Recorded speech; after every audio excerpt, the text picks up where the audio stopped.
H.P. Lovecraft At the Mountain of Madness. Chapter 1. I am forced into speech because men of science have refused to follow my advice without knowing why. It is altogether against my will that I tell my reasons for opposing this contemplated invasion of the Antarctic, with its vast fossil hunt and its wholesale boring and melting of the ancient ice caps. And I am the more reluctant because my warning may be in vain. Doubt of the real facts, as I must reveal them, is inevitable. Yet, if I suppressed what will seem extravagant and incredible, there would be nothing left. The hitherto withheld photographs, both ordinary and aerial, will count in my favor, for they are damnably vivid and graphic. Still, they will be doubted because of the great lengths to which clever fakery can be carried. The ink drawings, of course, will be jeered at as obvious impostures, notwithstanding a strangeness of technique which art experts ought to remark and puzzle over. In the end, I must rely on the judgment and standing of the few scientific leaders who have, on the one hand, sufficient independence of thought to weigh my data and its own hideously convincing merits, or in the light of certain primordial and highly baffling myth cycles, and, on the other hand, sufficient influence to deter the exploring world in general from any rash and over-ambitious program in the region of those mountains of madness. It is an unfortunate fact that relatively obscure men like myself and my associates, connected only with a small university, have little chance of making an impression where matters of a wildly bizarre or highly controversial nature are concerned. It is further against us that we are not, in the strictest sense, specialists in the fields which came primarily to be concerned. As a geologist, my object in leading the Miskatonic University expedition was wholly that of securing deep-level specimens of rock and soil from various parts of the Antarctic continent, aided by the remarkable drill devised by Professor Frank H. Peabody of our engineering department.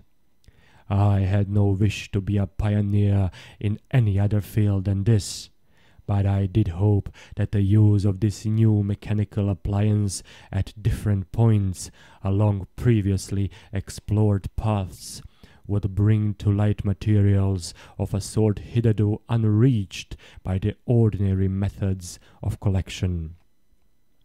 Peabody's drilling apparatus, as the public already knows from our reports, was unique and radical in its lightness, portability, and capacity to combine the ordinary artesian drill principle with the principle of the small circular rock drill, in such a way as to cope quickly with strata of varying hardness.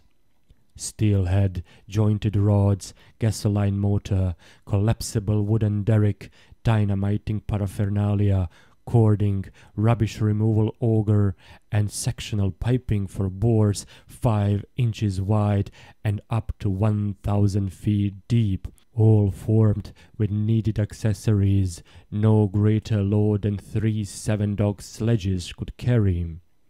This was made possible by the clever aluminum alloy, of which most of the metal objects were fashioned. 4 large Dornier aeroplanes, designed especially for the tremendous altitude flying necessary on the Antarctic plateau, and with added fuel warming and quick starting devices worked out by Peabody, could transport our entire expedition from a base at the edge of the Great Ice Barrier to various suitable inland points, and from these points a sufficient quota of dogs would serve us. We planned to cover as great an area as one Antarctic season, or longer if absolutely necessary would permit, operating mostly in the mountain ranges and on the plateau south of Ross Sea, regions explored in varying degree by Shackleton, Amundsen, Scott, and Bird, with frequent changes of camp made by aeroplane and involving distances great enough to be of geological significance. We expected to unearth a quite unprecedented amount of material, especially in the Precambrian strata, of which so narrow a range of Antarctic specimens have previously been secured. We wished also to obtain as great as possible a variety of the upper fossiliferous rocks, since the primal life history of this bleak realm of ice and death is of the highest importance to our knowledge of the Earth's past.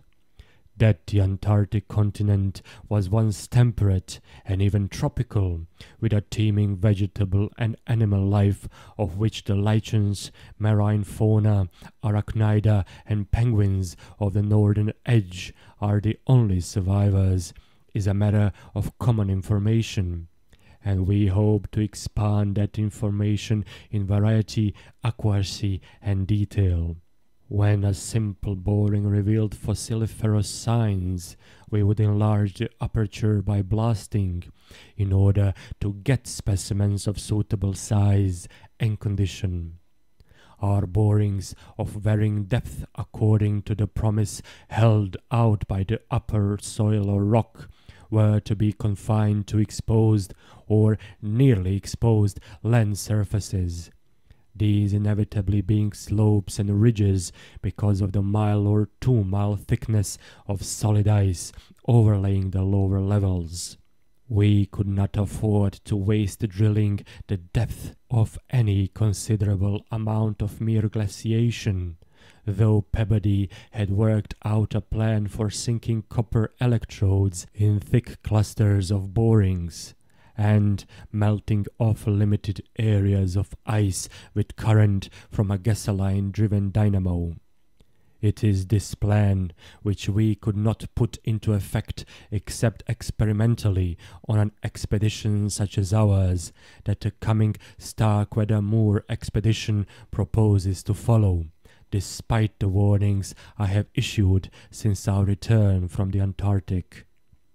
The public knows of the Miskatonic expedition through our frequent wireless reports to the Arkham Advertiser and Associated Press, and through the later articles of Peabody and myself.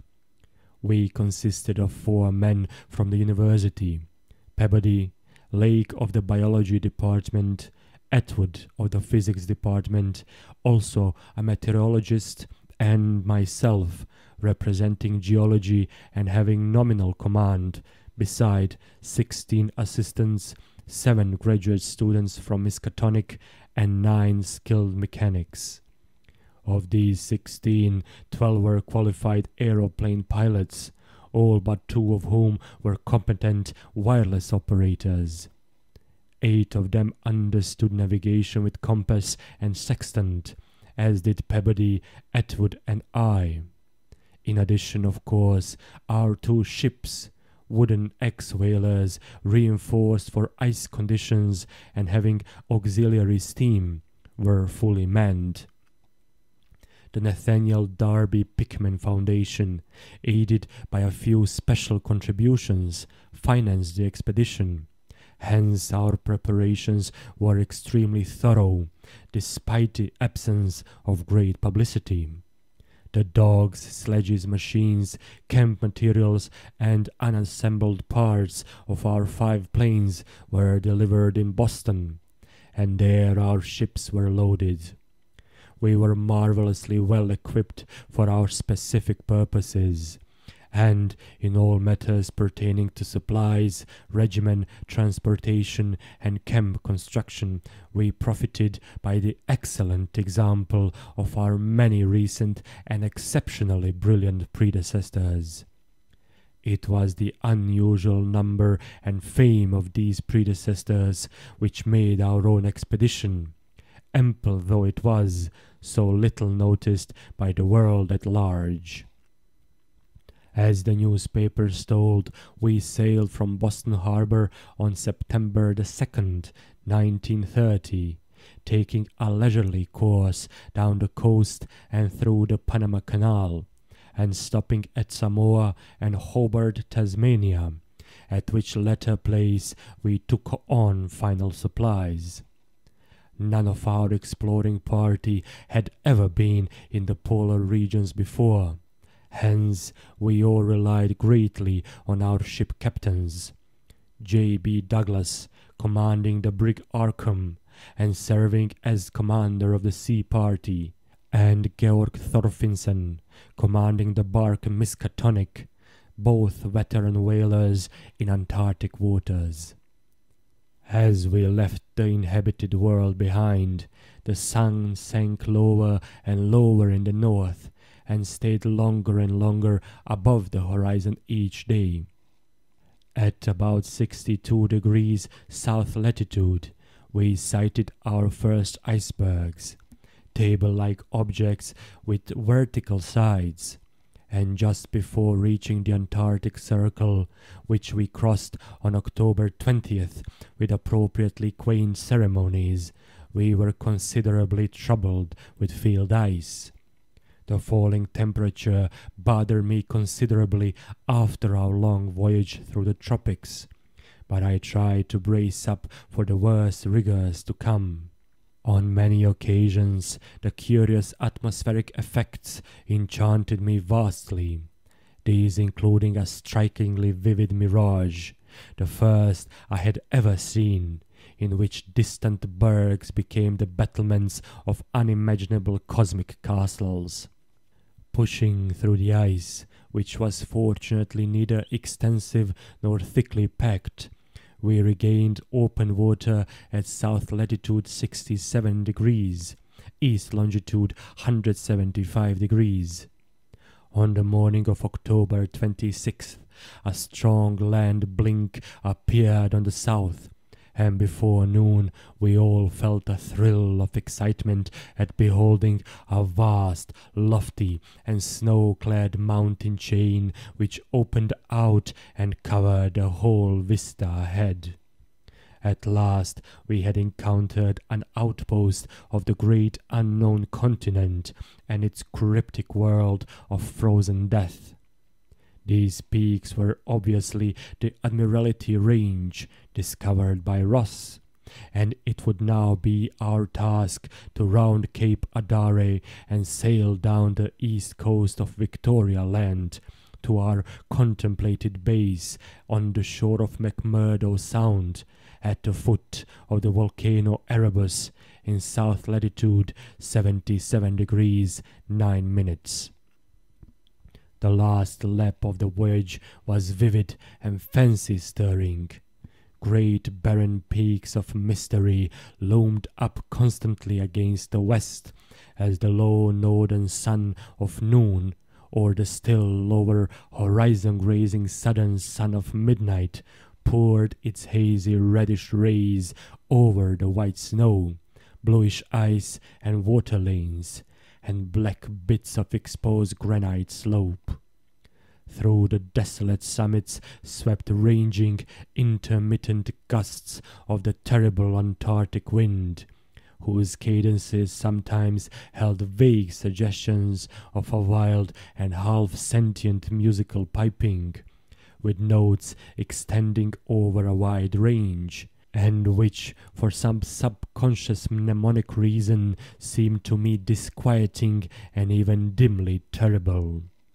Something about the scene reminded me of the strange and disturbing Asian paintings of Nicholas Roerich, and of the still stranger and more disturbing descriptions of the evilly fabled plateau of Leng, which occurred in the dreaded Necronomicon of the mad Arab Abdul al-Hazred.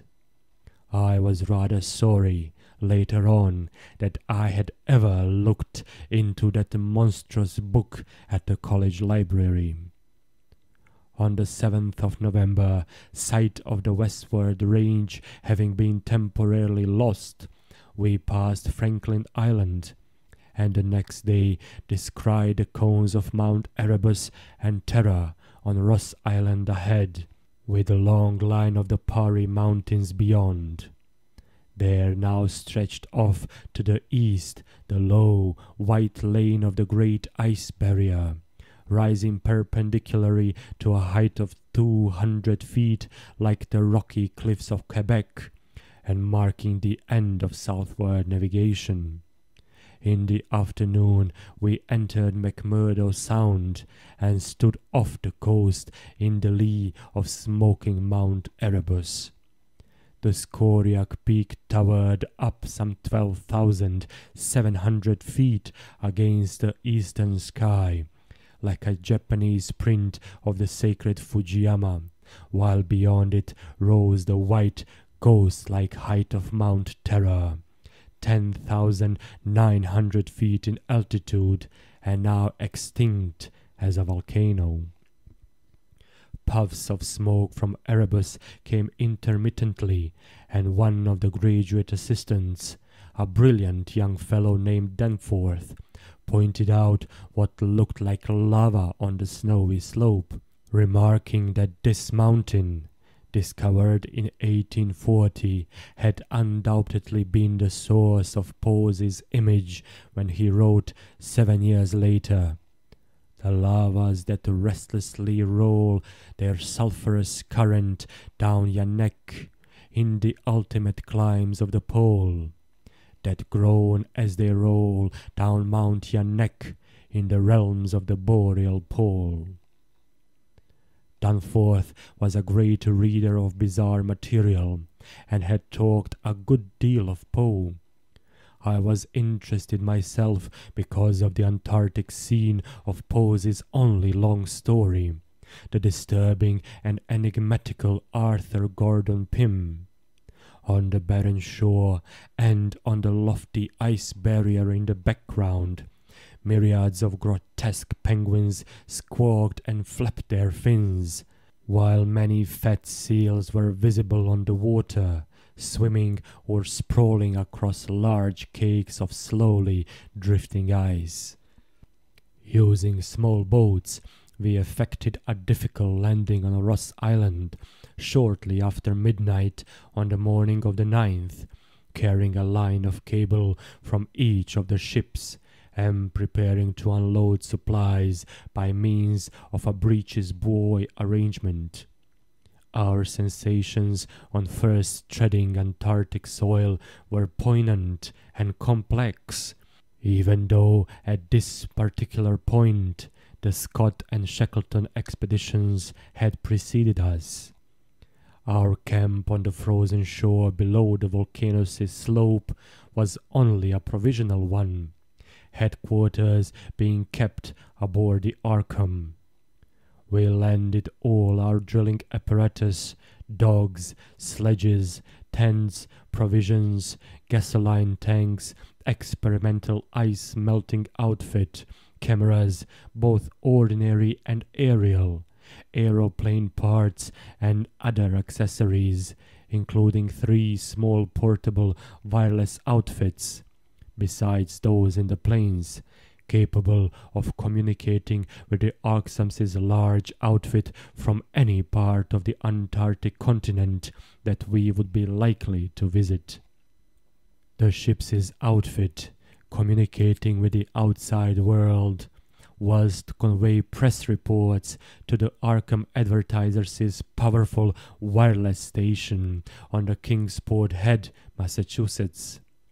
We hope to complete our work during a single Antarctic summer, but if this proved impossible, we would winter on the Arkham, sending the Miskatonic north before the freezing of the ice for another summer's supplies.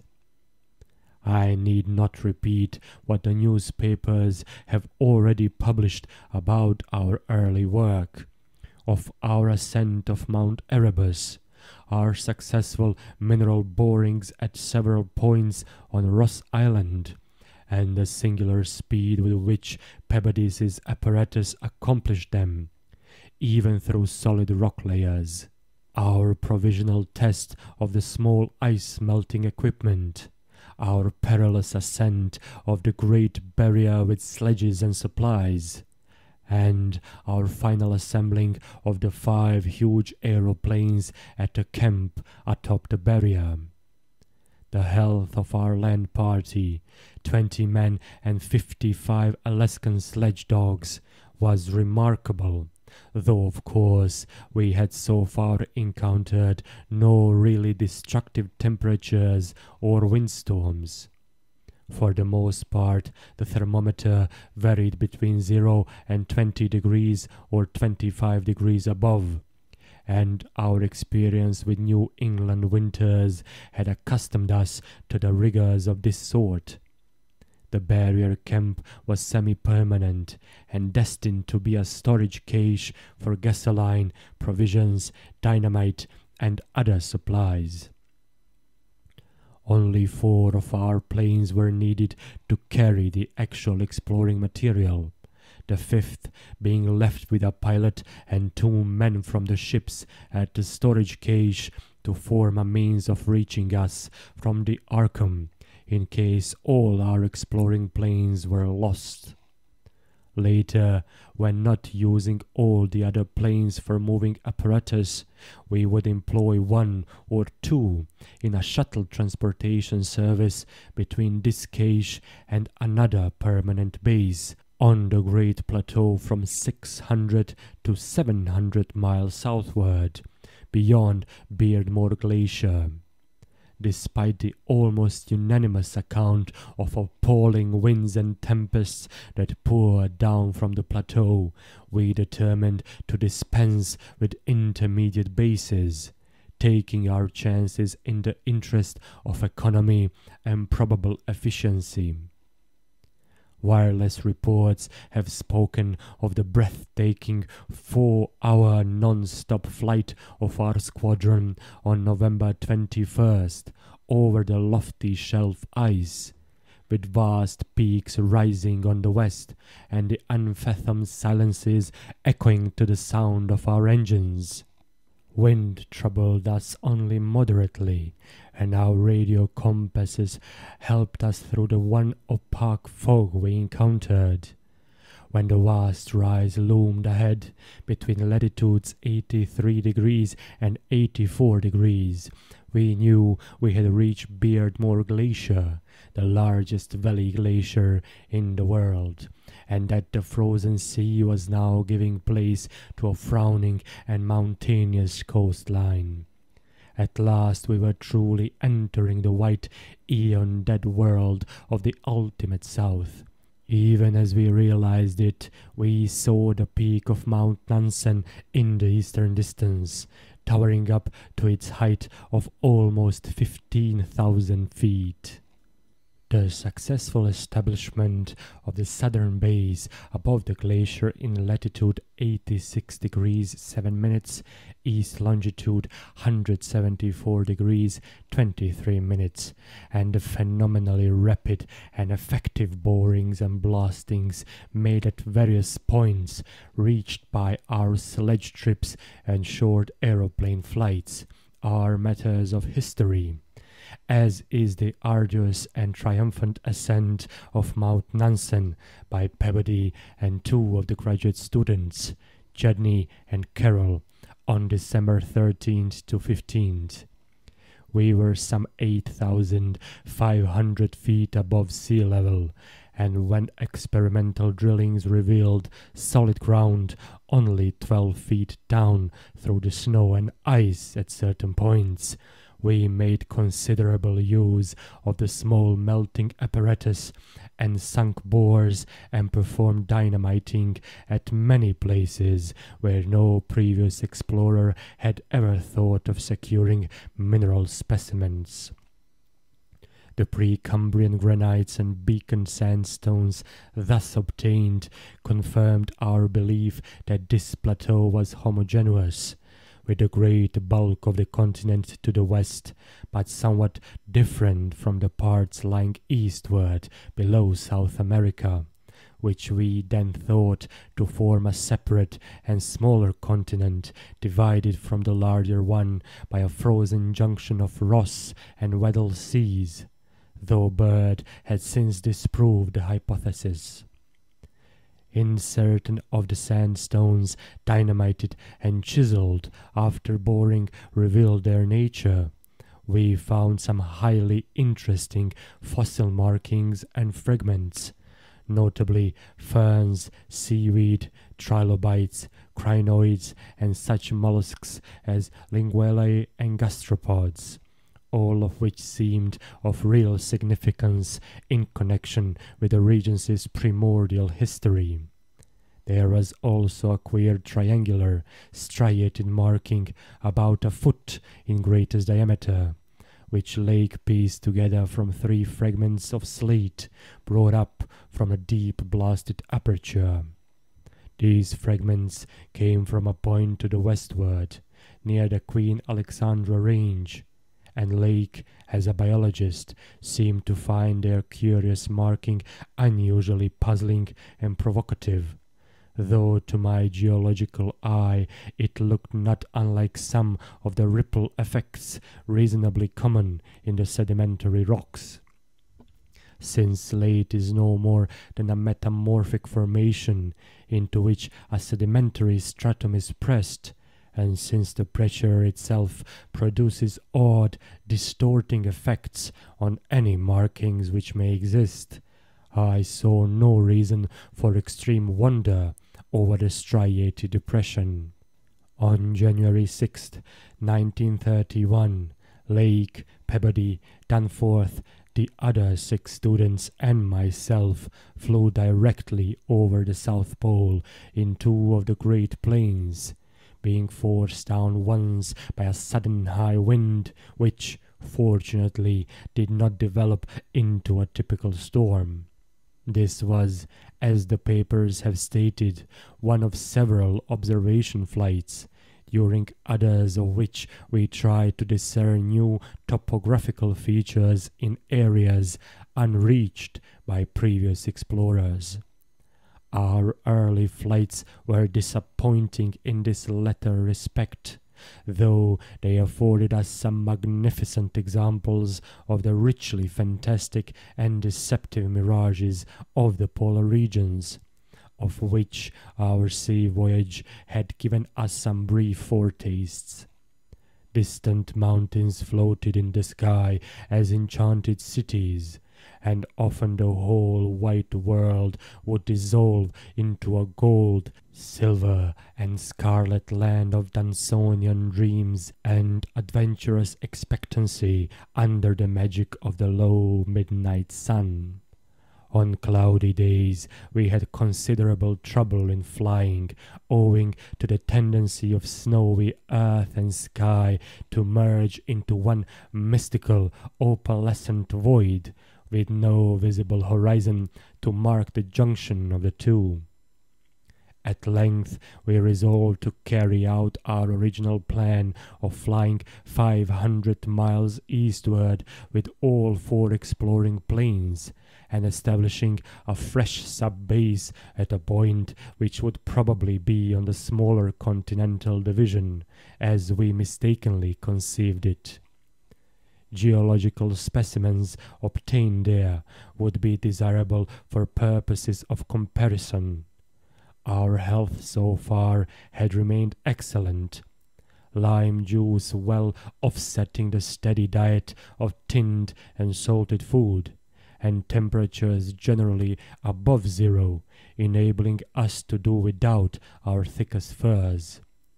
It was now midsummer, and with haste and care we might be able to conclude work by March and avoid a tedious wintering through the long Antarctic night. Several savage windstorms had burst upon us from the west, but we had escaped damage through the skill of Atwood in devising rudimentary aeroplane shelters and windbreaks of heavy snow blocks, and reinforcing the principal camp buildings with snow. Our good luck and efficiency had indeed been almost uncanny. The outside world knew, of course, of our program, and was told also of Lake's strange and dogged insistence on a westward, or rather northwestward, prospecting trip before our radical shift to the new base. It seems that he had pondered a great deal, and with alarmingly radical daring, over that triangular striated marking in the slate, reading into it certain contradictions in nature and geological period, which whetted his curiosity to the utmost, and made him avid to sink more borings and blastings in the west-stretching formation to which the exhumed fragments evidently belonged. He was strangely convinced that the marking was the print of some bulky, unknown, and radically unclassifiable organism of considerably advanced evolution, notwithstanding that the rock which bore it was of so vastly ancient a date, Cambrian, if not actually pre-Cambrian, as to preclude the probable existence not only of all highly evolved life, but of any life at all above the unicellular or at most the trilobite stage. These fragments, with their odd marking, must have been 500 million to 1,000 million years old. Chapter 2. Popular imagination, I judge, responded actively to our wireless bulletins of Lake's start northwestward into regions never trodden by human foot or penetrated by human imagination, though we did not mention his wild hopes of revolutionizing the entire sciences of biology and geology. His preliminary sledging and boring journey of January 11th to 18th with Peabody and 5 others, marred by the loss of 2 dogs in an upset when crossing one of the great pressure ridges in the ice, had brought up more and more of the Archean slate, and even I was interested by the singular profusion of evident fossil markings in that unbelievably ancient stratum. These markings, however, were of very primitive life forms, involving no great paradox, except that any life forms should occur in rock as definitely pre-Cambrian as this seemed to be. Hence, I still fail to see the good sense of Lake's demand for an interlude in our time-saving program, an interlude requiring the use of all 4 planes, many men, and the whole of the expedition's mechanical apparatus. I did not, in the end, veto the plan, though I decided not to accompany the northwestward party despite Lake's plea for my geological advice. While they were gone, I would remain at the base with Peabody and 5 men and work out final plans for the eastward shift. In preparation for this transfer, one of the planes had begun to move up a good gasoline supply from McMurdo Sound, but this could wait temporarily. I kept with me 1 sledge and 9 dogs, since it is unwise to be at any time without possible transportation in an utterly tenantless world of eon-long death. Lake's sub-expedition into the unknown, as everyone will recall, sent out its own reports from the shortwave transmitters on the plains, these being simultaneously picked up by our apparatus at the southern base and by the Arkham at McMurdo Sound, whence they were relayed to the outside world on wavelengths up to 50 meters. The start was made January 22nd at 4 a.m., and the first wireless message we received came only 2 hours later, When Lake spoke of descending and starting a small-scale ice melting and bore at a point some 300 miles away from us. 6 hours after that, a second and very excited message told of the frantic, beaver-like work whereby a shallow shaft had been sunk and blasted, culminating in the discovery of slate fragments with several markings approximately like the one which had caused the original puzzlement.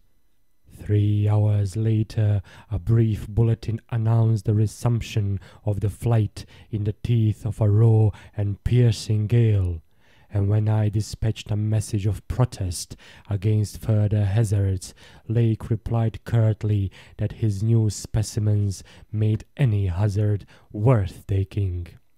I saw that his excitement had reached the point of mutiny, and that I could do nothing to check this headlong risk of the whole expedition's success. But it was appalling to think of his plunging deeper and deeper into that treacherous and sinister white immensity of tempests and unfathomed mysteries, which stretched off for some 1,500 miles to the half-known, half-suspected coastline of Queen Mary and Knox Lands. Then, in about an hour and a half more, came that doubtfully excited message from Lake's moving plane, which almost reversed my sentiments and made me wish I had accompanied the party. 10:05 p.m. on the wing. After snowstorm, have spied mountain range ahead higher than any hitherto seen. May equal Himalayas, allowing for height of plateau. Probable latitude 76 degrees 15 minutes, longitude 113 degrees 10 minutes. Reach as far as can see to right and left. Suspicion of 2 smoking cones. All peaks black and bare of snow. Gale blowing off them impedes navigation. After that Peabody, the men and I hung breathlessly over the receiver. Thought of this titanic mountain rampart 700 miles away inflamed our deepest sense of adventure, and we rejoiced that our expedition, if not ourselves personally, had been its discoverers. In half an hour, Lake called us again. Moulton's plane force down on plateau in foothills, but nobody hurt and perhaps can repair. Shall transfer essentials to other 3 for return or further moves if necessary, but no more heavy plane travel needed just now. Mountains surpass anything in imagination. Am going up scouting in Carroll's plane with all weight out. You can't imagine anything like this. Highest peaks must go over 35,000 feet. Everest out of the running. Atwood to work out height with theodolite while Carroll and I go up. Probably wrong about cones, for formations look stratified. Possibly Precambrian slate with other strata mixed in. Queer skyline effects, regular sections of cubes clinging to highest peaks. Whole thing marvelous in red gold light of low sun. Like land of mystery in a dream or gateway to forbidden world of untrodden wonder. Wish you were here to study. Though it was technically sleeping time, not one of us listeners thought for a moment of retiring. It must have been a good deal the same at McMurdo Sound, where the supply cache and the Arkham were also getting the messages. For Captain Douglas gave out a call congratulating everybody on the important find, and Sherman, the cache operator, seconded his sentiments. We were sorry, of course, about the damaged aeroplane, but hoped it could be easily mended. Then, at 11 p.m., came another call from Lake. Up with Carroll over highest foothills. Don't dare try really tall peaks in present weather, but shall later. Frightful work climbing and hard going at this altitude, but worth it. Great range fairly solid, hence can't get any glimpses beyond. Main summits exceed Himalayas and very queer. Range looks like Precambrian slate with plain signs of many other upheaved strata. Was wrong about volcanism. Goes farther in either direction than we can see. Swept clear of snow above about 21,000 feet. Odd formations on slopes of highest mountains. Great low square blocks with exactly vertical sides, one rectangular lines of low vertical ramparts, like the old Asian castles clinging to steep mountains in Royerich's paintings. Impressive from distance. Flew close to some, and Carroll thought they were formed of smaller separate pieces, but that is probably weathering. Most edges crumbled and rounded off as if exposed to storms and climate changes for millions of years. Parts, especially upper parts, seemed to be of lighter colored rock than any visible strata on slopes proper, hence of evidently crystalline origin. Close flying shows many cave mouths, some unusually irregular in outline, square or semicircular. You must come and investigate. Think I saw ramparts squarely on top of one peak. Height seems about 30,000 to 35,000 feet. Am up to 21,500 myself, in devilish gnawing cold. Wind whistles and pipes through passes and in and out of caves, but no flying danger so far. From then on, for another half hour, Lake kept up a running fire of comment, and expressed his intention of climbing some of the peaks on foot. I replied that I would join him as soon as he could send a plane, and that Peabody and I would work out the best gasoline plan, just where and how to concentrate our supply in view of the expedition's altered character. Obviously, Lake's boring operations, as well as his aeroplane activities, would require a great deal for the new base which he planned to establish at the foot of the mountains, and it was possible that the eastward flight might not be made, after all, this season. In connection with this business, I called Captain Douglas and asked him to get as much as possible out of the ships and up the barrier with a single dog team we had left there. A direct route across the unknown region between Lake and McMurdo Sound was what we really ought to establish. Lake called me later to say that he had decided to let the camp stay where Moulton's plane had been forced down, and where repairs had already progressed somewhat. The ice sheet was very thin, with dark ground here and there visible, and he would sink some borings and blasts at that very point before making any sledge trips or climbing expeditions. He spoke of the ineffable majesty of the whole scene, and the queer state of his sensations at being in the lee of vast, silent pinnacles whose ranks shot up like a wall reaching the sky at the world's rim. Atwood's theodolite observations had placed the height of the 5 tallest peaks at from 30,000 to 34,000 feet. The wind-swept nature of the terrain clearly disturbed Lake, for it argued the occasional existence of prodigious gales, violent beyond anything we had so far encountered. His camp lay a little more than 5 miles from where the higher foothills rose abruptly.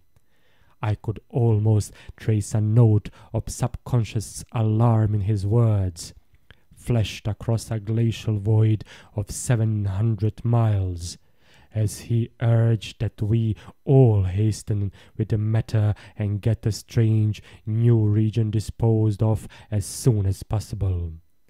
He was about to rest now, after a continuous day's work of almost unparalleled speed, strenuousness, and results.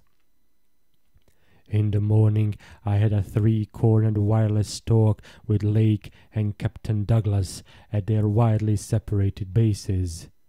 It was agreed that one of the lake's planes would come to my base for Peabody, the 5 men and myself, as well as for all the fuel it could carry.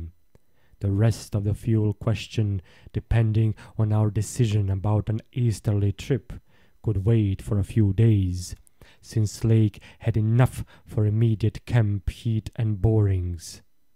Eventually, the old southern base ought to be restocked, but if we postponed the easterly trip, we could not use it till the next summer. And meanwhile, Lake must send a plane to explore a direct route between his new mountains and McMurdo Sound.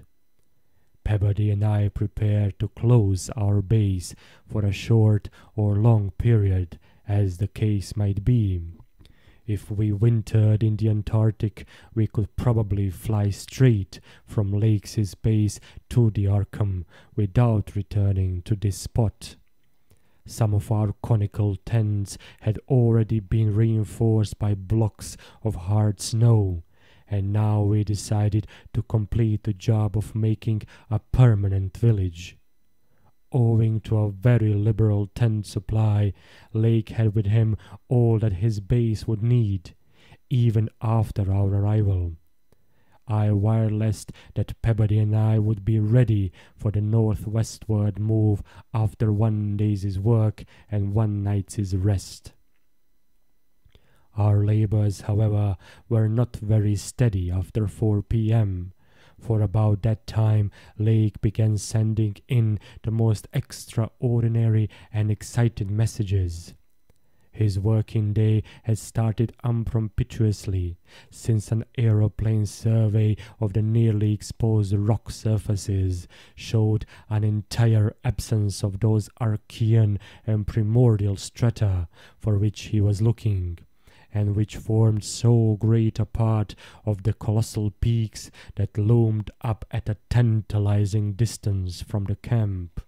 Most of the rocks glimpsed were apparently Jurassic and Comanchian sandstones and Permian and Triassic schists, with now and then a glossy black outcropping suggesting a hard and slaty coal. This rather discouraged Lake, whose plans all hinge on unearthing specimens more than 500 million years older. It was clear to him that in order to recover the Archean slate vein in which he had found the odd markings, he would have to make a long sledge trip from these foothills to the steep slopes of the gigantic mountains themselves. He had resolved, nevertheless, to do some local boring as part of the expedition's general program. Hence, he set up the drill and put 5 men to work with it, while the rest finished settling the camp and repairing the damaged aeroplane. The softest visible rock, a sandstone about 1/4 of a mile from the camp, had been chosen for the first sampling, and the drill made excellent progress without much supplementary blasting. It was about 3 hours afterward, following the first really heavy blast of the operation, that the shouting of the drill crew was heard, and that young Judney, the acting foreman, rushed into the camp with the startling news. They had struck a cave. Early in the boring, the sandstone had given place to a vein of Comanchian limestone, full of minute fossil cephalopods, corals, echini and spirifera, and with occasional suggestions of siliceous sponges and marine vertebrate bones, the latter probably of teleosts, sharks, and ganoids. This in itself was important enough, as affording the first vertebrate fossil the expedition had yet secured. But when shortly afterward the drill had dropped through the stratum into apparent vacancy, a wholly new and doubly intense wave of excitement spread among the excavators.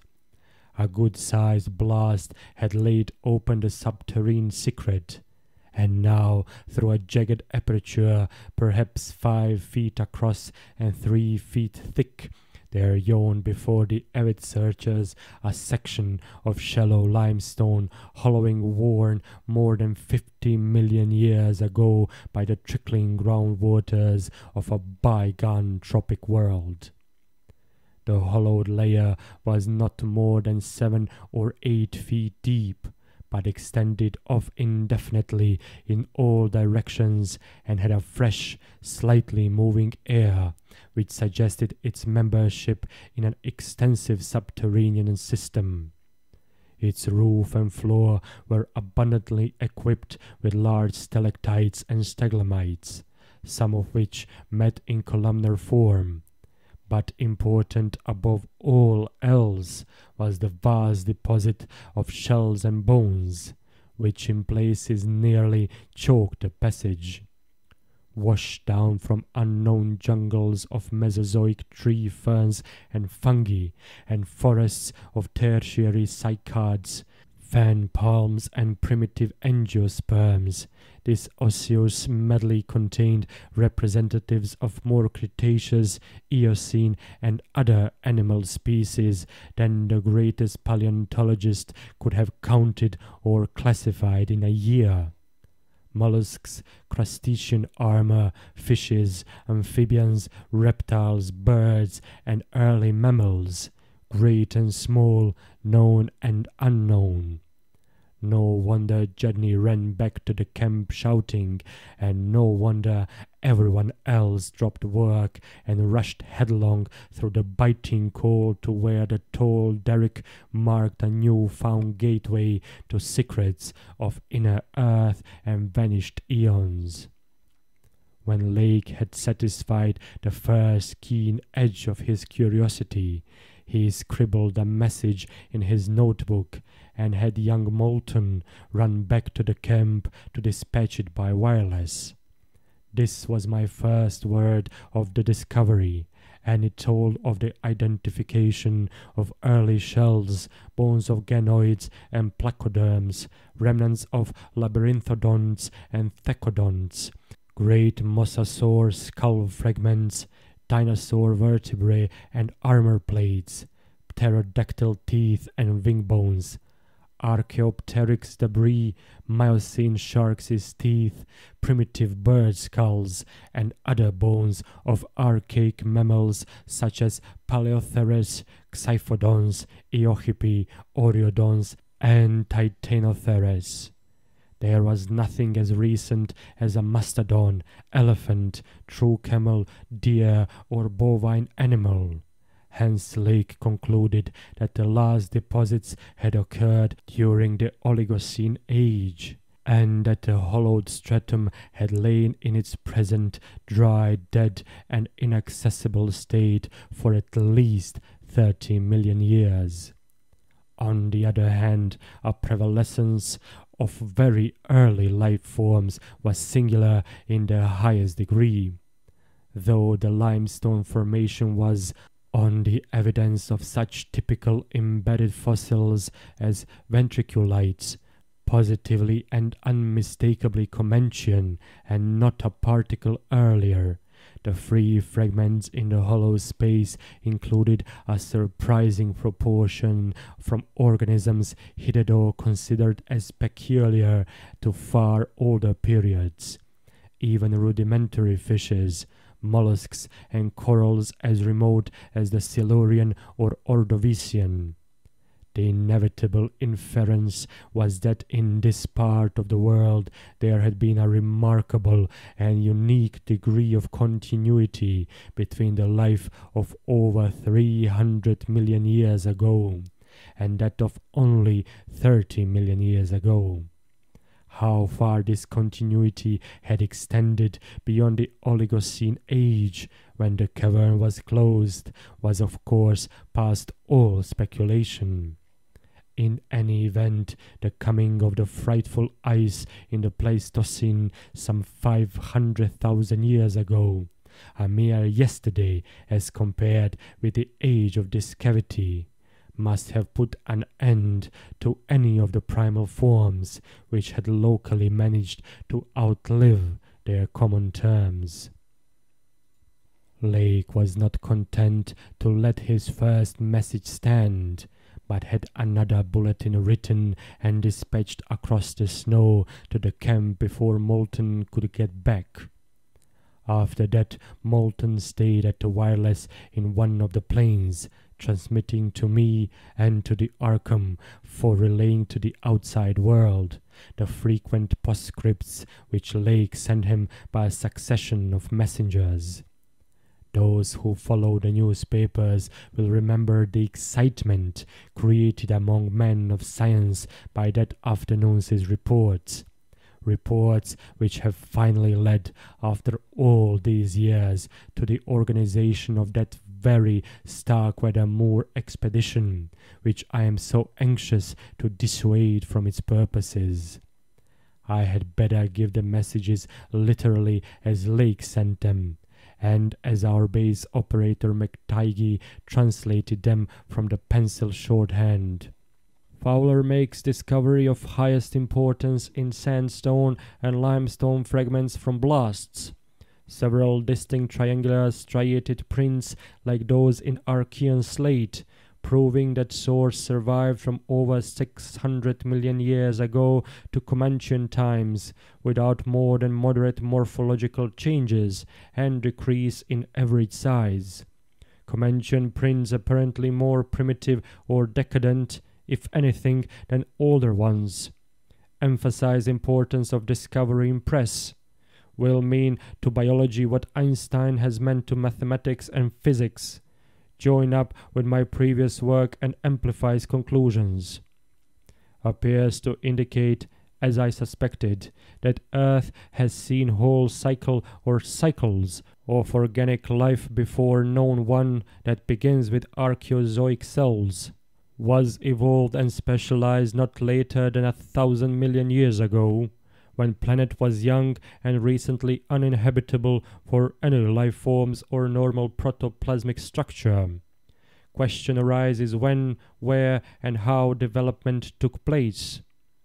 Later, examining certain skeletal fragments of large land and marine saurians and primitive mammals, find singular local wounds or injuries to bony structure not attributable to any known predatory or carnivorous animal of any period, of two sorts, straight, penetrant bores and apparently hacking incisions. One or two cases of cleanly severed bones. Not many specimens affected. Am sending to camp for electric torches. Will extend search area underground by hacking away stalactites. Still later, have found peculiar soapstone fragment about 6 inches across and 1.5 inches thick, wholly unlike any visible local formation. Greenish, but no evidence to place its period. Has curious smoothness and regularity, shaped like 5-pointed star with tips broken off, and signs of other cleavage at inward angles and in center of surface.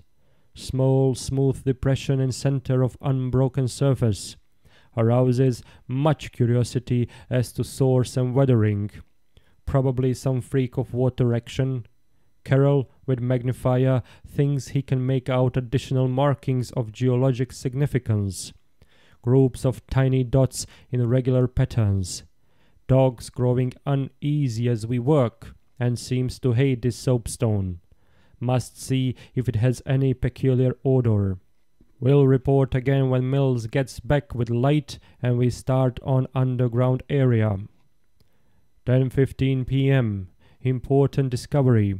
Orendorff and Watkins, working underground at 9:45 with light, found monstrous barrel-shaped fossil of wholly unknown nature.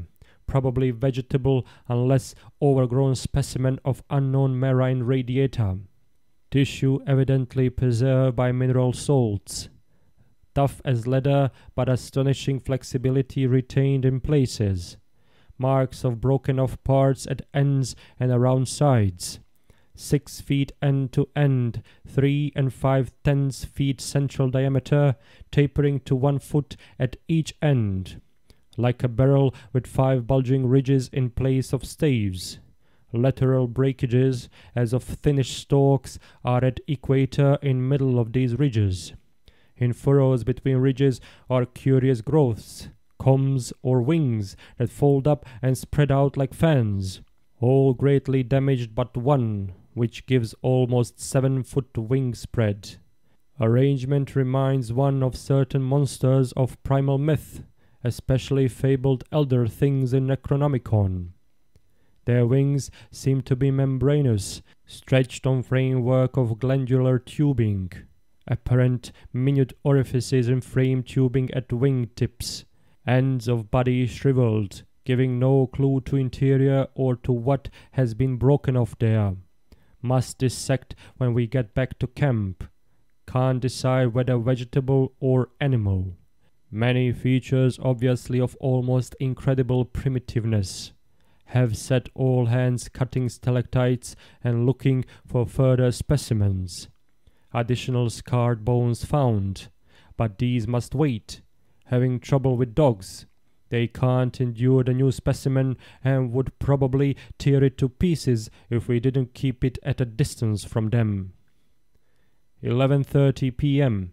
Attention, Dyer, Peabody, Douglas. Matter of highest, I might say transcendent importance. Arkham must relay to Kingsport Head Station at once. Strange barrel growth is the Archean thing that left prints in rocks.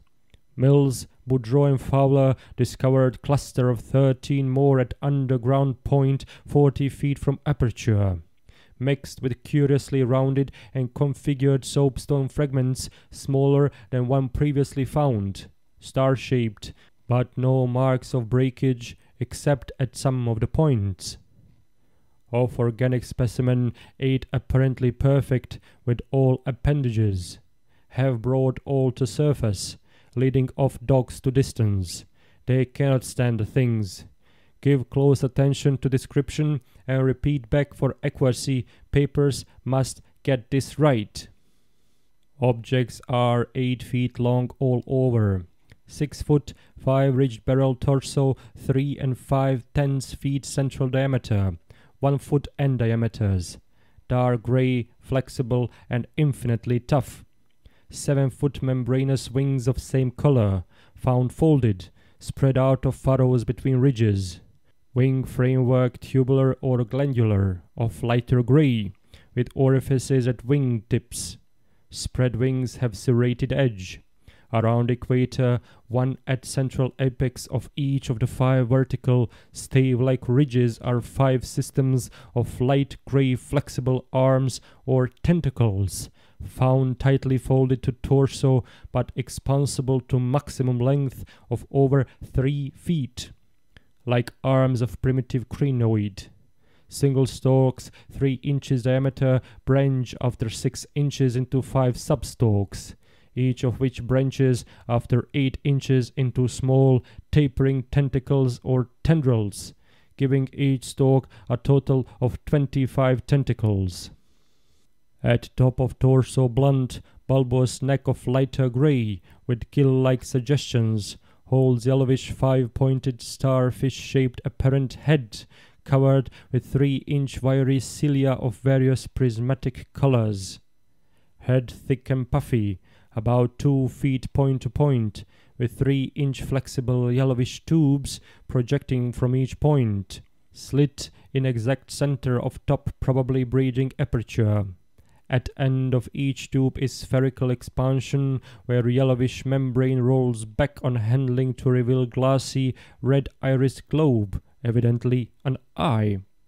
5 slightly longer reddish tubes start from inner angles of starfish-shaped head and end on sac-like swellings of same color, which, upon pressure, open to bell-shaped orifices 2 inches maximum diameter and lined with sharp, white tooth-like projections, probably mouths. All these tubes, cilia, and points of starfish head, found folded tightly down. tubes and points clinging to bulbous neck and torso. Flexibility surprising despite vast toughness. At bottom of torso, rough but dissimilarly functioning counterparts of head arrangements exist. Bulbous light grey pseudo-neck with gill suggestions holds greenish five-pointed starfish arrangement. Tough, muscular arms 4 feet long and tapering from 7 inches diameter at base to about 2 5/10 at point. To each point is attached small end of a greenish 5-vein membranous triangle 8 inches long and 6 wide at farther end. This is the pedal, fin, or pseudo-foot, which has made prints in rock from 1,000 million to 50 or 60 million years old. From inner angles of starfish arrangement project 2-foot reddish tubes tapering from 3 inches diameter at base to 1 at tip, orifices at tips. All these parts infinitely tough and leathery, but extremely flexible. 4-foot arms with pedal undoubtedly used for locomotion of some sort, marine or otherwise. When moved, displays suggestions of exaggerated muscularity. Has found all these projections tightly folded over a pseudo-neck and end of torso, corresponding to projections at other end. Cannot yet assign positively to animal or vegetable kingdom, but odds now favor animal. Probably represents incredibly advanced evolution of radiata without loss of certain primitive features. Echinoderm resemblances unmistakable despite local contradictory evidences. Wing structure puzzles in view of probable marine habitat, but may have use in water navigation. Symmetry is curiously vegetable-like, suggesting vegetables is essential up and down structure rather than animals is fore and aft structure. Fabulously early date of evolution, preceding even simplest Archean protozoa hitherto known, baffles all conjecture as to origin. Complete specimens have such uncanny resemblance to certain creatures of primal myth that suggestion of ancient existence outside Antarctic becomes inevitable. Dyer and Peabody have read Necronomicon and seen Clark Ashton Smith's nightmare paintings based on text, and will understand when I speak of elder things supposed to have created all earth life as jest or mistake. Students have always thought conception formed from morbid imaginative treatment of very ancient tropical radiata. Also, like prehistoric folklore things Wilmarth had spoken of, Cthulhu cult appendages, etc. Vast field of study opened. Deposits probably of late Cretaceous or early Eocene period, judging from associated specimens. Massive stalagmites deposited above them. Hard work hewing out, but toughness prevented damage. State of preservation miraculous, evidently owing to limestone action. No more found so far, but will resume search later. Job now to get 14 huge specimens to camp without dogs, which bark furiously and can't be trusted near them. With 9 men, 3 left to guard the dogs, we ought to manage the 3 sledges fairly well, though wind is bad. Must establish plain communication with McMurdo Sound and begin shipping material. But I've got to dissect one of these things before we take any rest. Wish I had a real laboratory here. Dyer better kick himself for having tried to stop my westward trip. First the world's greatest mountains, and then this. If this last isn't the high spot of the expedition, I don't know what is. We are made scientifically. Congrats, Peabody, on the drill that opened up the cave. Now will Arkham please repeat description? The sensations of Peabody and myself at receipt of this report were almost beyond description, nor were our companions much behind us in enthusiasm. McTighe, who had hastily translated a few high spots as they came from the droning receiving set, wrote out the entire message from his shorthand version as soon as Lake's operator signed off. All appreciated the epoch-making significance of the discovery, and I sent Lake congratulations as soon as the Arkansas's operator had reported back the descriptive parts as requested, and my example was followed by Sherman from his station at the McMurdo Sound supply cache, as well as by Captain Douglas of the Arkham. Later, as head of the expedition, I added some remarks to be relayed through the Arkham to the outside world. Of course, rest was an absurd thought amidst this excitement, and my only wish was to get to Lake's camp as quickly as I could. It disappointed me when he sent word that a rising mountain gale made early aerial travel impossible. But within an hour and a half, interest again rose to banish disappointment. Lake, sending more messages, told of the completely successful transportation of the 14 great specimens to the camp. It had been a hard pull, for the things were surprisingly heavy, but 9 men had accomplished it very neatly. Now some of the party were hurriedly building a snow corral at a safe distance from the camp, to which the dogs could be brought for greater convenience in feeding. The specimens were laid out on the hard snow near the camp, save for one on which Lake was making crude attempts at dissection. This dissection seemed to be a greater task than had been expected, for, despite the heat of a gasoline stove in the newly raised laboratory tent, the deceptively flexible tissues of the chosen specimen, a powerful and intact one, lost nothing of their more than leathery toughness. Lake was puzzled as to how he might make the requisite incisions without violence destructive enough to upset all the structural niceties he was looking for. He had, it is true, 7 more perfect specimens, but these were too few to use up recklessly unless the cave might later yield an unlimited supply.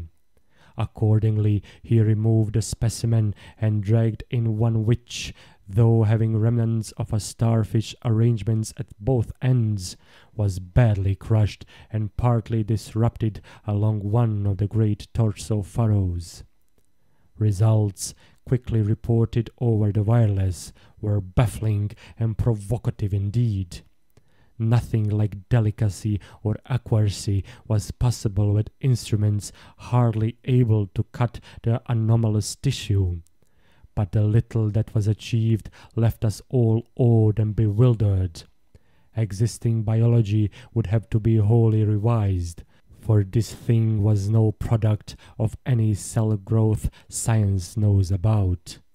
There had been scarcely any mineral replacement, and despite an age of perhaps 40 million years, the internal organs were wholly intact.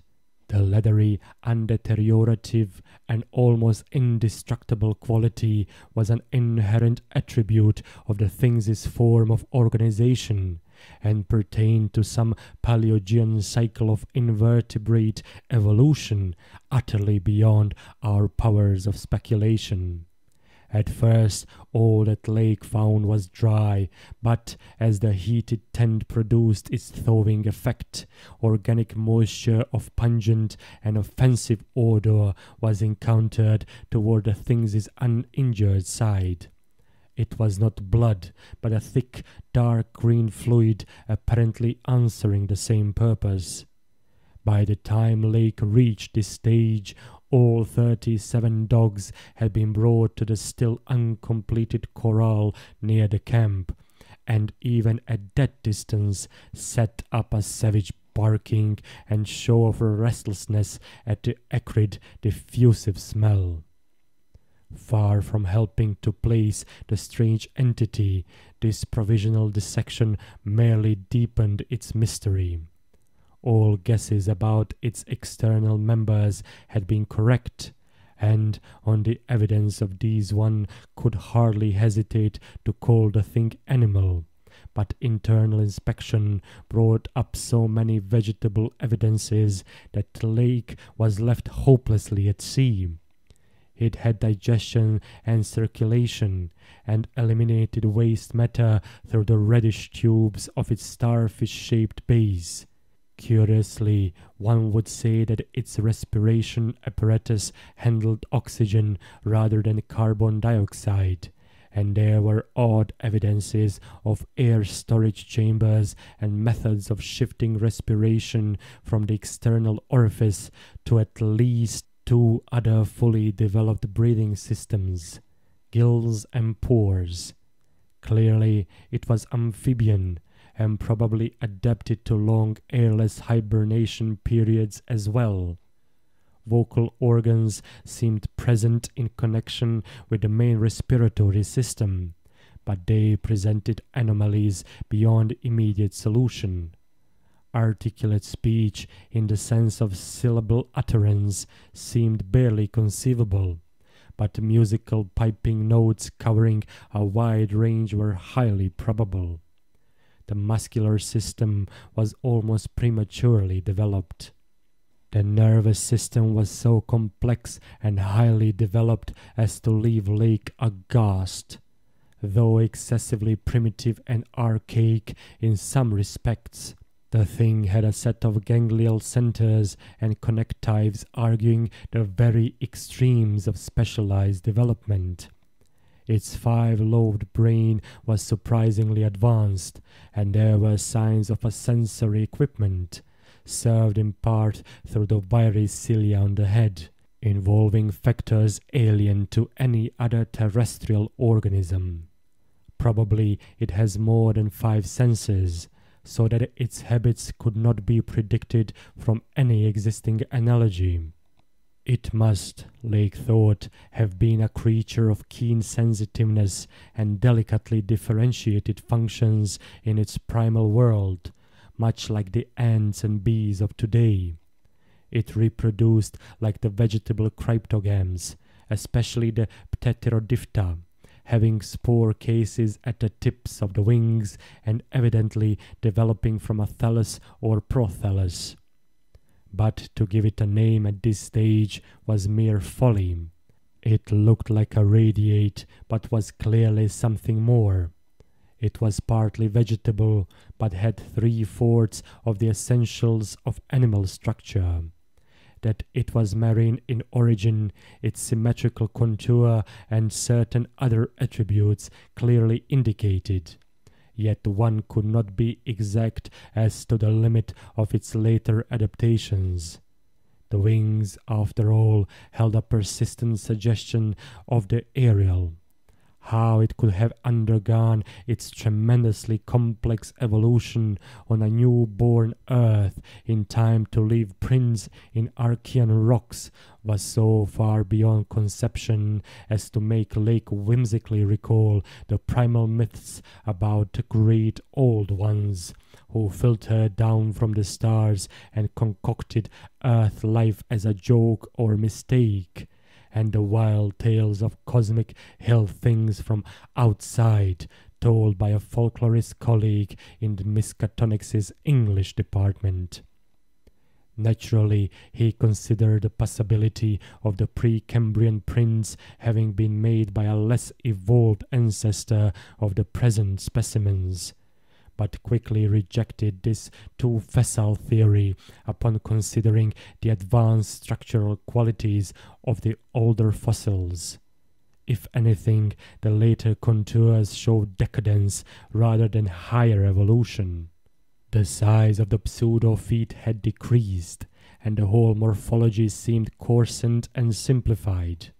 Moreover, the nerves and organs just examined held singular suggestions of retrogression from forms still more complex.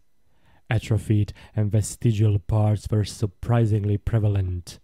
Altogether, little could be said to have been solved, and Lake fell back on mythology for a provisional name, jocosely dubbing his finds the Elder Ones.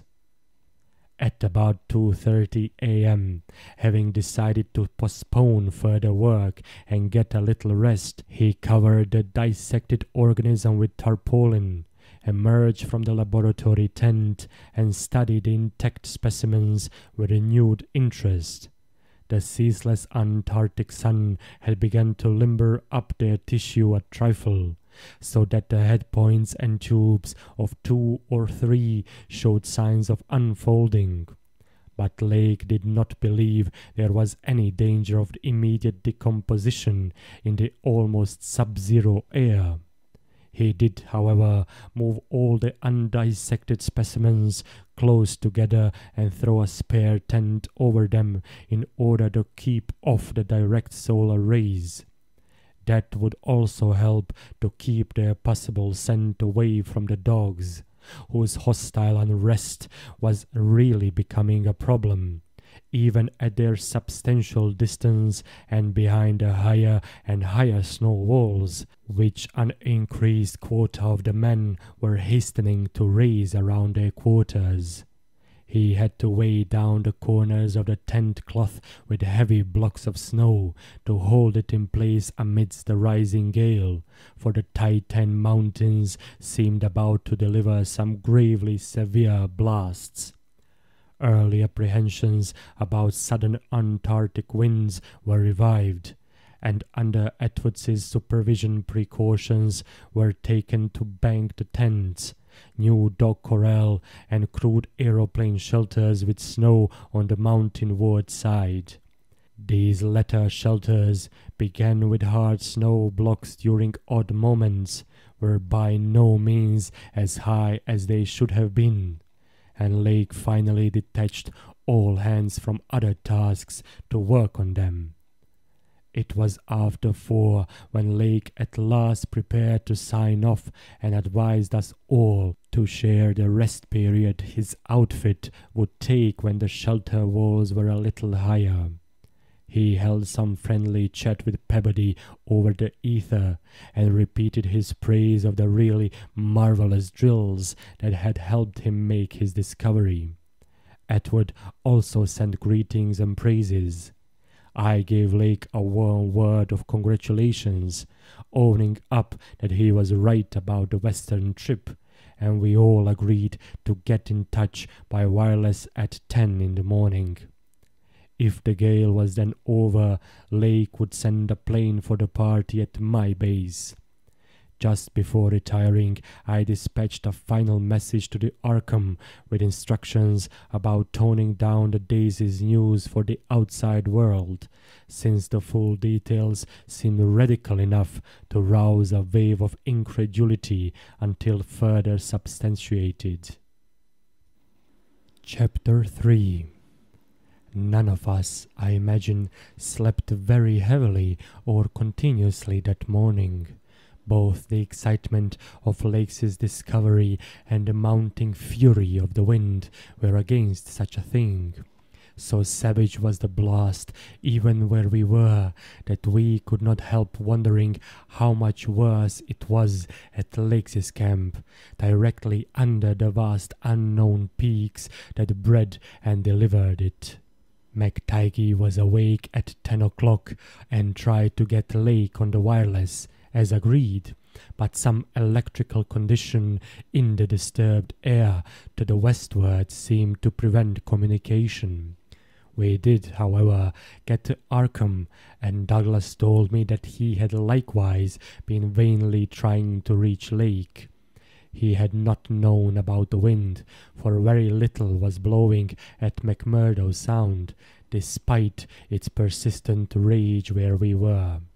Throughout the day, we all listened anxiously and tried to get Lake at intervals, but invariably without results.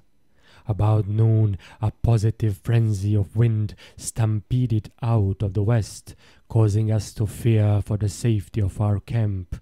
But it eventually died down, with only a moderate relapse at 2 p.m.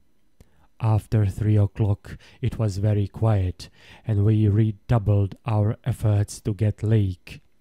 reflecting that he had 4 planes, each provided with an excellent shortwave outfit.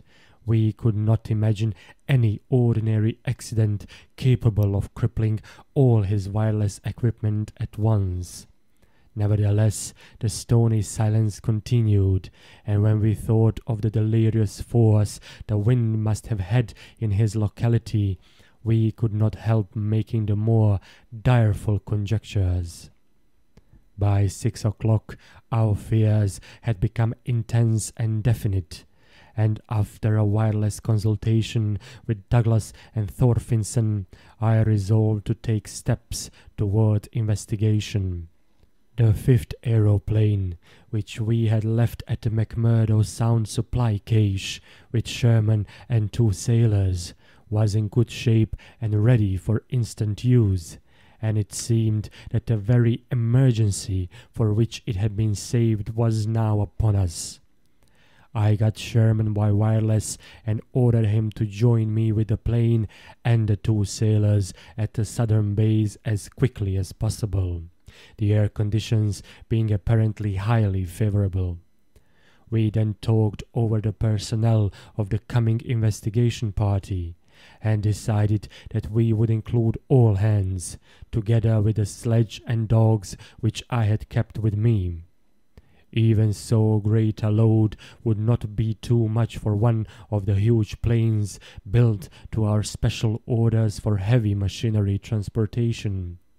At intervals, I still tried to reach Lake with the wireless, but all to no purpose. Sherman, with the sailors Gunnarsson and Larsen, took off at 7:30 and reported a quiet flight from several points on the wing. They arrived at our base at midnight, and all hands at once discussed the next move. It was risky business sailing over the Antarctic in a single aeroplane without any line of bases, but no one drew back from what seemed like the plainest necessity.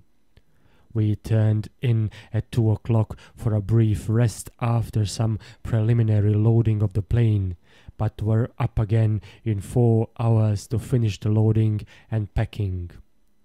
At 7:15 a.m., January 25th, we started flying northwestward under Metaigi's pilotage with 10 men, 7 dogs, a sledge, a fuel and food supply, and other items, including the plane's wireless outfit. The atmosphere was clear, fairly quiet, and relatively mild in temperature, and we anticipated very little trouble in reaching the latitude and longitude designated by Lake as the site of his camp. Our apprehensions were over what we might find, or fail to find, at the end of our journey, for silence continued to answer all calls dispatched to the camp. Every incident of that 4.5-hour flight is burned into my recollection because of its crucial position in my life.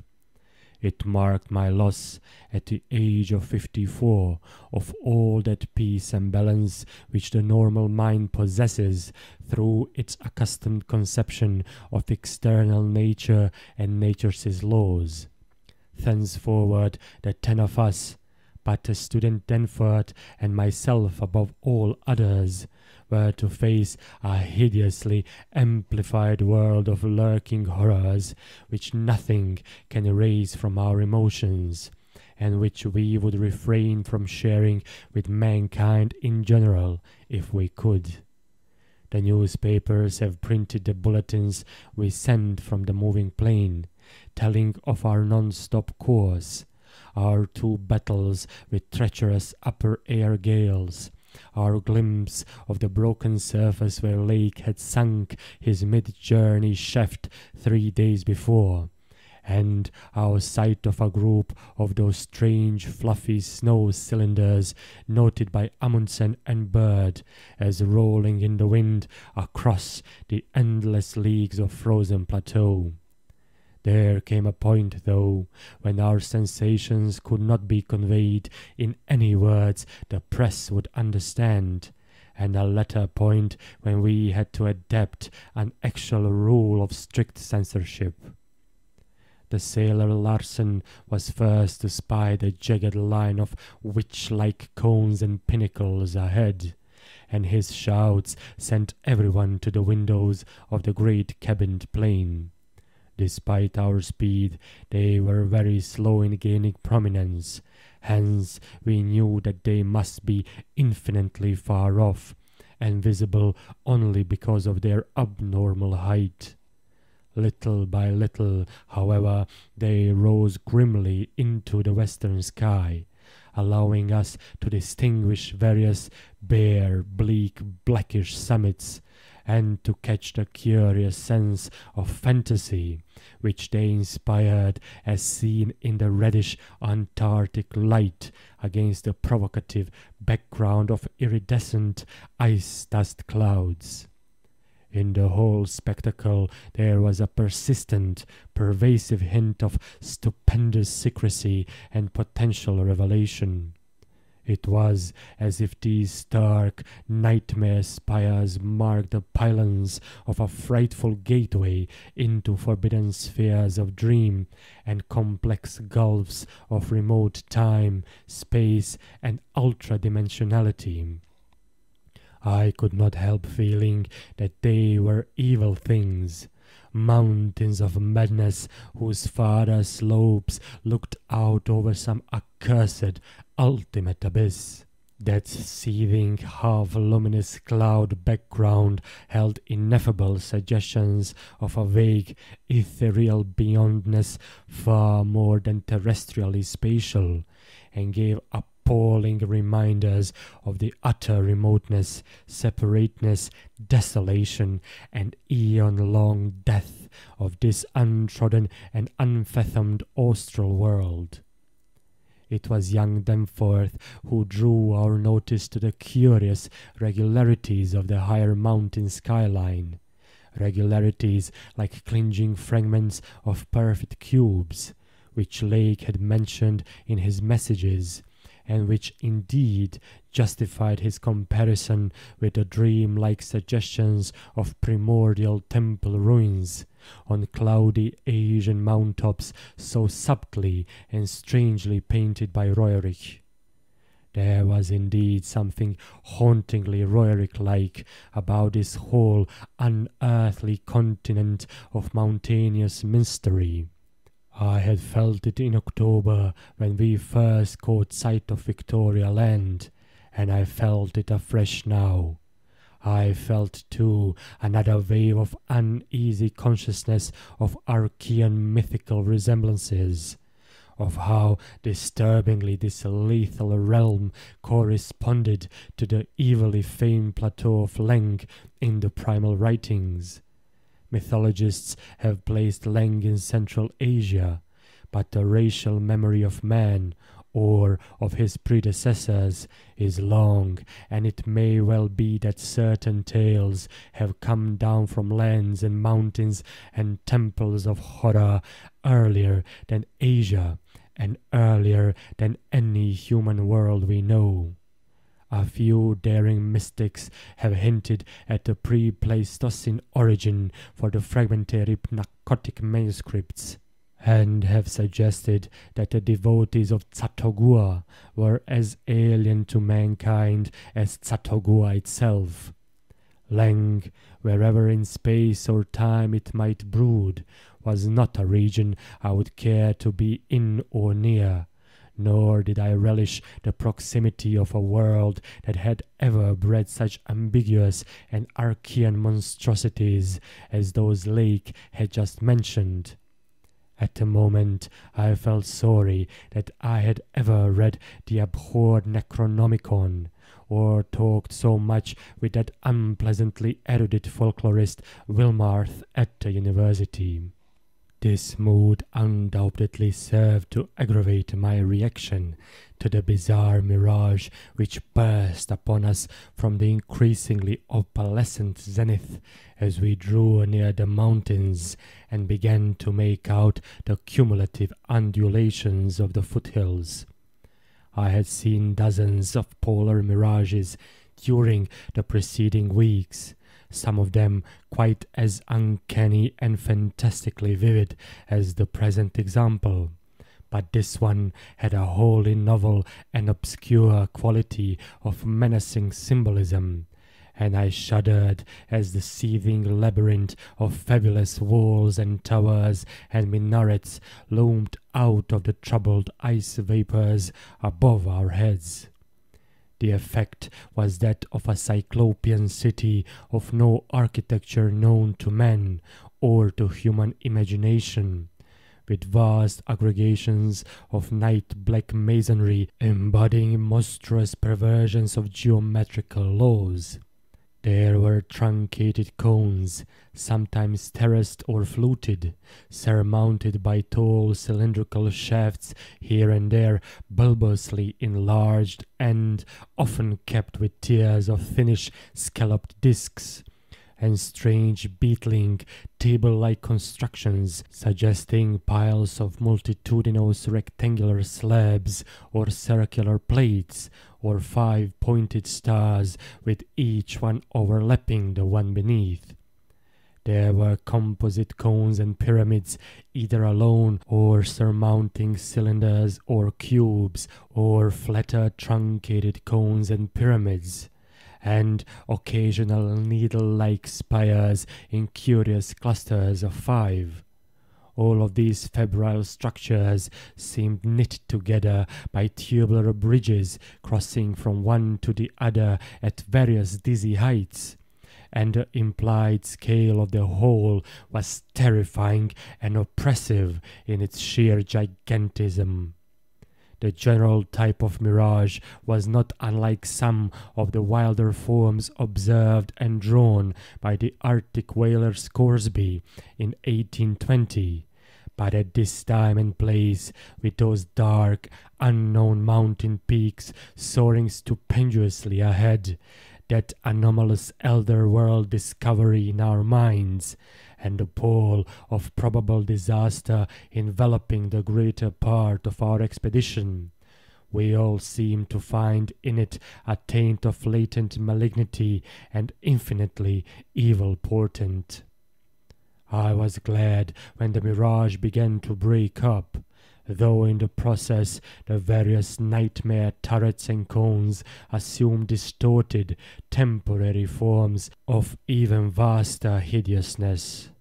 As the whole illusion dissolved to churning opalescence, we began to look earthward again, and saw that our journey's end was not far off. The unknown mountains ahead rose dizzily up like a fearsome rampart of giants, their curious regularities showing with startling clearness even without a field glass. We were over the lowest foothills now, and could see amidst the snow, ice, and bare patches of their main plateau a couple of darkish spots, which we took to be Lakes' camp and boring.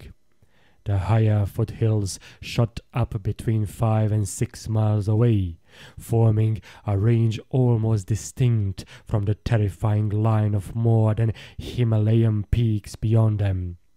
At length Ropes, the student who had relieved McTighe at the controls, began to head downward toward the left-hand dark spot whose size marked it as the camp.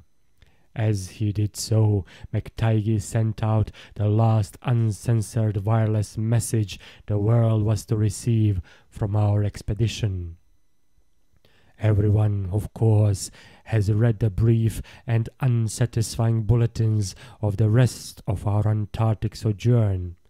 Some hours after our landing, we sent a guarded report of the tragedy we found, and reluctantly announced the wiping out of the whole lake party by the frightful wind of the preceding day, or of the night before that. 11 known dead, young Judney missing. People pardoned our hazy lack of details through realization of the shock the sad event must have caused us, and believed us when we explained that the mangling action of the wind had rendered all 11 bodies unsuitable for transportation outside. Indeed, I flatter myself that even in the midst of our distress, utter bewilderment, and soul-clutching horror, we scarcely went beyond the truth in any specific instance. The tremendous significance lies in what we dared not tell, what I would not tell now but for the need of warning others off from nameless terrors. It is a fact that the wind had brought dreadful havoc. Whether all could have lived through it, even without the other thing, is gravely open to doubt. The storm, with its fury of madly driven ice particles, must have been beyond anything our expedition had encountered before. One aeroplane shelter wall, it seems, had been left in a far too flimsy and inadequate state, was nearly pulverized, and the derrick at a distant boring was entirely shaken to pieces. The exposed metal of the grounded planes and drilling machinery was bruised into a high polish, and 2 of the small tents were flattened despite their snow banking. Wooden surfaces left out in the blaster were pitted and denuded of paint, and all signs of tracks in the snow were completely obliterated. It is also true that we found none of the archaean biological objects in a condition to take outside as a whole. We did gather some minerals from a vast tumbled pile, including several of the greenish soapstone fragments whose odd 5-pointed rounding and faint patterns of grouped dots caused so many doubtful comparisons, and some fossil bones, among which were the most typical of the curiously injured specimens. None of the dogs survived, their hurriedly built snow enclosure near the camp being almost wholly destroyed. The wind may have done that, though the greater breakage on the side next the camp, which was not the windward one, suggests an outward leap or break of the frantic beasts themselves. All 3 sledges were gone, and we have tried to explain that the wind may have blown them off into the unknown. The drill and ice-melting machinery at the boring were too badly damaged to warrant salvage, so we used them to choke up that subtly disturbing gateway to the past which Lake had blasted. We likewise left at the camp the 2 most shaken up of the planes, since our surviving party had only 4 real pilots, Sherman, Danforth, McTighe, and Ropes, in all with Danforth in a poor nervous shape to navigate. We brought back all the books, scientific equipment, and other incidentals we could find, though much was rather unaccountably blown away. Spare tents and furs were either missing or badly out of condition. It was approximately 4 p.m., after white plane cruising had forced us to give Jedney up for lost, that we sent our guarded message to the Arkham for relaying, and I think we did well to keep it as calm and non-committal as we succeeded in doing. The most we said about agitation concerned our dogs, whose frantic uneasiness near the biological specimens was to be expected from poor Lake's accounts. We did not mention, I think, their display of the same uneasiness when sniffing around the queer greenish soapstones, and certain other objects in the disordered region. Objects including scientific instruments, aeroplanes, and machinery, both at the camp and at the boring, whose parts had been loosened, moved, or otherwise tampered with by winds that must have harbored singular curiosity and investigativeness. About the 14 biological specimens, we were pardonably indefinite. We said that the only ones we discovered were damaged, but that enough was left of them to prove Lakes' description wholly and impressively accurate. It was hard work keeping our personal emotions out of this matter, and we did not mention numbers or say exactly how we had found those which we did find. We had by that time agreed not to transmit anything suggesting madness on the part of Lakes' men, and it surely looked like madness to find 6 imperfect monstrosities carefully buried upright in 9-foot snow graves under 5 pointed mounds, punched over with groups of dots in patterns exactly those on the queer greenish soapstones dug up from Mesozoic or Tertiary times. The 8 perfect specimens mentioned by Lake seemed to have been completely blown away. We were careful, too, about the public's general peace of mind. Hence Danforth and I said little about that frightful trip over the mountains the next day. It was the fact that only a radically lightened plane could possibly cross a range of such height, which mercifully limited that scouting tour to the 2 of us.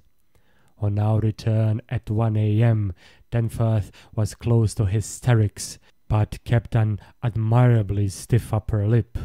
It took no persuasion to make him promise not to show our sketches and the other things we brought away in our pockets, not to say anything more to the others than what we had agreed to relay outside, and to hide our camera films for private development later on, so that part of my present story will be as new to Peabody, McTighe, Ropes, Sherman, and the rest as will be to the world in general.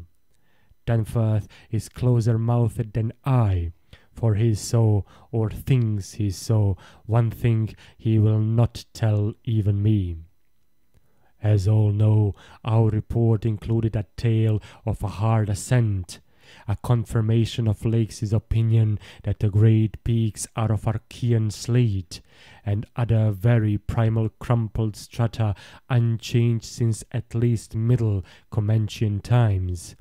A conventional comment on the regularity of the clinging cube and rampart formations. A decision that the cave mouths indicate dissolved calcareous veins. A conjecture that certain slopes and passes would permit of the scaling and crossing of the entire range by seasoned mountaineers, and a remark that the mysterious other side holds a lofty and immense super-plateau as ancient and unchanging as the mountains themselves. 20,000 feet in elevation, with grotesque rock formations protruding through a thin glacial layer, and with low gradual foothills between the general plateau surface and the sheer precipices of the highest peaks. This body of data is in every respect true so far as it goes, and it completely satisfied the men at the camp. We laid our absence of 16 hours, a longer time than our announced flying, landing, reconnoitering, and rock-collecting program called for, to a long mythical spell of adverse wind conditions, and told truly of our landing on the farther foothills. Fortunately, our tale sounded realistic and prosaic enough not to tempt any of the others into emulating our flight. Had any tried to do that, I would have used every ounce of my persuasion to stop them, and I do not know what Danforth would have done. While we were gone, Peabody, Sherman, Ropes, McTighe, and Williamson had worked like beavers over Lakes' 2 best planes, fitting them again for use despite the altogether unaccountable juggling of their operative mechanism. We decided to load all the planes the next morning and start back for our old base as soon as possible. Even though indirect, that was the safest way to work toward McMurdo Sound, for a straight-line flight across the most utterly unknown stretches of the eon-dead continent would involve many additional hazards. Further exploration was hardly feasible in view of our tragic decimation and the ruin of our drilling machinery. The daubs and horrors around us, which we did not reveal, made us wish only to escape from this austral world of desolation and brooding madness as swiftly as we could. As the public knows, our return to the world was accomplished without further disasters. All planes reached the old base on the evening of the next day, January 27th, after a swift non-stop flight, and on the 28th we made McMurdo Sound in 2 laps, the one pause being very brief, and occasioned by a faulty rudder in the furious wind over the ice shelf after we had cleared the great plateau. In 5 days more, the Arkham and Miskatonic, with all hands and equipment on board, were shaking clear of the thickening field ice and working up Ross Sea, with the mocking mountains of Victoria Land looming westward against a troubled Antarctic sky, and twisting the winds' wails into a wide-range musical piping which chilled my soul to the quick. Less than a fortnight later, we left the last hint of polar land behind us, and thanked heaven that we were clear of a haunted, accursed realm where life and death, space and time have made black and blasphemous alliances in the unknown epochs since matter first writhed and swam on the planet's scarce-cooled crust. Since our return, we have all constantly worked to discourage Antarctic exploration, and have kept certain doubts and guesses to ourselves with splendid unity and faithfulness. Even young Danforth, with his nervous breakdown, has not flinched or babbled to his doctors. Indeed, as I have said, there is one thing he thinks he alone saw, which he will not tell even me, though I think it would help his psychological state if he would consent to do so. It might explain and relieve much, though perhaps the thing was no more than the delusive aftermath of an earlier shock. That is the impression I gather after those rare, irresponsible moments when he whispers disjointed things to me, things which he repudiates vehemently as soon as he gets a grip on himself again.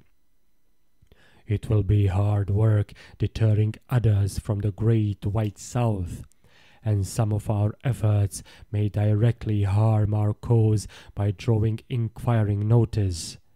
We might have known from the first that human curiosity is undying, and that the results we announced would be enough to spur others ahead on the same age-long pursuit of the unknown. Lakes' reports of those biological monstrosities had aroused naturalists and paleontologists to the highest pitch, though we were sensible enough not to show the detached parts we had taken from the actual buried specimens, or our photographs of those specimens as they were found.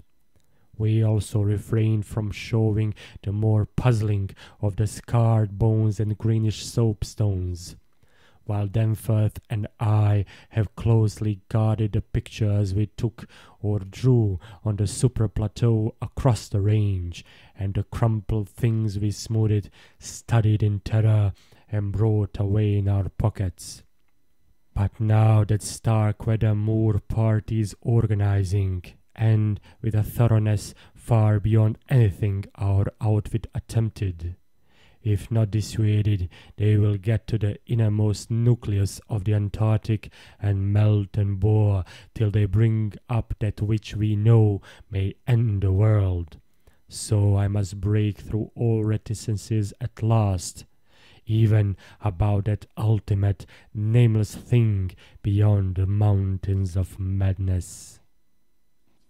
Chapter 4. It is only with vast hesitancy and repugnance that I let my mind go back to Lakes' camp and what we really found there, and to that other thing beyond the mountains of madness. I am constantly tempted to shirk the details and to let hints stand for actual facts and ineluctable deductions. I hope I have said enough already to let me glide briefly over the rest, that is, of the horror at the camp. I have told of the wind-ravaged terrain, the damaged shelters, the disarranged machinery, the varied uneasiness of our dogs, the missing sledges and other items, the deaths of men and dogs, the absence of Judney and the 6 insanely buried biological specimens, strangely sound in texture for all their structural injuries, from a world 40 million years dead. I do not recall whether I mentioned that upon checking up the canine bodies, we found 1 dog missing. We did not think much about that till later. Indeed, only Danforth and I have thought of it at all. The principal things I have been keeping back relate to the bodies and to certain subtle points which may or may not lend a hideous and incredible kind of rationale to the apparent chaos. At the time, I tried to keep the men's minds off those points, for it was so much simpler, so much more normal, to lay everything to an outbreak of madness on the part of some of Lakes' party. From the look of things, that demon mountain wind must have been enough to drive any man mad in the midst of this center of all earthly mystery and desolation. The crowning abnormality, of course, was the condition of the bodies, men and dogs alike. They had all been in some terrible kind of conflict, and were torn and mangled in fiendish and altogether inexplicable ways. Death, so far as we could judge, had in each case come from strangulation or laceration. The dogs had evidently started the trouble, for the state of their ill-built corral bore witness to its forcible breakage from within. It had been set some distance from the camp because of the hatred of the animals for those hellish Archean organisms, but the precaution seemed to have been taken in vain. When left alone in that monstrous wind, behind flimsy walls of insufficient height, they must have stampeded, whether from the wind itself or from some subtle, increasing odor emitted by the nightmare specimens, one could not say. But whatever had happened, it was hideous and revolting enough. Perhaps I had better put squeamishness aside and tell the worst at last, though with a categorical statement of opinion, based on the first-hand observations and most rigid deductions of both Danforth and myself, that the then missing Judney was in no way responsible for the loathsome horrors we found. I have said that the bodies were frightfully mangled. Now I must add that some were incised and subtracted from in the most curious, cold-blooded, and inhuman fashion. It was the same with dogs and men. All the healthier, fatter bodies, quadrupedal or bipedal, had had their most solid masses of tissue cut out and removed, as by a careful butcher, and around them was a strange sprinkling of salt, taken from the ravaged provisions chests on the plains, which conjured up the most horrible associations. The thing had occurred in one of the crude aeroplane shelters from which the plane had been dragged out, and subsequent winds had effaced all tracks which could have supplied any plausible theory. Scattered bits of clothing, roughly slashed from the human incision subjects, hinted no clues. It is useless to bring up the half impression of certain faint snow prints in one shielded corner of the ruined enclosure, because that impression did not concern human prints at all, but was clearly mixed up with all the talk of fossil prints which poor Lake had been giving throughout the preceding weeks. One had to be careful of one's imagination in the lee of those overshadowing mountains of madness. As I have indicated, Jedney and one dog turned out to be missing in the end. When we came out on that terrible shelter, we had missed 2 dogs and 2 men, but a fairly unharmed dissecting tent, which we entered after investigating the monstrous graves, had something to reveal. It was not as Lake had left it, for the covered parts of the primal monstrosity had been removed from the improvised table. Indeed, we had already realized that one of the 6 imperfect and insanely buried things we had found, the one with a trace of a peculiarly hateful odor, must represent the collected sections of the entity which Lake had tried to analyze. On and around that laboratory table were strewn other things, and it did not take long for us to guess that those things were the carefully, though oddly and inexpertly dissected parts of 1 man and 1 dog. I shall spare the feelings of survivors by omitting mention of the man's identity. Lake's anatomical instruments were missing, but there were evidences of their careful cleansing. The gasoline stove was also gone, though around it we found a curious litter of matches. We buried the human parts beside the other 10 men, and the canine parts with the other 35 dogs. Concerning the bizarre smudges on the laboratory table, and on the jumble of roughly handled illustrated books scattered near it, we were much too bewildered to speculate. This formed the worst of the camp horror, but other things were equally perplexing. The disappearance of Jedney, the 1 dog, the 8 uninjured biological specimens, the 3 sledges and certain instruments, illustrated technical and scientific books, writing materials, electric torches and batteries, food and fuel, heating apparatus, spare tents, fur suits, and the like, was utterly beyond sane conjecture, as were likewise the spatter fringe ink blots on certain pieces of paper, and the evidences of curious alien fumbling and experimentation around the planes and all other mechanical devices, both at the camp and at the boring. The dog seemed to abhor this oddly disordered machinery. Then, too, there was the upsetting of the larder, the disappearance of certain staples, and the jarringly comical heap of tin cans pried open in the most unlikely ways and at the most unlikely places. The profusion of scattered matches, intact, broken, or spent, formed another minor enigma, as did the 2 or 3 tent cloths and fur suits which we found lying about with peculiar and unorthodox slashings, conceivably due to clumsy efforts at unimaginable adaptations. The maltreatment of the human and canine bodies, and the crazy burial of the damaged Archean specimens were all of a piece with this apparent disintegrative madness.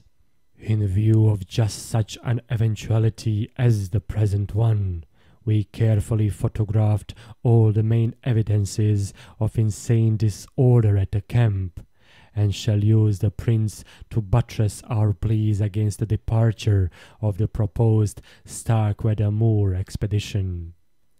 Our first act after finding the bodies in the shelter was to photograph and open the row of insane graves with the 5-pointed snow mounds.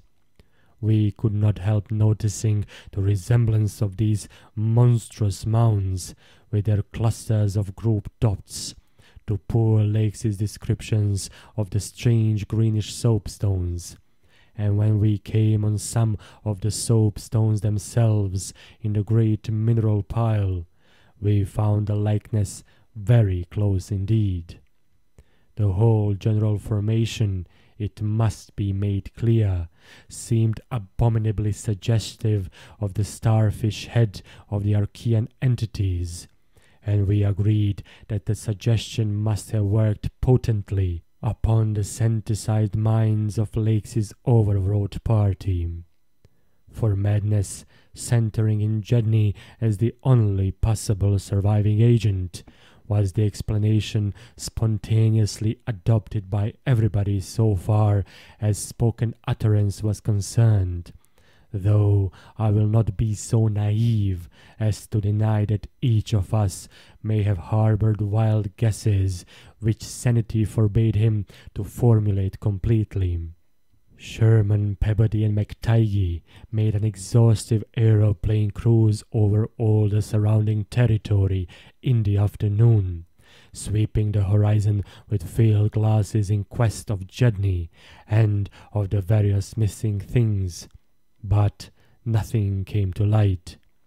The party reported that the Titan Barrier Range extended endlessly to right and left alike, without any diminution in height or essential structure. On some of the peaks, though, the regular cube and rampart formations were bolder and plainer, having doubtly fantastic similitudes to Roeric-painted Asian hill ruins. The distribution of cryptical cave mouths on the black, snow-denuded summits seemed roughly even as far as the range could be traced.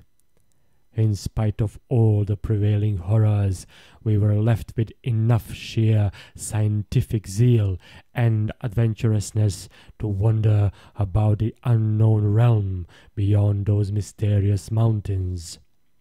As our guarded message stated, we rested at midnight after our day of terror and bafflement, but not without a tentative plan for one or more range-crossing altitude flights in a lightened plane with aerial camera and geologist's outfit, beginning the following morning.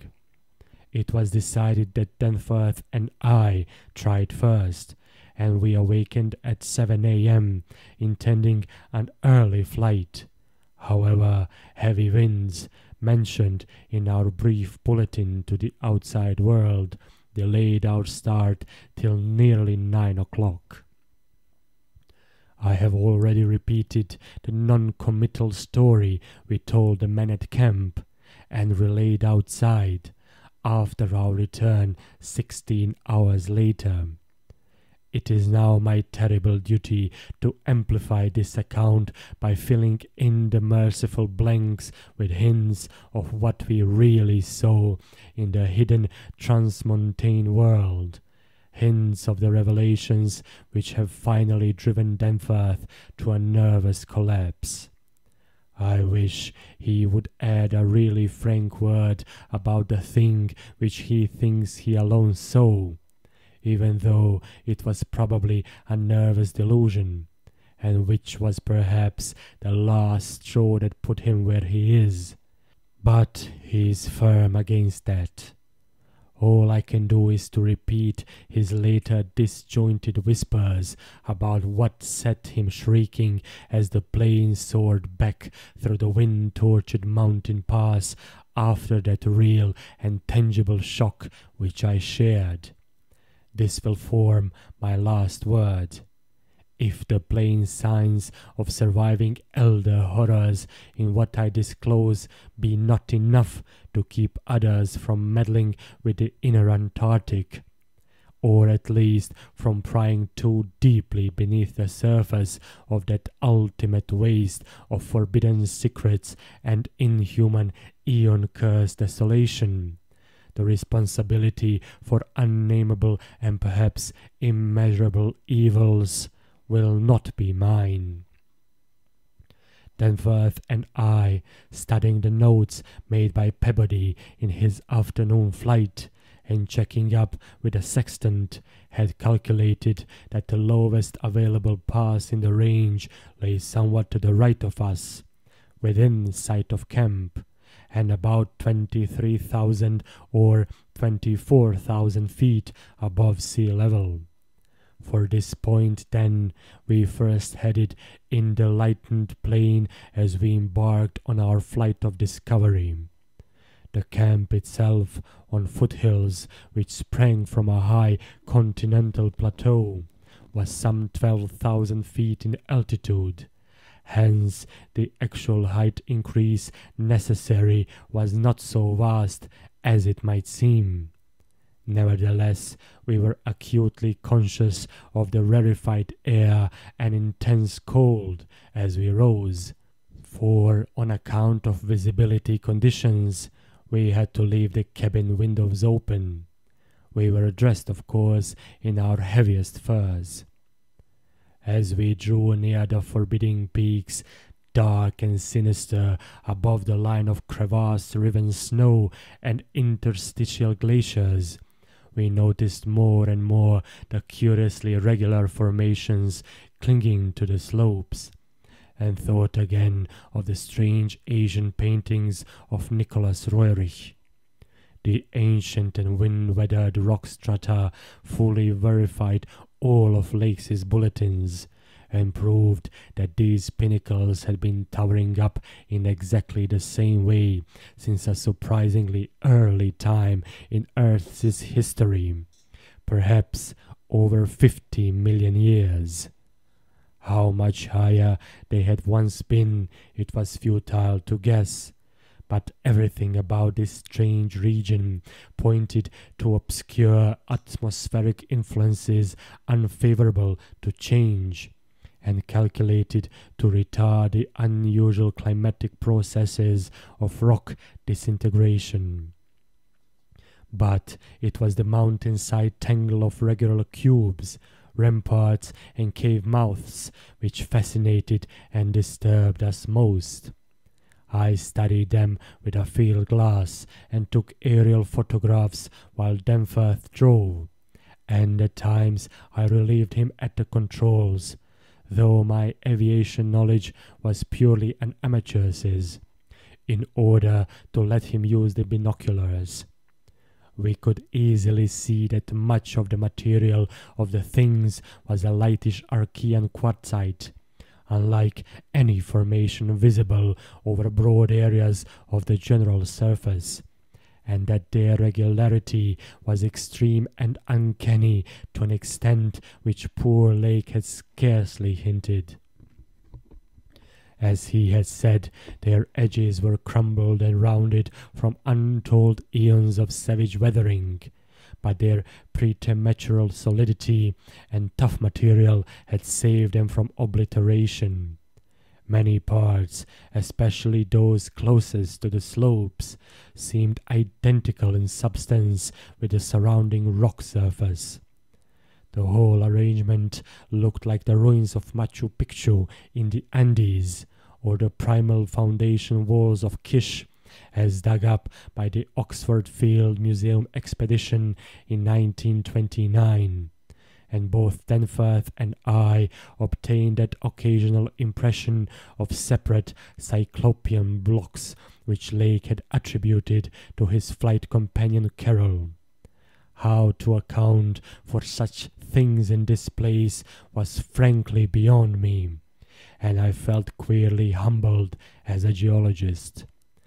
Igneous formations often have strange regularities, like the famous Giant's Causeway in Ireland, but this stupendous range, despite Lake's original suspicion of smoking cones, was above all else non-volcanic in evident structure. The curious cave mouths, near which the odd formations seemed most abundant, presented another, albeit a lesser puzzle because of their regularity of outline. They were, as Lake's bulletin had said, often approximately square or semicircular, as if the natural orifices had been shaped to greater symmetry by some magic hand. Their numerousness and wide distribution were remarkable, and suggested that the whole region was honeycombed with tunnels dissolved out of limestone strata. Such glimpses as we secured did not extend far within the caverns, but we saw that they were apparently clear of stalactites and stalagmites. Outside, those parts of the mountain slopes adjoining the apertures seemed invariably smooth and regular, and Danforth thought that the slight cracks and pittings of the weathering tended toward unusual patterns. Filled as he was with the horrors and strangeness discovered at the camp, he hinted that the pittings vaguely resembled those baffling groups of dots sprinkled over the primeval greenish soapstones, so hideously duplicated on the madly conceived snow mounds above those 6 buried monstrosities. We had risen gradually in flying over the higher foothills and along toward the relatively low pass we had selected. As we advanced, we occasionally looked down at the snow and ice of the land route, wondering whether we could have attempted a trip with the simpler equipment of earlier days. Somewhat to our surprise, we saw that the terrain was far from difficult as such things go, and that despite the crevasses and other bad spots, it would not have been likely to deter the sledges of a Scott, a Shackleton, or an Amundsen. Some of the glaciers appeared to lead up to wind-barred passes with unusual continuity, and upon reaching our chosen pass, we found that its case formed no exception. Our sensations of tense expectancy as we prepared to round the crest and peer out over an untrodden world can hardly be described on paper, even though we had no cause to think the regions beyond the range essentially different from those already seen and traversed. The touch of evil mystery in these barrier mountains, and in the beckoning sea of opalescent sky glimpsed betwixt their summits, was a highly subtle and attenuated matter not to be explained in literal words.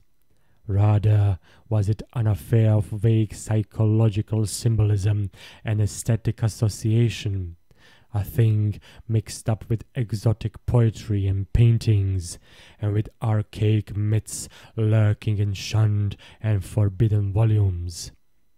Even the wind's burden held a peculiar strain of conscious malignity, and for a second it seemed that the composite sound included a bizarre musical whistling or piping over a wide range as the blast swept in and out of the omnipresent and resonant cave mouths. There was a cloudy note of reminiscent repulsion in this sound, as complex and unplaceable as any of the other dark impressions. We were now, after a slow ascent, at a height of 23,570 feet, according to the aneroid, and had left a region of clinging snow definitely below us.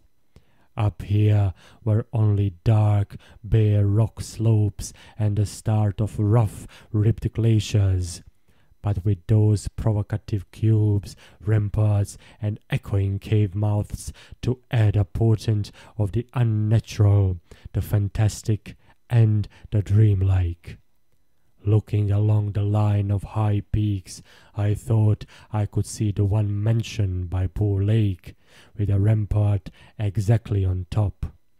It seemed to be half lost in a queer Antarctic haze, such a haze, perhaps, as had been responsible for Lake's early notion of volcanism.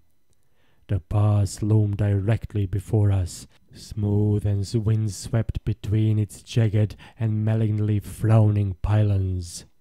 Beyond it was a sky fretted with swirling vapors and lighted by the low polar sun, the sky of that mysterious farther realm upon which we felt no human eye had ever gazed.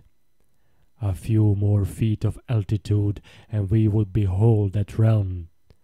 Danforth and I, unable to speak except in shouts amidst the howling, piping wind that raced through the pass and added to the noise of the unmuffled engines, exchanged eloquent glances. And then, having gained those last few feet, we did indeed stare across the momentous divide and over the unsampled secret of an elder and utterly alien earth. Chapter 5. I think that both of us simultaneously cried out in mixed awe, wonder, terror, and disbelief in our own senses as we finally cleared the pass and saw what lay beyond.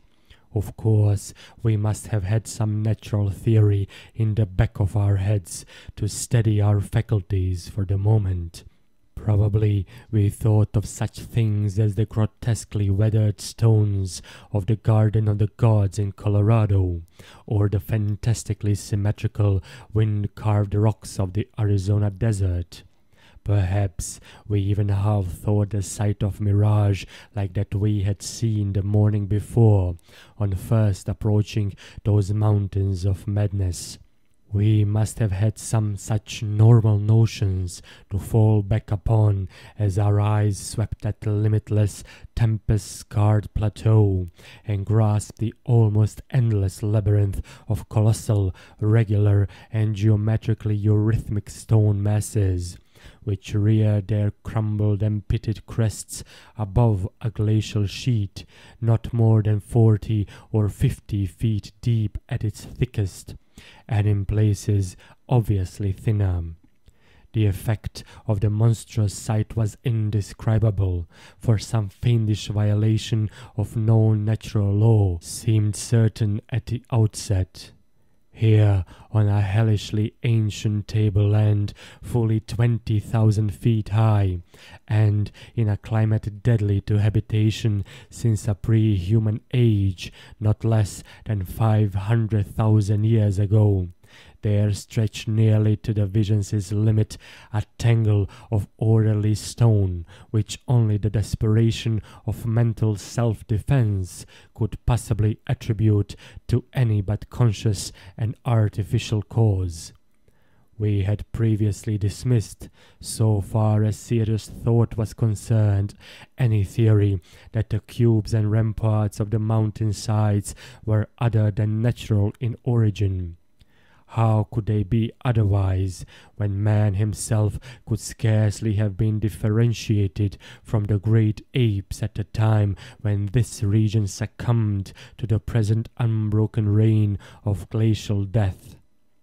Yet now the sway of reason seemed irrefutably shaken, for this cyclopean maze of squared, curved, and angled blocks had features which cut off all comfortable refuge.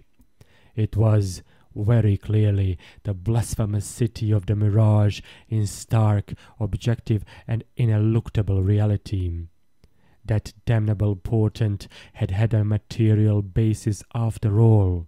There had been some horizontal stratum of ice dust in the upper air, and this shocking stone survival had projected its image across the mountains according to the simple laws of reflection. Of course, the phantom had been twisted and exaggerated, and had contained things which the real source did not contain. Yet now, as we saw that real source, we thought it even more hideous and menacing than its distant image.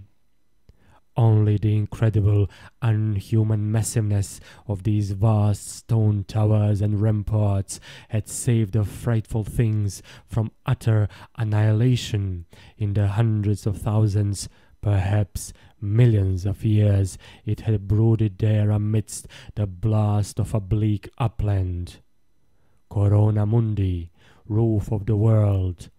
All sorts of fantastic phrases sprang to our lips as we looked dizzily down at the unbelievable spectacle. I thought again of the eldritch primal myths that had so persistently haunted me since my first sight of this dead Antarctic world, of the demoniac plateau of Leng, of the Mi-Go, of abominable snowmen of the Himalayas, of the Pnakotic manuscripts with their pre-human implications, of the Cthulhu cult, of the Necronomicon, and of the Hyperborean legends of formless Tsatogua, and the worst and formless star spawn associated with that semi-entity. For boundless miles in every direction the thing stretched off with very little thinning. Indeed, as our eyes followed it to the right and left along the base of the low, gradual foothills which separated it from the actual mountain rim, we decided that we could see no thinning at all, except for an interruption at the left of the pass through which we had come. We had merely struck, at random, a limited part of something of incalculable extent. The foothills were more sparsely sprinkled with grotesque stone structures, linking the terrible city to the already familiar cubes and ramparts which evidently formed its mountain outposts.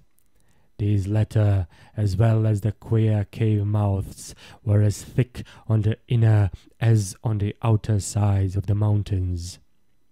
The nameless stone labyrinth consisted, for the most part, of walls from 10 to 150 feet in ice-clear height, and of a thickness varying from 5 to 10 feet. It was composed mostly of prodigious blocks of dark primordial slate, schists, and sandstones, blocks in many cases as large as 4 by 6 by 8 feet, though in several places it seemed to be carved out of a solid, uneven bedrock of Precambrian slate. The buildings were far from equal in size, there being innumerable honeycomb arrangements of enormous extent, as well as smaller separate structures.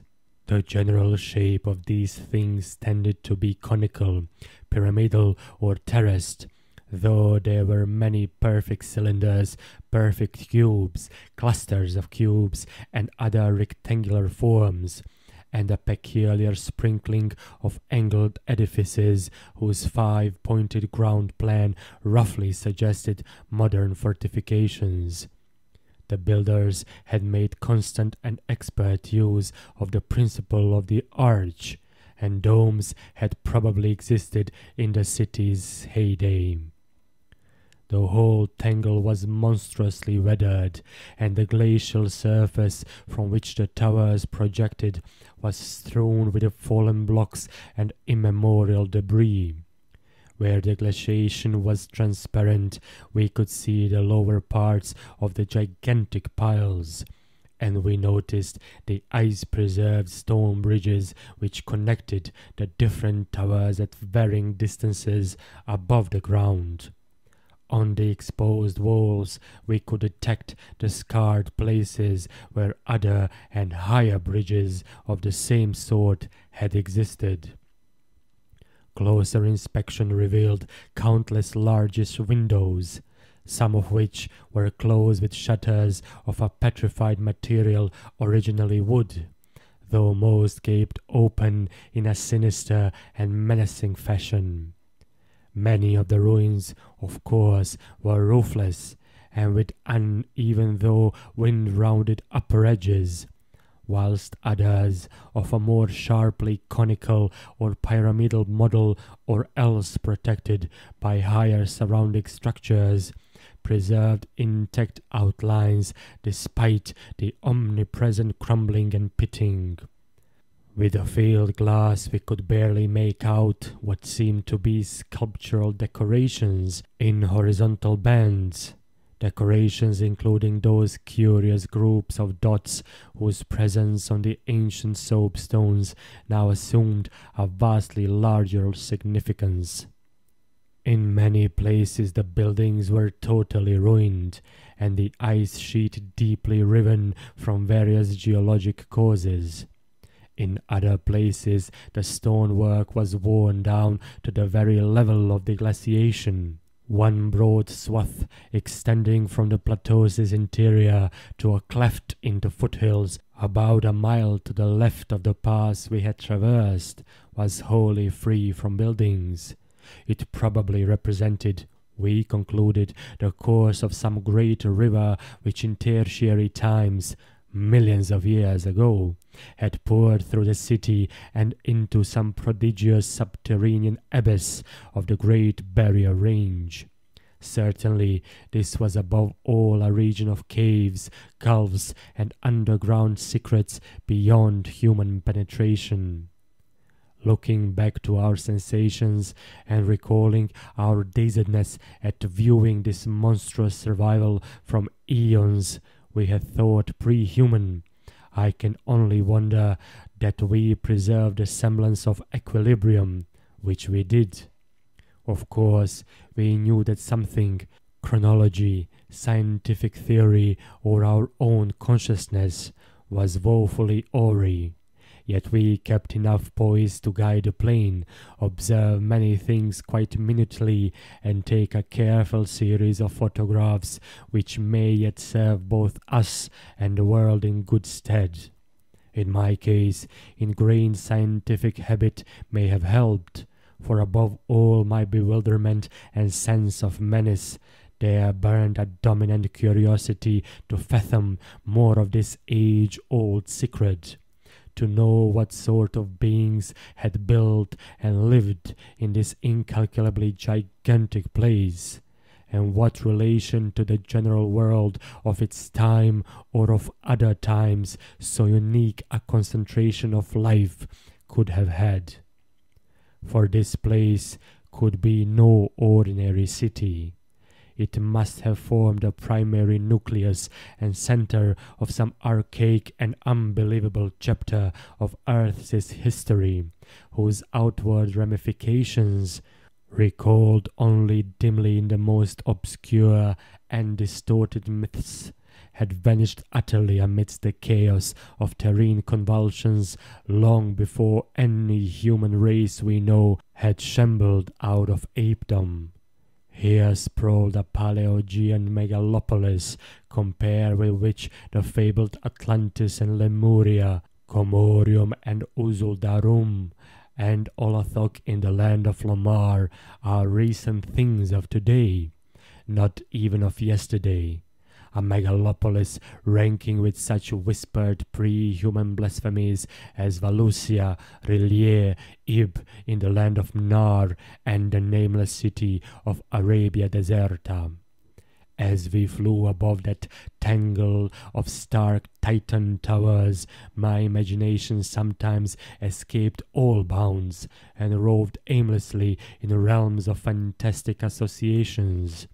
even weaving links betwixt this lost world and some of my own wildest dreams concerning the mad horror at the camp. The plane's fuel tank, in the interest of greater lightness, had been only partly filled. Hence we now had to exert caution in our explorations. Even so, however, we covered an enormous extent of ground, or rather air, after swooping down to a level where the wind became virtually negligible. There seemed to be no limit to the mountain range or to the length of the frightful stone city which bordered its inner foothills. 50 miles of flight in each direction showed no major change in the labyrinth of rock and masonry that clothed up corpse-like through the eternal ice. There were, though, some highly absorbing diversifications, such as the carvings on the canyon where that broad river had once pierced the foothills and approached its sinking place in the great range. The headlands at the stream's entrance had been boldly carved into cyclopean pylons, and something about the ridgy, barrel-shaped design stirred up oddly vague, hateful, and confusing semi-remembrances in both Danforth and me. We also came upon several star-shaped open spaces, evidently public squares, and noted various undulations in the terrain. Where a sharp hill rose, it was generally hollowed out into some sort of rambling stone edifice, but there were at least 2 exceptions. Of these latter, one was too badly weathered to disclose what had been on the jutting eminence, while the other still bore a fantastic conical monument carved out of the solid rock and roughly resembling such things as the well-known snake tomb in the ancient valley of Petra. Flying inland from the mountains, we discovered that the city was not of infinite width, even though its length along the foothills seemed endless.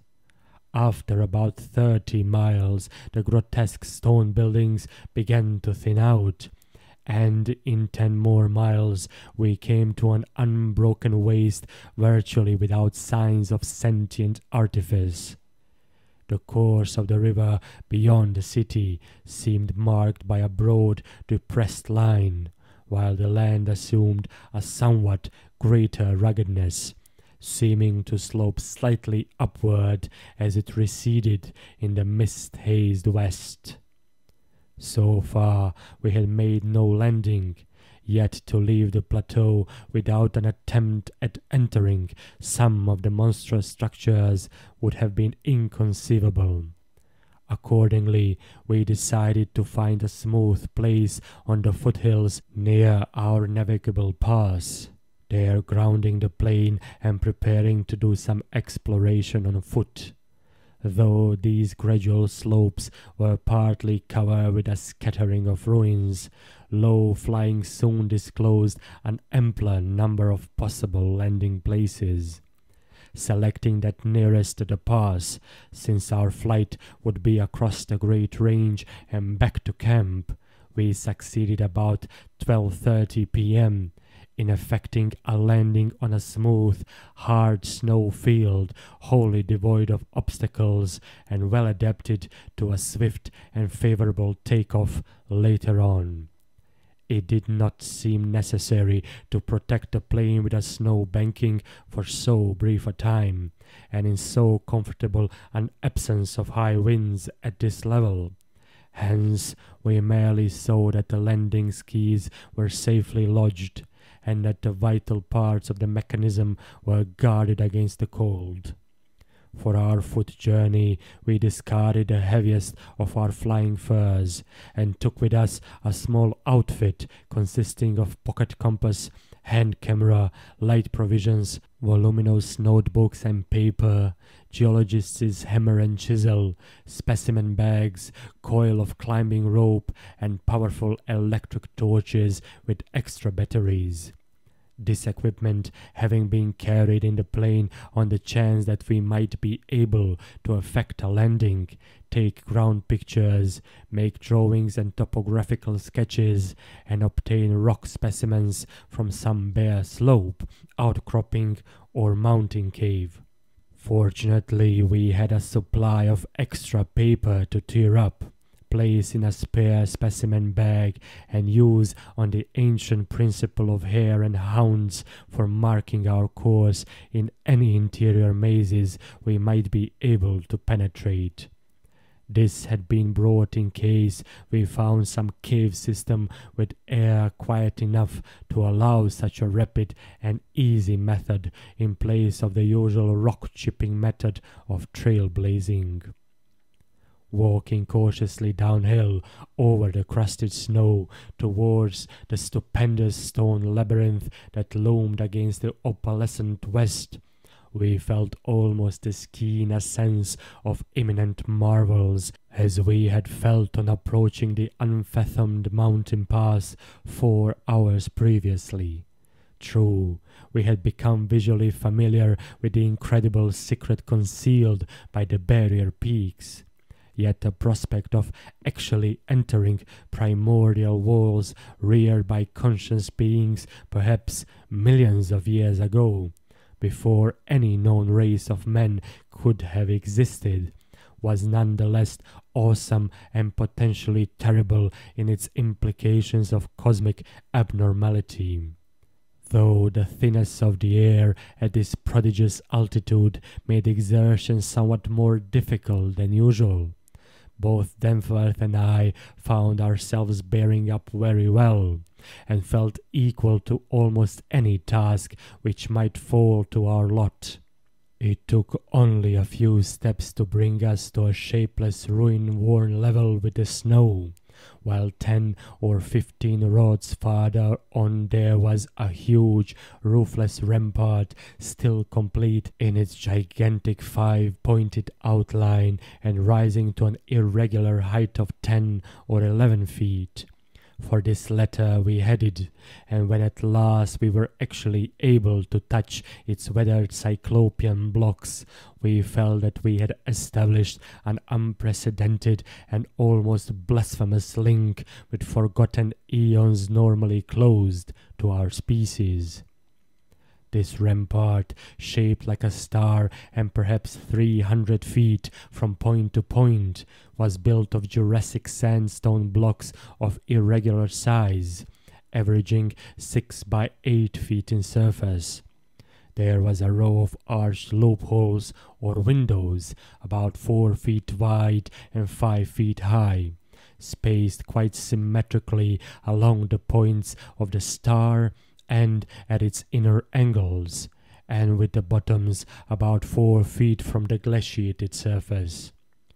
Looking through these, we could see that the masonry was fully 5 feet thick, that there were no partitions remaining within, and that there were traces of banded carvings or bas-reliefs on the interior walls.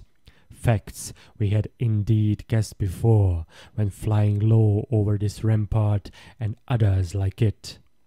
Though lower parts must have originally existed, all traces of such things were now wholly obscured by the deep layer of ice and snow at this point. We crawled through one of the windows and vainly tried to decipher the nearly effaced mural designs, but did not attempt to disturb the glaciated floor. Our orientation flights had indicated that many buildings in the city proper were less ice-choked, and that we might perhaps find wholly clear interiors leading down to the true ground level if we entered those structures still roofed at the top. Before we left the rampart, we photographed it carefully, and studied its mortarless cyclopean masonry with complete bewilderment. We wished that Peabody were present, for his engineering knowledge might have helped us guess how such titanic blocks could have been handled in that unbelievably remote age when the city and its outskirts were built up. The half-mile walk downhill to the actual city, with the upper wind shrieking vainly and savagely through the skyward peaks in the background, was something of which the smallest details will always remain engraved on my mind. Only in fantastic nightmares could any human beings but Danforth and me conceive such optical effects. Between us and the churning vapors of the west lay that monstrous tangle of dark stone towers, its outer and incredible forms impressing us afresh at every new angle of vision. It was a mirage in solid stone, and were it not for the photographs, I would still doubt that such a thing could be.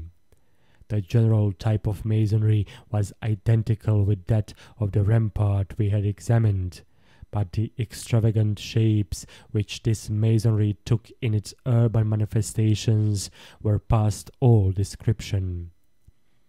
Even the pictures illustrate only one or two phases of its endless variety, preternatural massiveness, and utterly alien exoticism.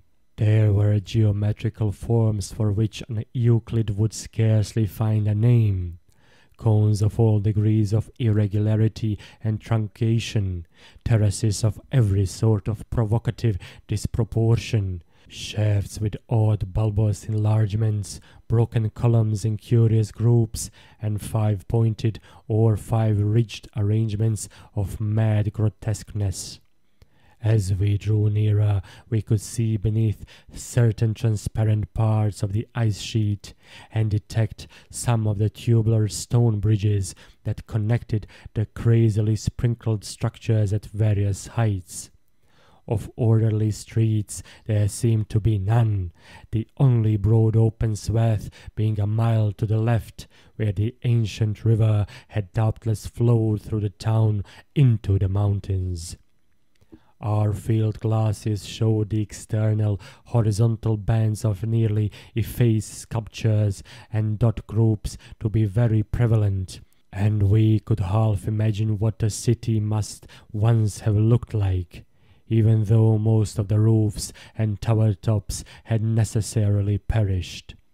As a whole, it had been a complex tangle of twisted lanes and alleys, all of them deep canyons, and some little better than tunnels because of the overhanging masonry or overreaching bridges.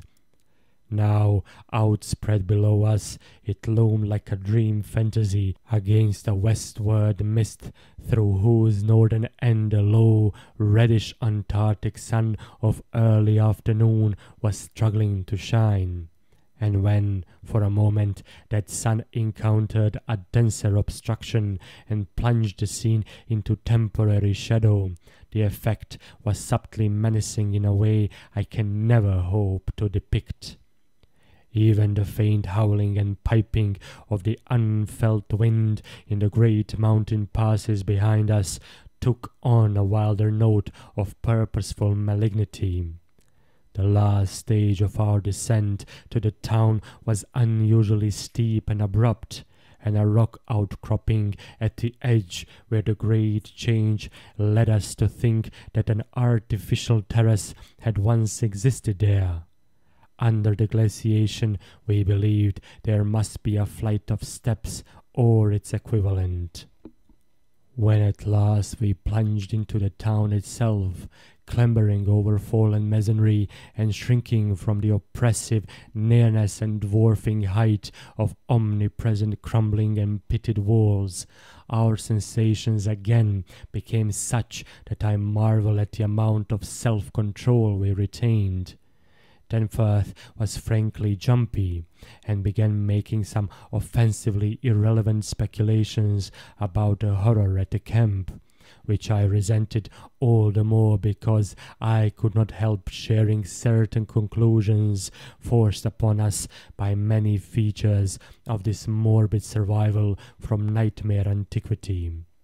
The speculations worked on his imagination too, for in one place, where a debris-littered alley turned a sharp corner, he insisted that he saw faint traces of ground markings which he did not like, whilst elsewhere he stopped to listen to a subtle, imaginary sound from some undefined point, a muffled, musical piping, he said, not unlike that of the wind in the mountain caves, yet somehow disturbingly different.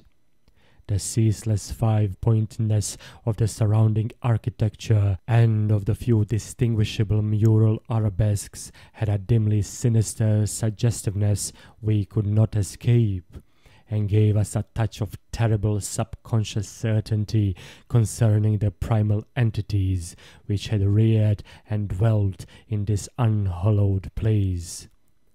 Nevertheless, our scientific and adventurous souls were not wholly dead, and we mechanically carried out our program of chipping specimens from all the different rock types represented in the masonry. We wished a rather full set in order to draw better conclusions regarding the age of the place. Nothing in the great outer wall seemed to date from later than the Jurassic and Comanchean periods, nor was any piece of stone in the entire place of a greater recency than the Pliocene age. In stark certainty, we were wandering amidst a death which had reigned at least 500,000 years, and in all probability even longer. As we proceeded through this maze of stone-shadowed twilight, we stopped at all available apertures to study interiors and investigate entrance possibilities. Some were above our reach, whilst others led only into ice-choked ruins as unroofed and barren as the rampart on the hill. One, though spacious and inviting, opened on a seemingly bottomless abyss without visible means of descent. Now and then we had a chance to study the petrified wood of a surviving shutter, and were impressed by the fabulous antiquity implied in the still discernible grain. These things had come from Mesozoic gymnosperms and conifers, especially Cretaceous cycads, and from fan palms and early angiosperms of plainly tertiary date. Nothing definitely later than the Pliocene could be discovered. In the placing of these shutters, whose edges showed the former presence of queer and long-vanished hinges, usage seemed to be varied, some being on the outer and some on the inner side of the deep embrasures. They seemed to have become wedged in place, thus surviving the rusting of their former and probably metallic fixtures and fastenings. After a time we came across a row of windows in the bulges of a colossal five-edged cone of undamaged apex, which led into a vast, well-preserved room with stone flooring, but these were too high in the room to permit descent without a rope.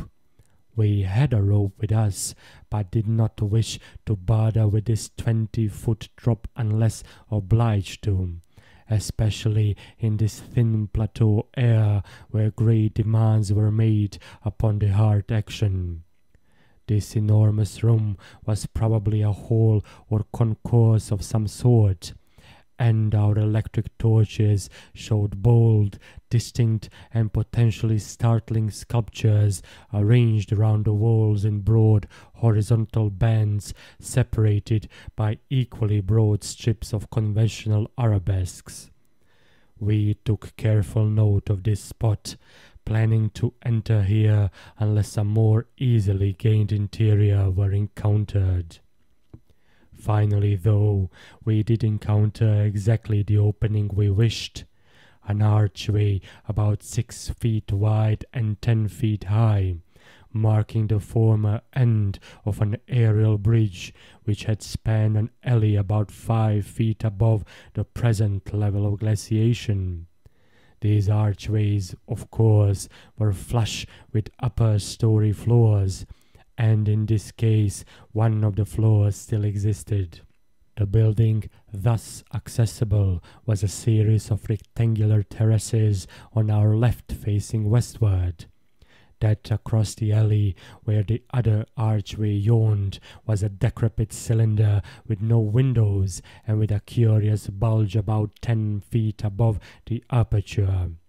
It was totally dark inside, and the archway seemed to open on a well of illimitable emptiness. Heaped debris made the entrance to the vast left-hand building doubly easy. Yet for a moment we hesitated before taking advantage of the long-wished chance. For though we had penetrated into this tangle of archaic mystery, it required fresh resolution to carry us actually inside a complete and surviving building of a fabulous elder world, whose nature was becoming more and more hideously plain to us. In the end, however, we made the plunge and scrambled up over the rubble into the gaping embrasure. The floor beyond was of great slate slabs, and seemed to form the outlet of a long, high corridor with sculptured walls. Observing the many inner archways which led off from it, and realizing the probable complexity of the nest of apartments within, we decided that we must begin our system of hare and hound trailblazing. Hitherto our compasses, together with frequent glimpses of the vast mountain range between the towers in our rear, had been enough to prevent our losing our way. But from now on the artificial substitute would be necessary. Accordingly, we reduced our extra paper to shreds of suitable size, placed these in a bag to be carried by Danforth, and prepared to use them as economically as safety would allow. This method would probably gain us immunity from straying, since there did not appear to be any strong air currents inside the primordial masonry. If such should develop, or if our paper supply should give out, we could of course fall back on the more secure, though more tedious and retarding method of rock chipping. Just how extensive a territory we had opened up, it was impossible to guess without a trial. The close and frequent connections of the different buildings made it likely that we might cross from one to another on bridges underneath the ice, except where impeded by local collapses and geological rifts, for very little glaciation seemed to have entered the massive constructions.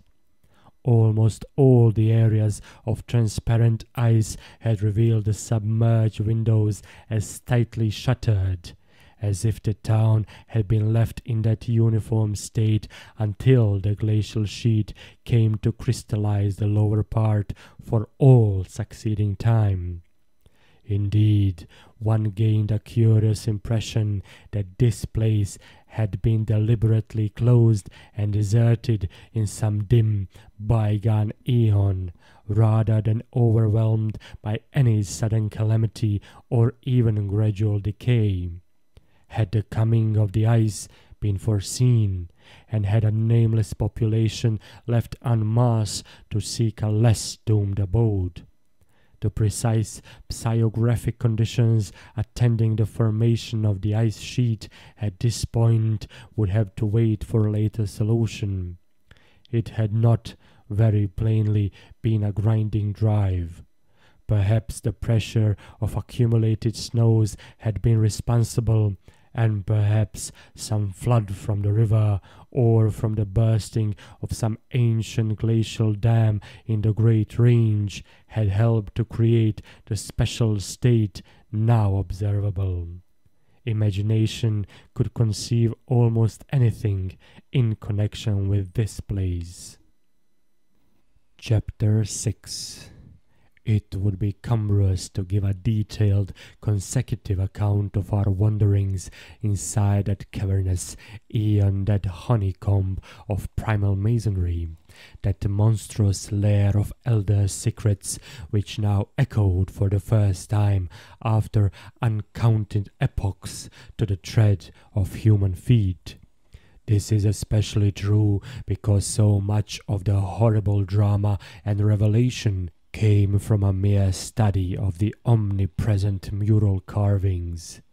Our flashlight photographs of those carvings will do much toward proving the truth of what we are now disclosing, and it is lamentable that we had not a larger film supply with us. As it was, we made crude notebook sketches of certain salient features after all our films were used up. The building which we had entered was one of great size and elaborateness, and gave us an impressive notion of the architecture of that nameless geologic past. The inner partitions were less massive than the outer walls, but on the lower levels were excellently preserved. Labyrinthine complexity, involving curiously irregular difference in floor levels, characterized the entire arrangement, and we should certainly have been lost at the very outset but for the trail of torn paper left behind us. We decided to explore the more decrepit upper parts first of all, hence climbed aloft in the maze for a distance of some 100 feet, to where the topmost tier of chambers yawned snowily and ruinously open to the polar sky. Ascent was effected over the steep, transversely ribbed stone ramps or inclined planes, which everywhere served in lieu of stairs. The rooms we encountered were of all imaginable shapes and proportions, ranging from 5-pointed stars to triangles and perfect cubes. It might be safe to say that their general average was about 30 by 30 feet in floor area and 20 feet in height, though many larger apartments existed. After thoroughly examining the upper regions and the glacial level, we descended, story by story, into the submerged part, where indeed we soon saw we were in a continuous maze of connected chambers and passages, probably leading over unlimited areas outside this particular building. The cyclopean massiveness and gigantism of everything about us became curiously oppressive, and there was something vaguely but deeply unhuman in all the contours, dimensions, proportions, decorations, and constructional nuances of the blasphemously archaic stonework. We soon realized from what the carvings revealed that this monstrosity was many million years old. We cannot yet explain the engineering principles used in the anomalous balancing and adjustment of the vast rock masses, though the function of the arch was clearly much relied on. The rooms we visited were wholly bare of all portable contents, a circumstance which sustained our belief in the city's deliberate desertion. The prime decorative feature was the almost universal system of mural sculpture, which tended to run in continuous horizontal bands 3 feet wide, and arranged from floor to ceiling in alternation with bands of equal width, given over to geometrical arabesques. There were exceptions to this rule of arrangement, but its preponderance was overwhelming. Often, however, a series of smooth cartouches containing oddly patterned groups of dots would be sung along one of the arabesque bands. The technique, we soon saw, was mature, accomplished, and aesthetically evolved to the highest degree of civilized mastery, though utterly alien in every detail to any known art tradition of the human race. In delicacy of execution, no sculpture I have ever seen could approach it. The minutest details of elaborate vegetation or of animal life were rendered with astonishing vividness despite the bold scale of the carvings, whilst the conventional designs were marvels of skilful intricacy. The arabesques displayed a profound use of mathematical principles, and were made of obscurely symmetrical curves and angles based on the quantity of 5. The pictorial bands followed a highly formalized tradition and involved a peculiar treatment of perspective, but had an artistic force that moved us profoundly, notwithstanding the intervening gulf of vast geologic periods. Their method of design hinged on a singular juxtaposition of the cross-section with the two-dimensional silhouette, and embodied an analytical psychology beyond that of any known race of antiquity. It is useless to try to compare this art with any represented in our museums. Those who see our photographs will probably find its closest analogue in certain grotesque conceptions of the most daring futurists. The arabesque tracery consisted altogether of depressed lines, whose depth on unweathered walls varied from 1 to 2 inches. When cartouches with dot groups appeared, evidently as inscriptions in some unknown and primordial language and alphabet, the depression of the smooth surface was perhaps 1.5 inches, and of the dots perhaps 1/2 inch more. The pictorial bands were in countersunk low relief, their background being depressed about 2 inches from the original wall surface. In some specimens, marks of a former coloration could be detected, though for the most part the untold eons had disintegrated and banished any pigments which may have been applied. The more one studied the marvelous technique, the more one admired the things. Beneath their strict conventionalization, one could grasp the minute and accurate observation and graphic skill of the artists, and indeed the very conventions themselves serve to symbolize and accentuate the real essence or vital differentiation of every object delineated. We felt too that besides these recognizable excellences, there were others lurking beyond the reach of our perceptions. Certain touches here and there gave vague hints of latent symbols and stimuli which another mental and emotional background and a fuller or different sensory equipment might have made of profound and poignant significance to us. The subject matter of the sculptures obviously came from the life of the vanished epoch of their creation, and contained a large proportion of evident history.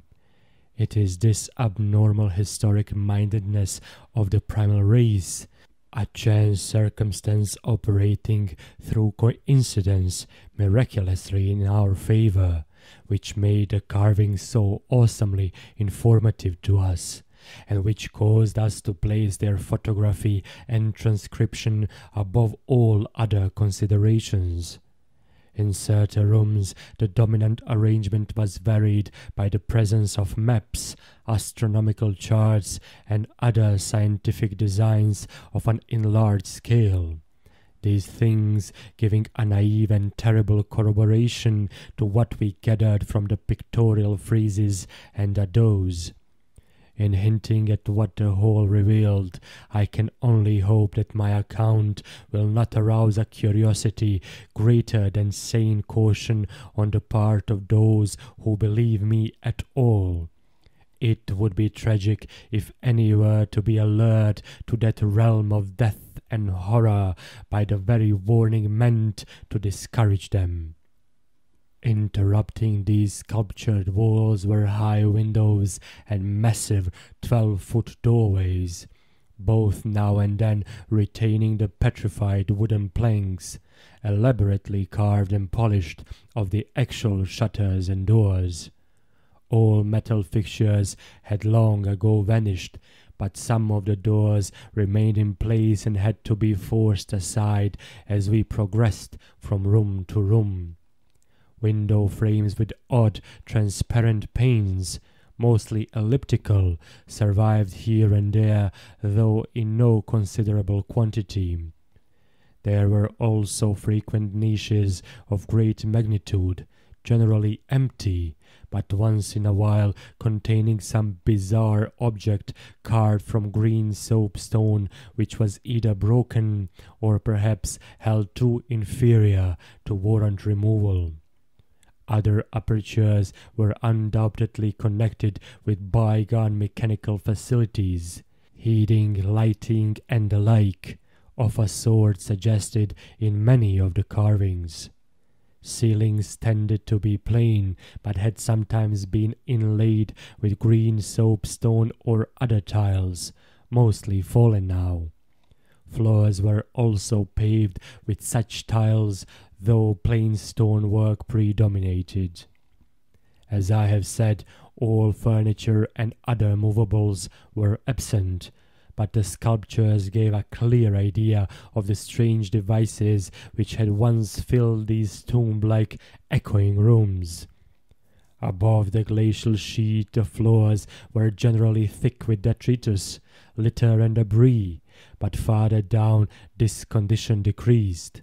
In some of the lower chambers and corridors there was little more than gritty dust or ancient incrustations, while occasional areas had an uncanny air of newly swept immaculateness. Of course, where rifts or collapses had occurred, the lower levels were as littered as the upper ones. A central court, as in other structures we had seen from the air, saved the inner regions from total darkness, so that we seldom had to use our electric torches in the upper rooms, except when studying sculpture details. Below the ice cap, however, the twilight deepened, and in many parts of the tangled ground level there was an approach to absolute blackness.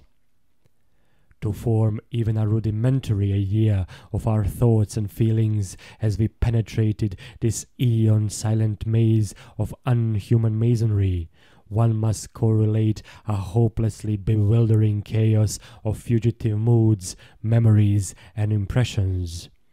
The sheer appalling antiquity and lethal desolation of the place were enough to overwhelm almost any sensitive person. But added to these elements were the recent unexplained horror at the camp, and the revelations all too soon effected by the terrible mural sculptures around us. The moment we came upon a perfect section of carving, where no ambiguity or interpretation could exist, it took only a brief study to give us the hideous truth. A truth which it would be naive to claim Danforth and I had not independently suspected before, though we had carefully refrained from even hinting it to each other. There could now be no further merciful doubt about the nature of the beings which had built and inhabited this monstrous dead city millions of years ago, when man's ancestors were primitive archaic mammals and vast dinosaurs roamed the tropical steppes of Europe and Asia.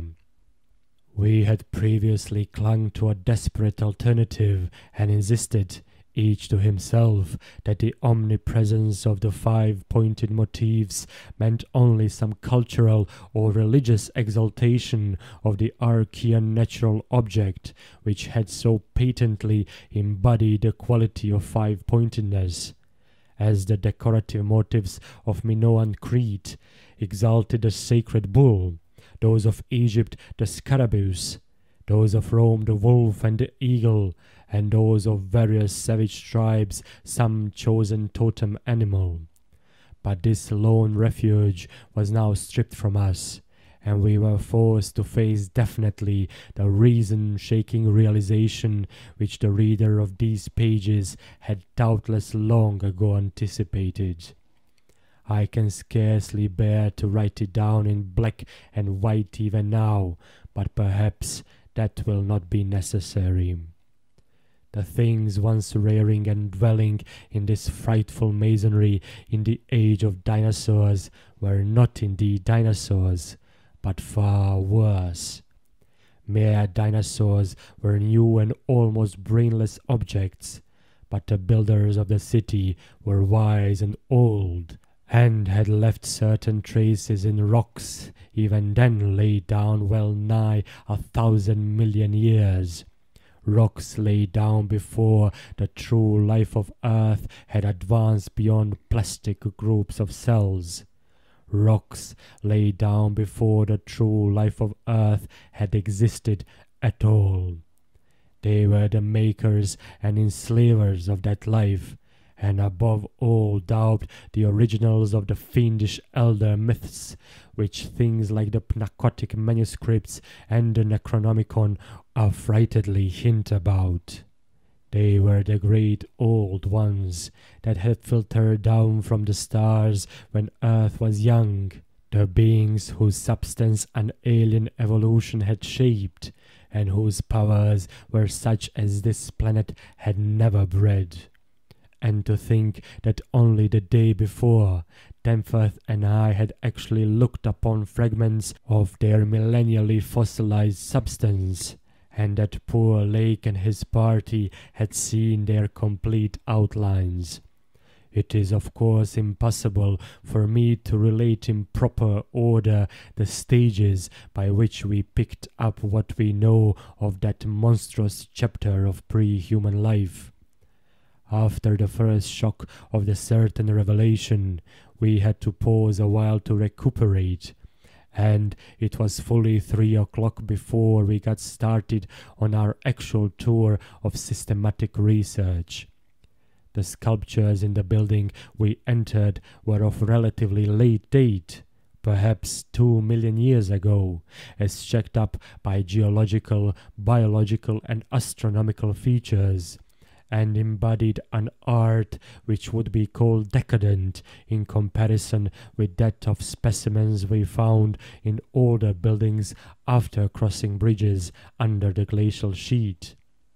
One edifice hewn from the solid rock seemed to go back 40 or possibly even 50 million years, to the lower Eocene or upper Cretaceous, and contained bas-reliefs of an artistry surpassing anything else, with one tremendous exception that we encountered. That was, we have since agreed, the oldest domestic structure we traversed. Were it not for the support of those flashlights soon to be made public, I would refrain from telling what I found and inferred, lest I be confined as a madman. Of course, the infinitely early parts of the patchwork tale, representing the pre-terrestrial life of the star-headed beings on other planets, in other galaxies, and in other universes, can readily be interpreted as the fantastic mythology of those beings themselves. Yet such parts sometimes involve designs and diagrams so uncannily close to the latest findings of mathematics and astrophysics that I scarcely know what to think. Let others judge when they see the photographs I shall publish. Naturally, no one set of carvings which we encountered told more than a fraction of any connected story, nor did we even begin to come upon the various stages of that story in their proper order. Some of the vast rooms were independent units so far as their designs were concerned, whilst in other cases a continuous chronicle would be carried through a series of rooms and corridors.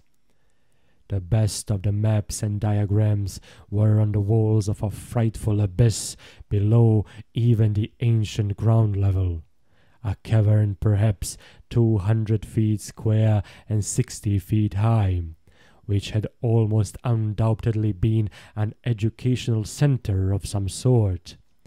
There were many provoking repetitions of the same material in different rooms and buildings, since certain chapters of experience and certain summaries or phases of racial history had evidently been favorites with different decorators or dwellers.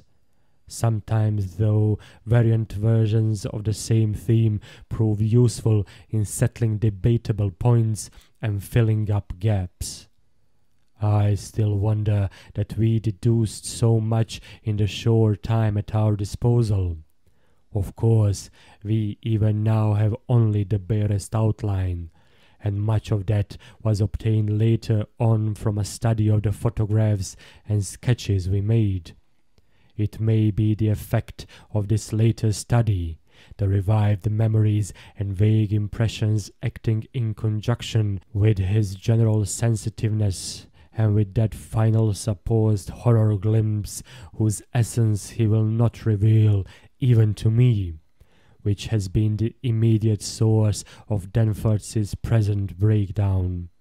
But it had to be, for we could not issue our warning intelligently without the fullest possible information, and the issuance of that warning is a prime necessity. Certain lingering influences in that unknown Antarctic world of disordered time and alien natural law make it imperative that further exploration be discouraged. Chapter 7. The full story, so far as deciphered, will eventually appear in an official bulletin of Miskatonic University. Here I shall sketch only the salient highlights in a formless, rambling way. Myth or otherwise, the sculptures told of the coming of those star-headed things to the nascent, lifeless earth out of cosmic space. Their coming and the coming of many other alien entities, such as at certain times embark upon spatial pioneering.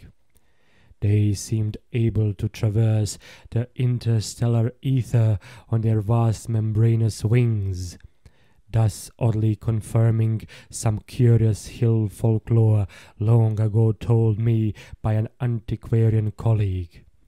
They had lived under the sea a good deal, building fantastic cities and fighting terrific battles with nameless adversaries by means of intricate devices, employing unknown principles of energy.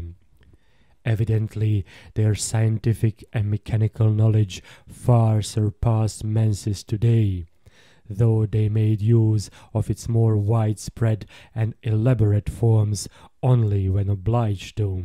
Some of the sculptures suggested that they had passed through a stage of mechanized life on other planets, but had receded upon finding its effects emotionally unsatisfying.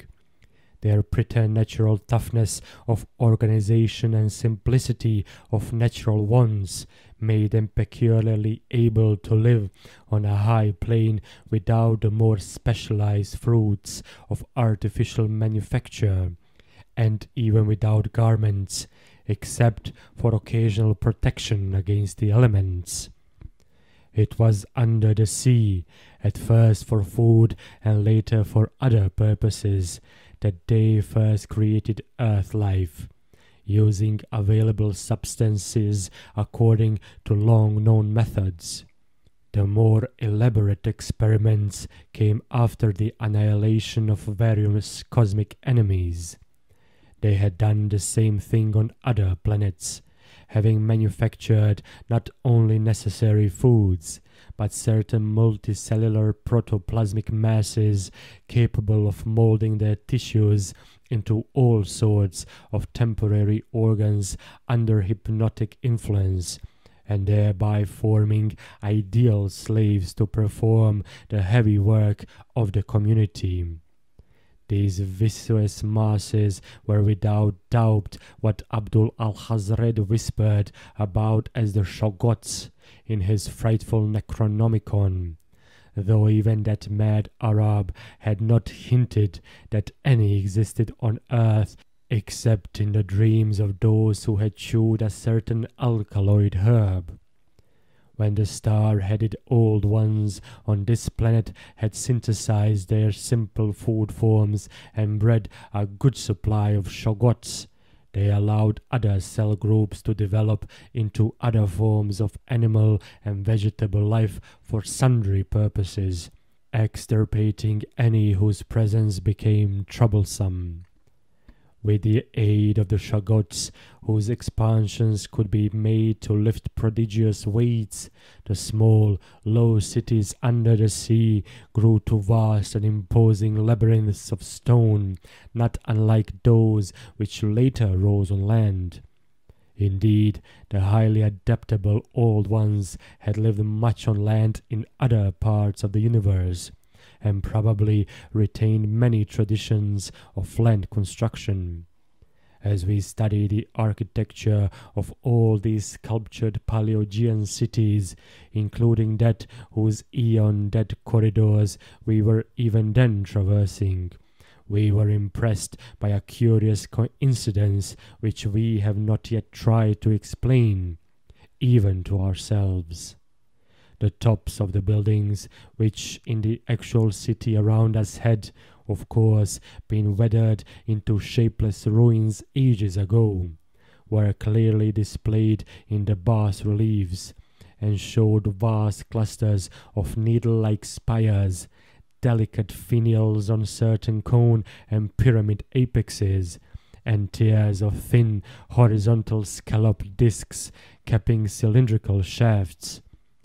This was exactly what we had seen in that monstrous and portentous mirage, cast by a dead city whence such skyline features had been absent for thousands and tens of thousands of years, which loomed on our ignorant eyes across the unfathomed mountains of madness as we first approached poor Lakes's ill-fated camp. Of the life of the old ones, both under the sea and after part of them migrated to land, volumes could be written. Those in shallow water had continued the fullest use of the eyes at the ends of their 5 main head tentacles, and had practiced the arts of sculpture and of writing in quite the usual way, the writing accomplished with a stylus on waterproof waxen surfaces. Those lower down in the ocean depths, though they used a curious phosphorescent organism to furnish light, pieced out their vision with obscure special senses operating through the prismatic cilia on their heads, senses which rendered all the old ones partly independent of light in emergencies. Their forms of sculpture and writing had changed curiously during the descent, embodying certain apparently chemical coating processes, probably to secure phosphorescence, which the bas-reliefs could not make clear to us. The beings moved in the sea partly by swimming, using the lateral crinoid arms, and partly by wriggling with the lower tier of tentacles containing the pseudo-feet. Occasionally they accomplished long swoops with the auxiliary use of 2 or more sets of their fan-like folding wings. On land they locally used the pseudo-feet, but now and then flew to great heights, or over long distances with their wings.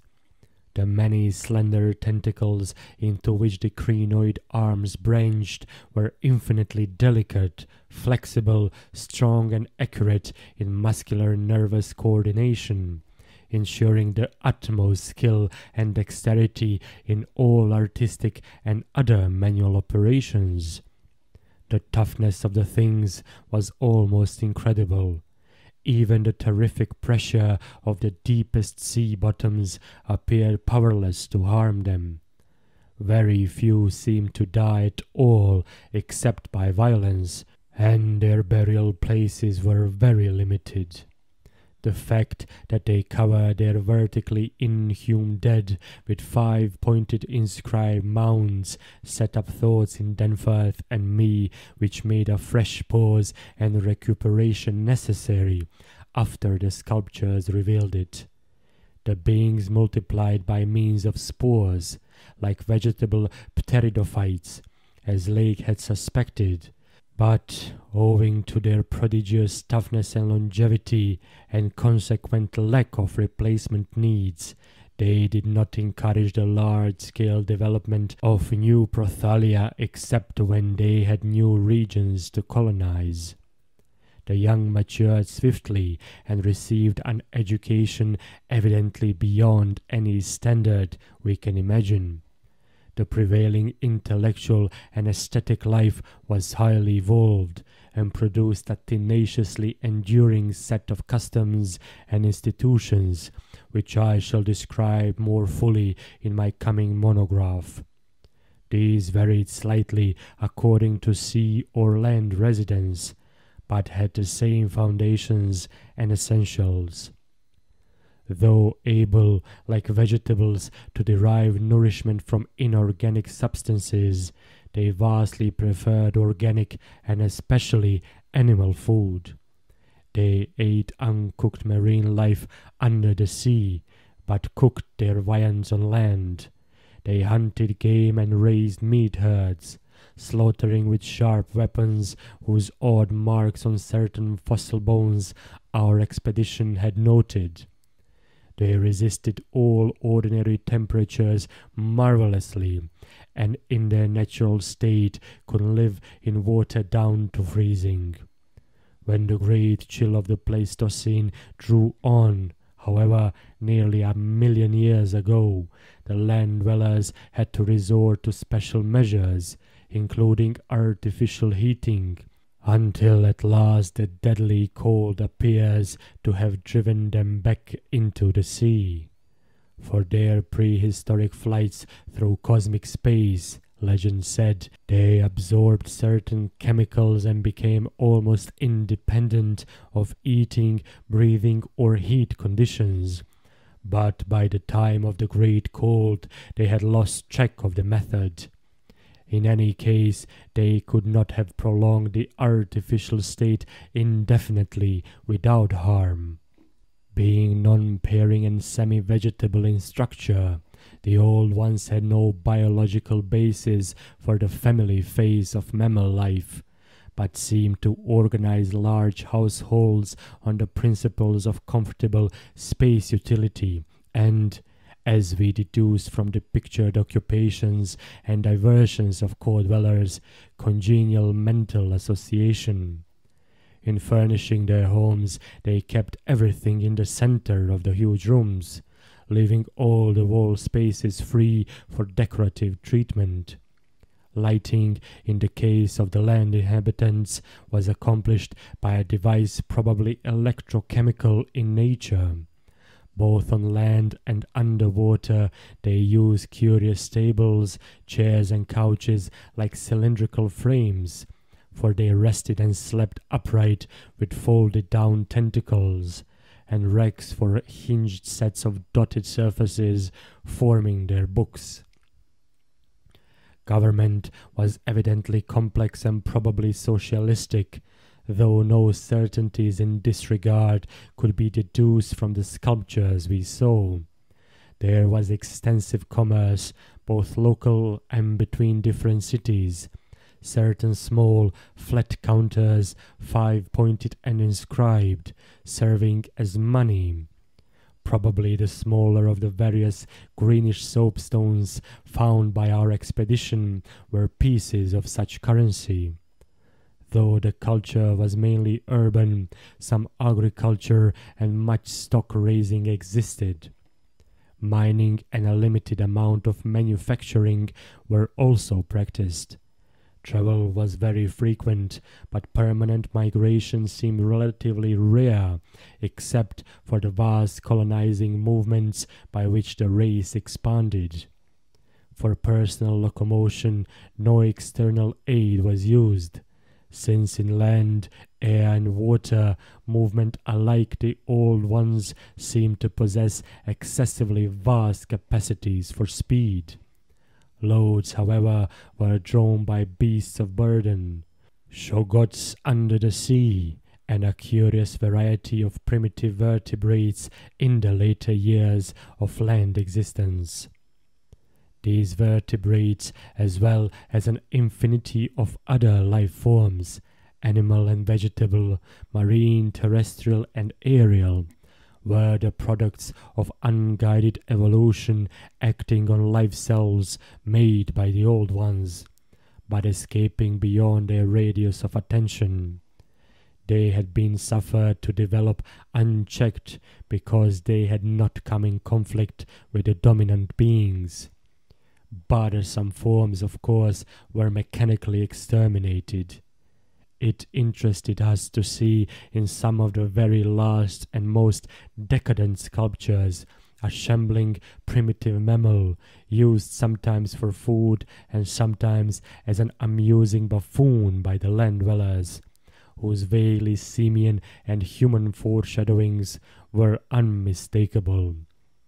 In the building of land cities, the huge stone blocks of the high towers were generally lifted by vast winged pterodactyls of a species heretofore known to paleontology.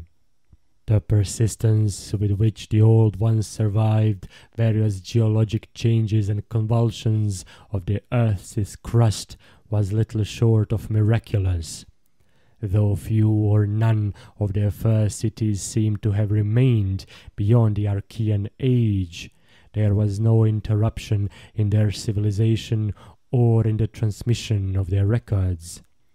Their original place of advent to the planet was the Antarctic Ocean, and it is likely that they came not long after the matter forming the moon was wrenched from the neighboring South Pacific. According to one of the sculptured maps, the whole globe was then under water, with stone cities scattered farther and farther from the Antarctic as eons passed. Another map shows a vast bulk of dry land around the South Pole, where it is evident that some of the beings made experimental settlements, though their main centers were transferred to the nearest sea bottom. Later maps, which displayed the land masses cracking and drifting and sending certain detached parts northward, uphold in a striking way the theories of continental drift lately advanced by Taylor, Wegener, and Joly. With the upheaval of new land in the South Pacific, tremendous events began. Some of the marine cities were hopelessly shattered, yet that was not the worst misfortune. Another race, a land race of beings shaped like octopi and probably corresponding to fabulous pre-human spawn of Cthulhu, soon began filtering down from cosmic infinity and precipitated a monstrous war which for a time drove the old ones wholly back to the sea. A colossal blow in view of the increasing land settlements. Later peace was made, and the new lands were given to the Cthulhu spawn, whilst the old ones held the sea and the older lands. New land cities were founded, the greatest of them in the Antarctic, for this region of first arrival was sacred. From then on, as before, the Antarctic remained the center of the Old Ones' civilization, and all the cities built there by the Cthulhu spawn were blotted out. Then suddenly the lands of the Pacific sank again, taking with them the frightful stone city of R'lyeh and all the cosmic octopi, so that the Old Ones were again supreme on the planet, except for one shadowy fear about which they did not like to speak. At a rather later age, their cities dotted all the land and water areas of the globe. Hence the recommendation in my coming monograph that some archaeologists make systematic borings with Peabody's type of apparatus in certain widely separated regions. The steady trend down the ages was from water to land, a movement encouraged by the rise of new land masses, though the ocean was never wholly deserted. Another cause of the landward movement was the new difficulty in breeding and managing the shoggoths, upon which successful sea life depended. With the march of time, as the sculptors sadly confessed, the art of creating new life from inorganic matter had been lost, so that the Old Ones had to depend on the molding of forms already in existence. On land, the great reptiles proved highly tractable, but the shoggoths of the sea, reproducing by fission and acquiring a dangerous degree of accidental intelligence, presented for a time a formidable problem.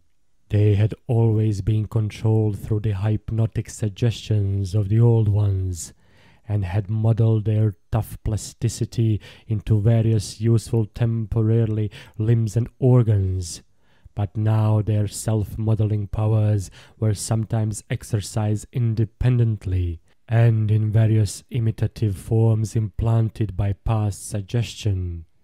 They had, it seems, developed a semi-stable brain whose separate and occasionally stubborn volition echoed the will of the Old Ones without always obeying it. Sculptured images of these shoggoths filled Dunferth and me with horror and loathing. They were normally shapeless entities composed of a viscous jelly which looked like agglutination of bubbles, and each averaged about 15 feet in diameter when a sphere. They had, however, a constantly shifting shape and volume, throwing out temporarily developments or forming apparent organs of sight, hearing, and speech in imitation of their masters, either spontaneously or according to suggestion. They seem to have become peculiarly intractable toward the middle of the Permian Age, perhaps 150 million years ago, when a veritable war of resubjugation was waged upon them by the marine Old Ones. Pictures of this war and of the headless, slime-coated fashion in which the shoggoths typically left their slain victims held a marvelously fearsome quality despite the intervening abyss of untold ages. The Old Ones had used curious weapons of molecular and atomic disturbances against the rebel entities, and in the end had achieved a complete victory. Thereafter, the sculptures show a period in which shoggoths were tamed and broken by armed Old Ones as the wild horses of the American West were tamed by cowboys. Though during the rebellion the shoggoths had shown an ability to live out of water, this transition was not encouraged, since their usefulness on land would hardly have been commensurate with the trouble of their management. During the Jurassic Age, the Old Ones met fresh adversity in the form of a new invasion from outer space, this time by half fungus, half crustacean creatures undoubtedly the same as those figuring in certain whispered hill legends of the north, and remembered in the Himalayas as the Mi-go, or abominable snowmen.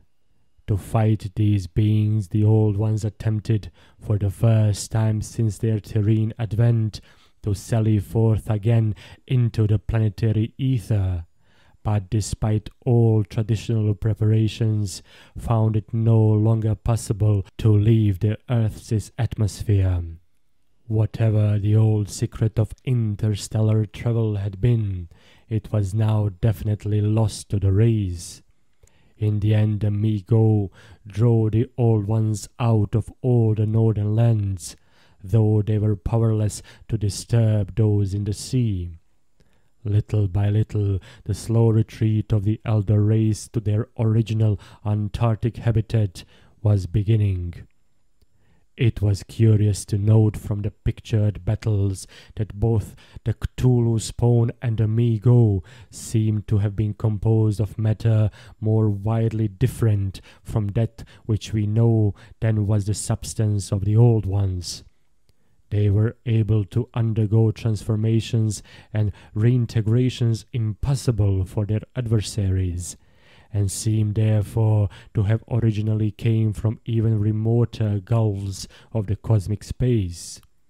The Old Ones, but for their abnormal toughness and peculiar vital properties, were strictly material, and must have had their absolute origin within the known space-time continuum, whereas the first sources of the other beings can only be guessed at with bated breath.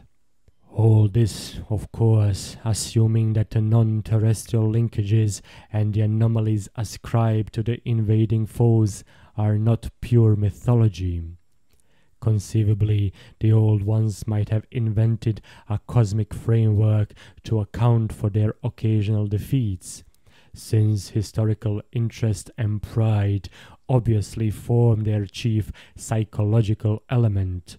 It is significant that their annals fail to mention many advanced and potent races of beings whose mighty cultures and towering cities figure persistently in certain obscure legends. The changing state of the world through long geologic ages appear with startling vividness in many of the sculptured maps and scenes. In certain cases, existing science will require revision, while in other cases its bold deductions are magnificently confirmed. As I have said, the hypothesis of Taylor, Wegener and Joly, that all the continents are fragments of an original Antarctic landmass which cracked from centrifugal force and drifted apart over a technically viscous lower surface, an hypothesis suggested by such things as the complementary outlines of Africa and South America, and the way the great mountain chains are rolled and shoved up, receives striking support from this uncanny source. Maps evidently showing the Carboniferous world of 100 million or more years ago displayed significant rifts and chasms destined later to separate Africa from the once continuous realms of Europe, then the Valusia of primal legend, Asia, the Americas, and the Antarctic continent. Other charts, and most significantly one in connection with the founding 50 million years ago of the vast dead city around us, showed all the present continents well differentiated. And in the latest discoverable specimen, dating perhaps from the Pliocene age, the approximate world of today appeared quite clearly despite the linkage of Alaska with Siberia, of North America with Europe through Greenland, and of South America with the Antarctic continent through Graham Land. In the Carboniferous map, the whole globe, ocean floor, and rifted land mass alike bore symbols of the Old Ones' vast stone cities. But in the later charts, the gradual recession toward the Antarctic became very plain. The final Pliocene specimen showed no land cities except on the Antarctic continent and the tip of South America, nor any ocean cities north of the 50th parallel of south latitude. Knowledge and interest in the northern world, save for a study of coastlines probably made during long exploration flights on those fan-like membranous wings, had evidently declined to zero among the old ones. Destruction of cities through the upthrust of mountains, the centrifugal rending of continents, the seismic convulsions of land or sea bottom, and other natural causes was a matter of common record, and it was curious to observe how fewer and fewer replacements were made as the ages wore on. The vast dead megalopolis that yawned around us seemed to be the last general center of the race, built early in the Cretaceous age, after a titanic earth buckling had obliterated a still vaster predecessor not far distant.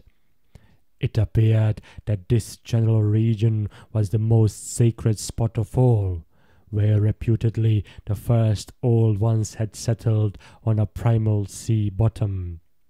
In the new city, many of whose features we could recognize in the sculptures, but which stretched fully 100 miles along the mountain range in each direction beyond the farthest limit of our aerial survey, there were reputed to be preserved certain sacred stones forming part of the first sea-bottom city, which thrust up to light after long epochs in the course of the general crumbling of strata. Chapter 8. Naturally, Danforth and I studied with a special interest and a peculiarly personal sense of awe everything pertaining to the immediate district in which we were.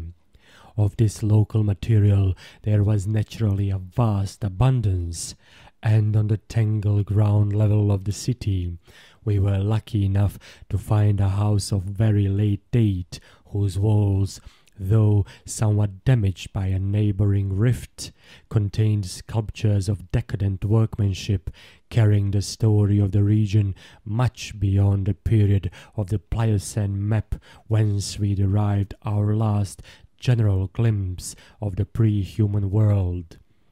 This was the last place we examined in detail, since what we found there gave us a fresh immediate objective.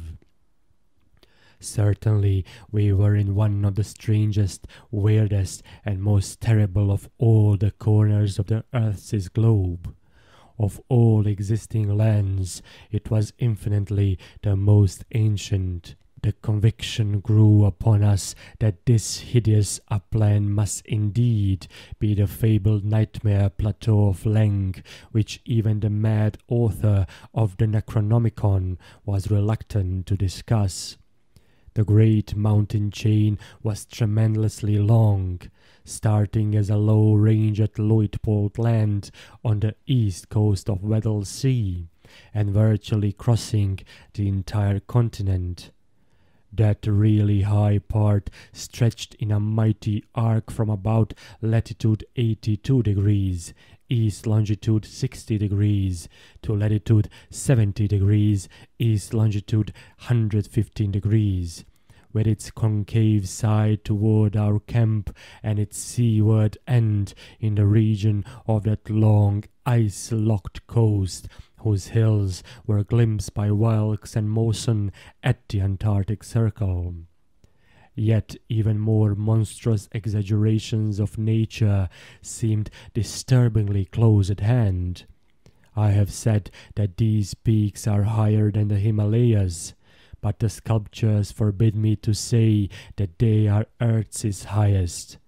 That grim honor is beyond doubt reserved for something which half the sculptors hesitated to record at all, whilst others approached it with obvious repugnance and trepidation. It seems that there was one part of the ancient land, the first part that ever rose from the waters after the earth had flung off the moon, and the old ones had seeped down from the stars, which had come to be shunned as vaguely and namelessly evil. Cities built there had crumbled before their time, and had been found suddenly deserted. Then, when the first great earth-buckling had convulsed the region in the Comanchean age, a frightful line of peaks had shot suddenly up amidst the most appalling din and chaos, and earth had received her loftiest and most terrible mountains. If the scale of the carvings was correct, these abhorred things must have been much over 40,000 feet high, radically vaster than even the shocking mountains of madness we had crossed. They extended, it appeared, from about latitude 77 degrees east longitude 70 degrees to latitude 70 degrees east longitude 100 degrees. Less than 300 miles away from the dead city, so that we would have spied their dreaded summits in the dim western distance had it not been for that vague opalescent haze. Their northern end must likewise be visible from the long Antarctic Circle coastline at Queen Mary Land. Some of the old ones, in the decadent days, had made strange prayers to those mountains, but none ever went near them or dared to guess what lay beyond. No human eye had ever seen them, and as I studied the emotions conveyed in the carvings, I prayed that none ever might. There are protecting hills along the coast beyond them, Queen Mary and Kaiser Wilhelm lands, and I thank heaven no one has been able to land and climb those hills. I am not as skeptical about old tales and fears as I used to be, and I do not laugh now at a pre-human sculptor's notion that lightning paused meaningfully now and then at each of the brooding crests, and that an unexplained glow shone from one of those terrible pinnacles all through the long polar night. There may be a very real and very monstrous meaning in the old narcotic whispers about Kadath in the cold waste. But the terrain close at hand was hardly less strange, even if less namelessly accursed. Soon after the founding of the city, the great mountain range became the seat of the principal temples, and many carvings showed what grotesque and fantastic towers had pierced the sky where now we saw only the curiously clinging cubes and ramparts. In the course of ages, the caves had appeared, and had been shaped into adjuncts of the temples. With the advance of still later epochs, all the limestone veins of the region were hollowed out by groundwaters, so that the mountains, the foothills, and the plains below them were a veritable network of connected caverns and galleries. Many graphic sculptures told the explorations deep underground, and of the final discovery of the Stygian sunless sea that lurked at earth's bowels. This vast nighted gulf had undoubtedly been worn by the great river which flowed down from the nameless and horrible westward mountains, and which had formerly turned at the base of the Old Ones' range and flowed beside that chain into the Indian Ocean between Bud and Totten lands on Wilkes's coastline. Little by little it had eaten away the limestone hill base at its turning, till at last its sapping currents reached the caverns of the groundwaters and joined with them in digging a deeper abyss. Finally, its whole bulk emptied into the hollow hills and left the old bed toward the ocean dry. Much of the later city, as we now found it, had been built over that former bed.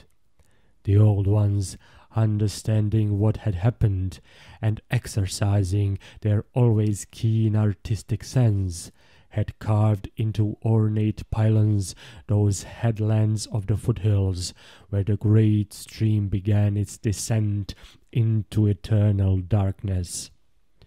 This river, once crossed by scores of noble stone bridges, was plainly the one whose extinct course we had seen in our aeroplane survey.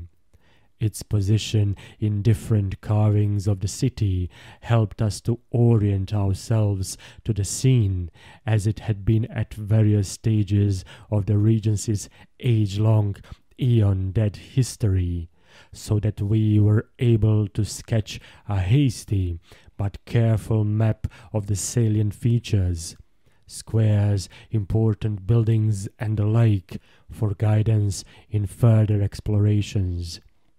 We could soon reconstruct in fancy the whole stupendous thing as it was 1,000,000 or 10,000,000 or 50,000,000 years ago, for the sculptures told us exactly what the buildings and mountains and squares and suburbs and landscape setting and luxuriant tertiary vegetation had looked like.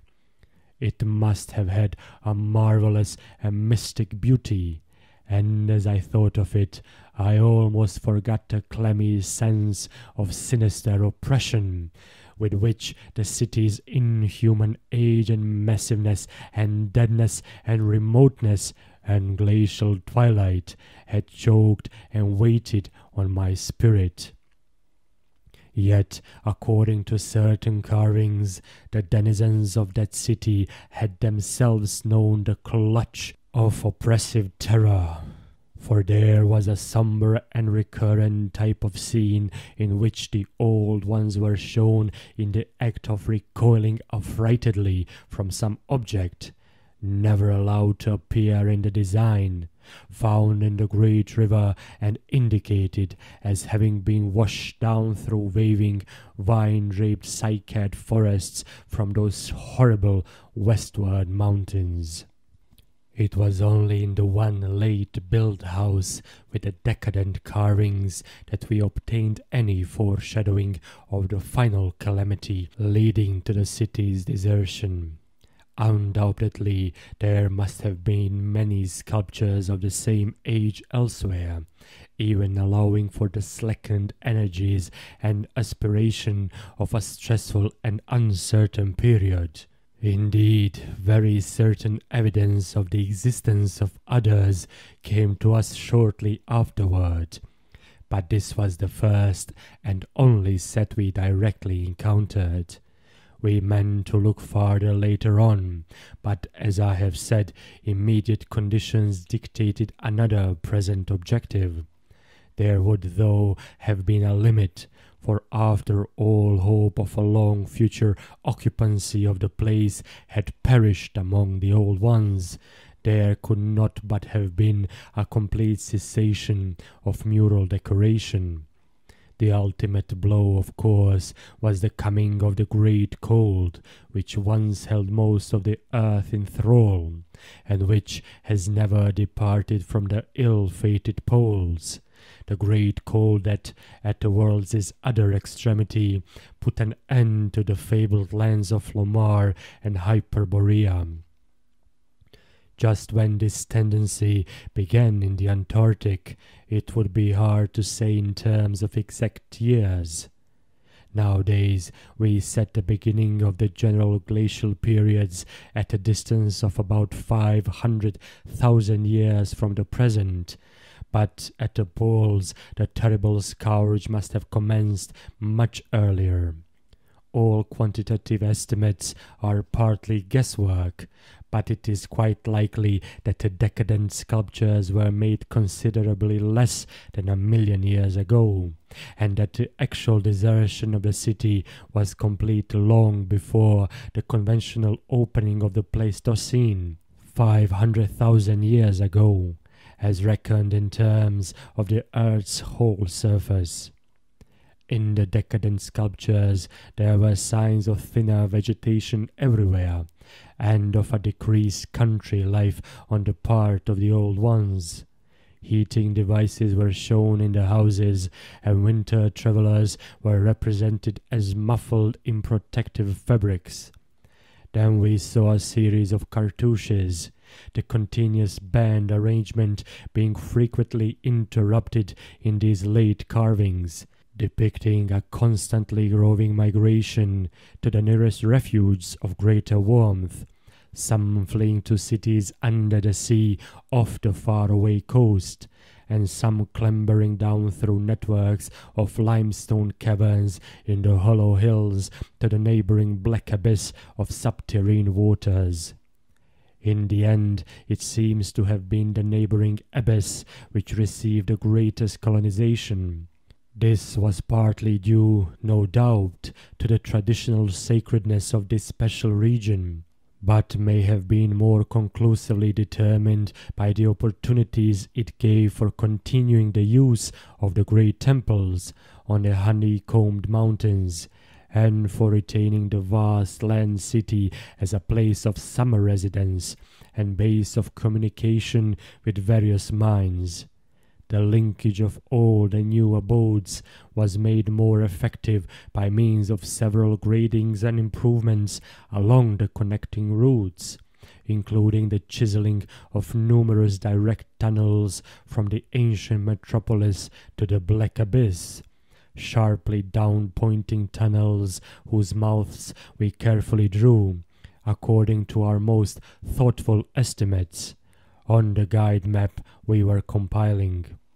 It was obvious that at least 2 of these tunnels lay within a reasonable exploring distance of where we were, both being on the mountainward edge of the city, one less than 1/4 of a mile toward the ancient river course, and the other perhaps twice that distance in the opposite direction. The abyss, it seems, had shelving shores of dry land at certain places, but the old ones built their new city under water, no doubt because of its greater certainty of uniform warmth. The depth of the hidden sea appears to have been very great, so that the earth's internal heat could ensure its habitability for an indefinite period. The beings seem to have had no trouble in adapting themselves to part-time and eventually, of course, whole-time residence underwater, since they had never allowed their guild systems to atrophy. There were many sculptures which showed how they had always frequently visited their submarine kinsfolk elsewhere, and how they had habitually bathed on the deep bottom of their great river. The darkness of inner earth could likewise have been no deterrent to a race accustomed to long Antarctic nights. Decadent though their style undoubtedly was, these latest carvings had a truly epic quality, where they told of the building of the new city in the cavern sea. The old ones had gone about it scientifically, quarrying insoluble rocks from the heart of the honeycombed mountains, and employing expert workers from the nearest submarine city to perform the construction according to the best methods.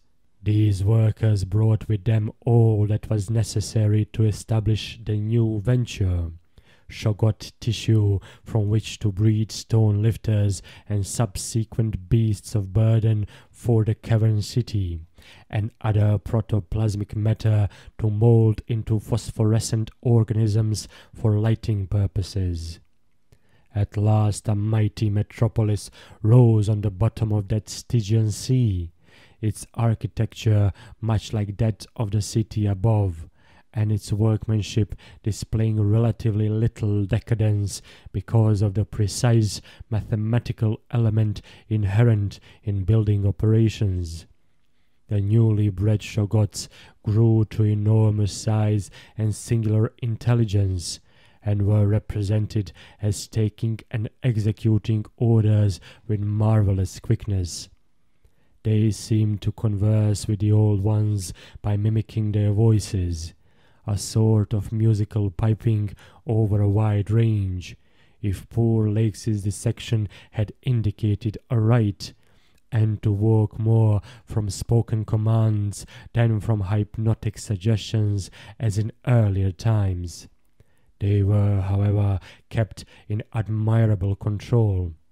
The phosphorescent organisms supplied light with vast effectiveness, and doubtless atoned for the loss of the familiar polar auroras of the outer world night. Art and decoration were pursued, though of course with a certain decadence. The old ones seemed to realize this falling off themselves, and in many cases anticipated the policy of Constantine the Great by transplanting especially fine blocks of ancient carving from their land city, just as the emperor, in a similar age of decline, stripped Greece and Asia of their finest art, to give his new Byzantine capital greater splendors than its own people could create. That the transfer of sculptured blocks had not been more extensive was doubtless owing to the fact that the land city was not at first wholly abandoned. By the time total abandonment did occur, and it surely must have occurred before the polar Pleistocene was far advanced, the old ones had perhaps become satisfied with their decadent art, or had ceased to recognize the superior merit of the older carvings. At any rate, the eon-silent ruins around us had certainly undergone no wholesale sculptural denudation, though all the best separate statues, like other movables, had been taken away. The decadent cartouches and the doors telling this story were, as I have said, the latest we could find in our limited search. They left us with a picture of the old ones shuttling back and forth betwixt the land city in summer and the sea cavern city in winter, and sometimes trading with the sea-bottom cities off the Antarctic coast. By this time, the ultimate doom of the land city must have been recognized, for the sculptures showed many signs of the cold's malign encroachments. Vegetation was declining, and the terrible snows of the winter no longer melted completely, even in midsummer. The Saurian livestock were nearly all dead, and the mammals were standing it none too well. To keep on with the work of the upper world, it had become necessary to adapt some of the amorphous and curiously cold-resistant Shoggoths to land life, a thing the old ones had been formerly reluctant to do. The great river was now lifeless, and the upper sea had lost most of its denizens except the seals and whales. All the birds had flown away, save only the great grotesque penguins. What had happened afterward we could only guess. How long had the new sea cavern city survived? Was it still down there, a stony corpse in eternal blackness? Had the subterranean waters frozen at last? To what fate had the ocean-bottom cities of the outer world been delivered? Had any of the old ones shifted north ahead of the creeping ice cap? Existing geology shows no trace of their presence. Had the frightful Mi-Go been still a menace in the outer land world of the north? Could one be sure of what might or might not linger, even to this day, in the lightless and unplumbed abysses of earth's deepest waters? Those things had seemingly been able to withstand any amount of pressure, and men of the sea have fished up curious objects at times. And has the killer whale theory really explained the savage and mysterious scars on Antarctic seals noticed a generation ago by Borchgrevink? The specimens found by Pool Lake did not enter into these guesses, for their geologic setting proved them to have lived at what must have been a very early date in the land city's history. They were, according to their location, certainly not less than 30 million years old, and we reflected that in their day the sea cavern city, and indeed the cavern itself, had had no existence. They would have remembered an older scene, with lush tertiary vegetation everywhere, a younger land city of flourishing arts around them, and a great river sweeping northward along the base of the mighty mountains toward a faraway tropic ocean. And yet we could not help thinking about these specimens, especially about the 8 perfect ones that were missing from Lake's hideously ravaged camp. There was something abnormal about that whole business. The strange things we had tried so hard to lay to somebody's madness, those frightful graves, the amount and nature of the missing material, Jedney, the unearthly toughness of those archaic monstrosities, and the queer vital freaks the sculptures now show the race to have. Danforth and I had seen a good deal in the last few hours, and were prepared to believe and keep silent about many appalling and incredible secrets of primal nature. Chapter 9. I have said that our study of the decadent sculptures brought about a change in our immediate objective. This, of course, had to do with the chiseled avenues to the black inner world, of whose existence we had not known before, but which we were now eager to find and traverse. From the evident scale of the carvings, we deduced that a steeply descending walk of about a mile through either of the neighboring tunnels would bring us to the brink of the dizzy, sunless cliffs about the great abyss, down whose sides paths, improved by the old ones, led to the rocky shore of the hidden and nighted ocean. To behold this fabulous gulf in stark reality was a lure which seemed impossible of resistance once we knew of the thing. Yet we realized we must begin the quest at once if we expected to include it in our present trip. It was now 8 p.m. and we did not have enough battery replacements to let our torches burn on forever.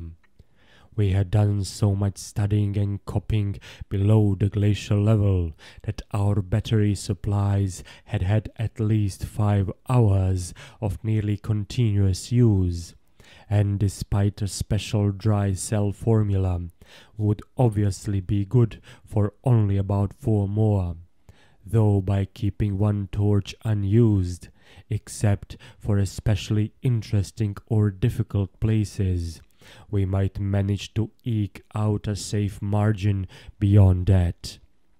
It would not do to be without a light in these cyclopean catacombs. Hence, in order to make the abyss trip, we must give up all further mural deciphering. Of course, we intended to revisit the place for days and perhaps weeks of intensive study and photography, curiosity having long ago got the better of horror, but just now We must hasten. Our supply of trailblazing paper was far from unlimited, and we were reluctant to sacrifice spare notebooks or sketching paper to augment it. But we did let one large notebook go. If worse came to worst, we could resort to rock chipping. And of course, it could be possible, even in case of really lost direction, to work up the full daylight by one channel or another if granted sufficient time for plentiful trial and error. So at last we set off eagerly in the indicated direction of the nearest tunnel. According to the carvings from which we had made our map, the desired tunnel mouth could not be much more than a quarter of a mile from where we stood, the intervening space showing solid-looking buildings quite likely to be penetrable still at the subglacial level. The opening itself would be in the basement, on the angle nearest the foothills, of a vast five-pointed structure of evidently public and perhaps ceremonial nature, which we tried to identify from our aerial survey of the ruins. No such structure came to our minds as we recalled our flight. Hence, we concluded that its upper parts had been greatly damaged, or that it had been totally shattered in an ice rift we had noticed. In the latter case, the tunnel would probably turn out to be choked, so that we would have to try the next nearest one, the one less than a mile to the north. The intervening river course prevented our trying any of the more southern tunnels on this trip, and indeed, if both of the neighboring ones were choked, it was doubtful whether our batteries would warrant an attempt on the next northerly one, about a mile beyond our second choice. As we threaded our dim way through the labyrinth with the aid of map and compass, traversing rooms and corridors in every stage of ruin or preservation, clambering up ramps, crossing upper floors and bridges, and clambering down again, encountering choked doorways and piles of debris, hastening now and then along finely preserved and uncannily immaculate stretches, taking false leads and retracing our way, in such cases removing the blind paper trail we had left, and once in a while striking the bottom of an open shaft through which daylight poured or trickled down. We were repeatedly tantalized by the sculptured walls along our route. Many must have told tales of immense historical importance, and only the prospect of later visits reconciled us to the need of passing them by. As it was, we slowed down once in a while and turned on our second torch. If we had more films, we would certainly have paused briefly to photograph certain bas-reliefs, but time-consuming hand-copying was clearly out of the question. I come now once more to a place where the temptation to hesitate, or to hint rather than state, is very strong. It is necessary, however, to reveal the rest in order to justify my course in discouraging further exploration. We had wormed our way very close to the computed site of the tunnel's mouth, having crossed a second-story bridge to what seemed plainly the tip of a pointed wall, and descended to a ruinous corridor especially rich in decadently elaborate and apparently ritualistic sculptures of flake workmanship, when, shortly before 8:30 p.m., Danforth's keen young nostrils gave us the first hint of something unusual. If we had had a dog with us, I suppose we would have been warned before. At first, we could not precisely say what was wrong with the formerly crystal pure air, but after a few seconds our memories reacted only too definitely. Let me try to state the thing without flinching. There was an odor, and that odor was vaguely, subtly, and unmistakably akin to what had nauseated us upon opening the insane grave of the horror poor Lake had dissected. Of course, the revelation was not as clearly cut at the time as it sounds now. There were several conceivable explanations, and we did a good deal of indecisive whispering. Most important of all, we did not retreat without further investigation, for having come this far, we were loath to be bogged by anything short of certain disaster. Anyway, what we must have suspected was altogether too wild to believe. Such things did not happen in any normal world.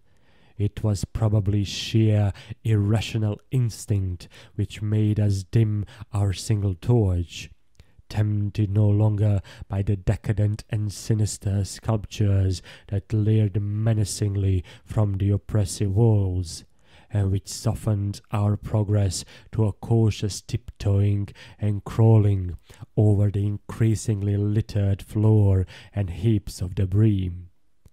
Danforth's eyes as well as nose proved better than mine, for it was likewise he who first noticed the queer aspect of the debris after we had passed many half-choked arches leading to chambers and corridors on the ground level. It did not look quite as odd after countless thousands of years of desertion, and when we cautiously turned on more light, we saw that a kind of swath seemed to have been lately tracked through it. The irregular nature of the litter precluded any definite marks, but in the smoother places there were suggestions of the dragging of heavy objects. Once we thought there was a hint of parallel tracks as if of runners. This was what made us pause again. It was during that pause that we caught, simultaneously this time, the other door ahead. Paradoxically, it was both a less frightful and more frightful odor. Less frightful intrinsically, but infinitely appalling in this place under the known circumstances. Unless, of course, Jedney, for the odor was the plain and familiar one of common petrol, everyday gasoline. Our motivation after that is something I will leave to psychologists. We knew now that some terrible extension of the camp horrors must have crawled into this nighted burial place of the eons, hence could not doubt any longer the existence of nameless conditions, present or at least recent just ahead. Yet in the end we did let sheer burning curiosity, or anxiety, or auto-hypnotism, or vague thoughts of responsibility toward Jedney, or what not, drive us on. Danforth whispered again of the print he thought he had seen at the alley turning in the ruins above, and of that faint musical piping, potentially of tremendous significance in the light of Lake's dissection report, despite its close resemblance to the cave-mouth echoes of the windy peaks, which he thought he had shortly afterward half heard from unknown depths below. I, in my turn, whispered of how the camp was left, of what had disappeared, and of how the madness of a lone survivor might have conceived the inconceivable. A wild trip across the monstrous mountains and a descent into the unknown primal masonry. But we could not convince each other or even ourselves of anything definite. We had turned off all light as we stood still, and vaguely noticed that a trace of deeply filtered upper day kept the blackness from being absolute. Having automatically begun to move ahead, we guided ourselves by occasional flashes from our torch. The disturbed debris formed an impression we could not shake off, and the smell of gasoline grew stronger. More and more ruin met our eyes and hampered our feet, until very soon we saw that the forward way was about to cease. We had been all too correct in our pessimistic guess about that rift glimpsed from the air. Our tunnel quest was a blind one, and we were not even going to be able to reach the basement out of which the abyssward aperture opened. The torch, flashing over the grotesquely carved walls of the blocked corridor in which we stood, showed several doorways in various states of obstruction, and from one of them the gasoline odor, quite submerging that other hint of odor, came with a special distinctness. As we looked more steadily, we saw that beyond a doubt there had been a slight and recent clearing away of debris from that particular opening. Whatever the lurking horror might be, we believed the direct avenue toward it was now plainly manifest. I do not think anyone will wonder that we waited an appreciable time before making any further motion. And yet, when we did venture inside that black arch, our first impression was one of anticlimax. For amidst the littered expanse of that sculptured crypt, a perfect cube with sides of about 20 feet, there remained no recent object of instantly discernible size, so that we looked instinctively, though in vain, for a farther doorway. In another moment, however, Danforth's sharp vision had descried a place where the floor debris had been disturbed, and we turned on both torches full strength. Though what we saw in that light was actually simple and trifling, I am none the less reluctant to tell of it because of what it implied. It was a rough levelling of the debris, upon which several small objects lay carelessly scattered, and at one corner of which a considerable amount of gasoline must have been spilled lately enough to leave a strong odor even at this extreme super-plateau altitude. In other words, it could not be other than a sort of camp, a camp made by questing beings who, like us, had been turned back by the unexpectedly choked way to the abyss. Let me be plain. The scattered objects were, so far as substance was concerned, all from Lakes's camp, and consisted of tin cans as queerly opened as those we had seen at that ravished place, many spent matches, 3 illustrated books more or less carelessly smudged, an empty ink bottle with its pictorial and instructional cartoon, a broken fountain pen, some oddly snipped fragments of fur and tent cloth, a used electric battery with circular of directions, a folder that came with our type of tent heater, and a sprinkling of crumpled papers. It was all bad enough, but when we smoothed out the papers and looked at what was on them, we felt we had come to the worst. We had found certain inexplicably blotted papers at the camp which might have prepared us, yet the effect of the sight down there in the pre-human vaults of a nightmare city was almost too much to bear. A mad journey might have made the groups of dots in imitation of those found on the greenish soapstones. just as the dots on those insane 5-pointed grave mounds might have been made, and he might conceivably have prepared rough, hasty sketches, varying in their accuracy or lack of it, which outlined the neighboring parts of the city and traced the way from a circularly represented place outside our previous route, a place we identified as a great cylindrical tower in the carvings and as a vast circular gulf glimpsed in our aerial survey, to the present 5-pointed structure and the tunnel mouth therein. He might, I repeat, have prepared such sketches, for those before us were quite obviously compiled, as our own had been, from late sculptures somewhere in the glacial labyrinth, though not from the ones which we had seen and used. But what the art-blind bungler could never have done was to execute those sketches in a strange and assured technique perhaps superior, despite haste and carelessness, to any of the decadent carvings from which they were taken, the characteristic and unmistakable technique of the old ones themselves in the dead city's heyday.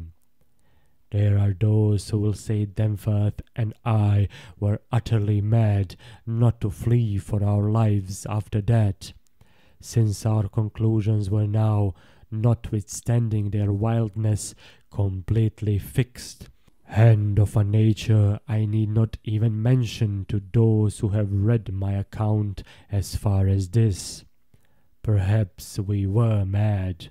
For have I not said those horrible peaks were mountains of madness?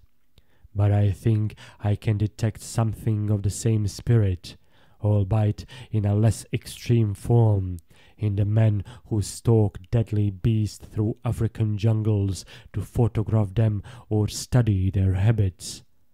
Half paralyzed with terror though we were, there was nevertheless fanned within us a blazing flame of awe and curiosity which triumphed in the end. Of course, we did not mean to face that or those which we knew had been there, but we felt that they must be gone by now.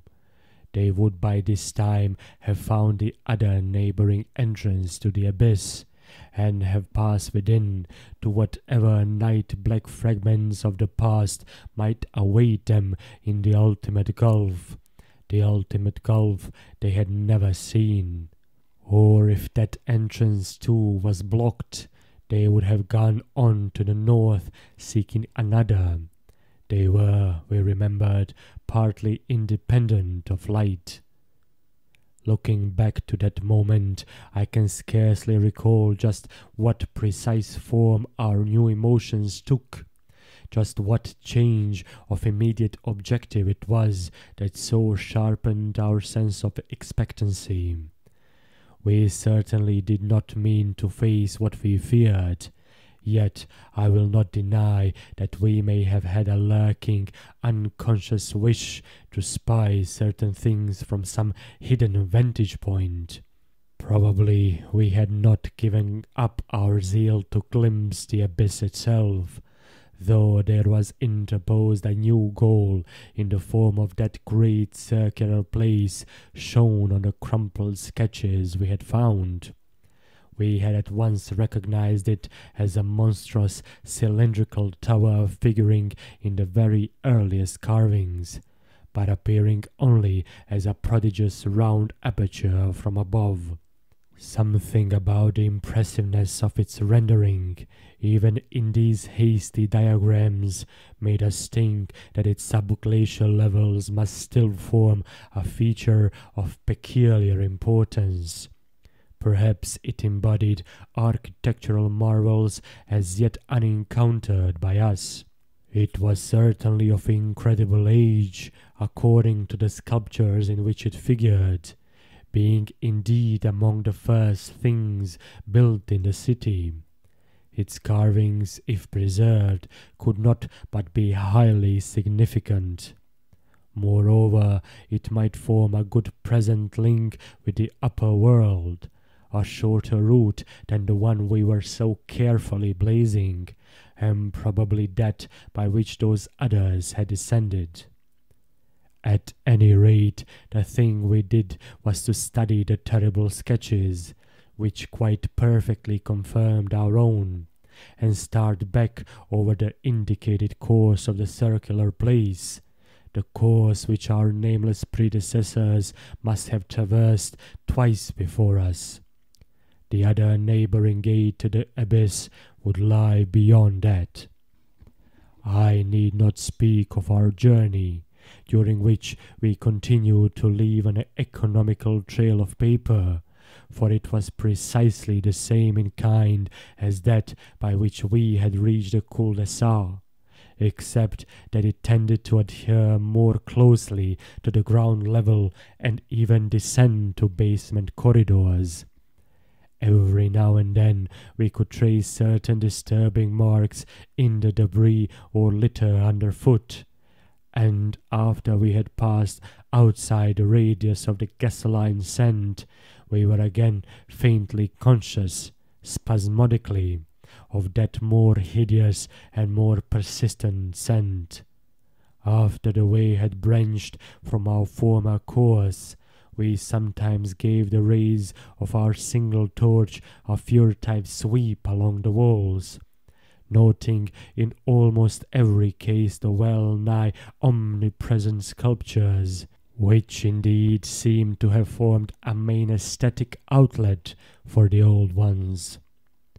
About 9:30 p.m., while traversing a long vaulted corridor whose increasingly glaciated floor seemed somewhat below the ground level, and whose roof grew lower as we advanced, we began to see strong daylight ahead, and were able to turn off our torch.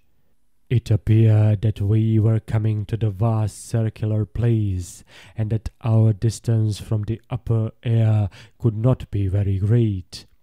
The corridor ended in an arch surprisingly low for these megalithic ruins, but we could see much through it even before we emerged. Beyond there stretched a prodigious round space, fully 200 feet in diameter, strewn with debris and containing many choked archways corresponding to the one we were about to cross. The walls were, in available spaces, boldly sculptured into a spiral band of heroic proportions, and displayed, despite the destructive weathering caused by the openness of the spot, an artistic splendor far beyond anything we had encountered before. The littered floor was quite heavily glaciated, and we fancied that the true bottom lay at a considerably lower depth. But the salient object of the place was the titanic stone ramp which, eluding the archway by a sharp turn outward into the open floor, would spirally up the stupendous cylindrical wall like an inside counterpart of those once climbing outside the monstrous towers or ziggurats of antique Babylon. Only the rapidity of our flight and the perspective which confounded the descent with the tower inner wall had prevented our noticing this feature from the air, and thus caused us to seek another avenue to the subglacial level. Peabody might have been able to tell what sort of engineering held it in place, but Danforth and I could merely admire and marvel. We could see mighty stone corbels and pillars here and there, but what we saw seemed inadequate to the function performed. The thing was excellently preserved up to the present top of the tower, a highly remarkable circumstance in view of its exposure, and its shelter had done much to protect the bizarre and disturbing cosmic sculptures on the walls. as we stepped out into the awesome half-daylight of this monstrous cylinder bottom, 50 million years old, and without doubt the most primally ancient structure ever to meet our eyes. We saw that the rim traversed sides stretched dizzily up to a height of fully 60 feet.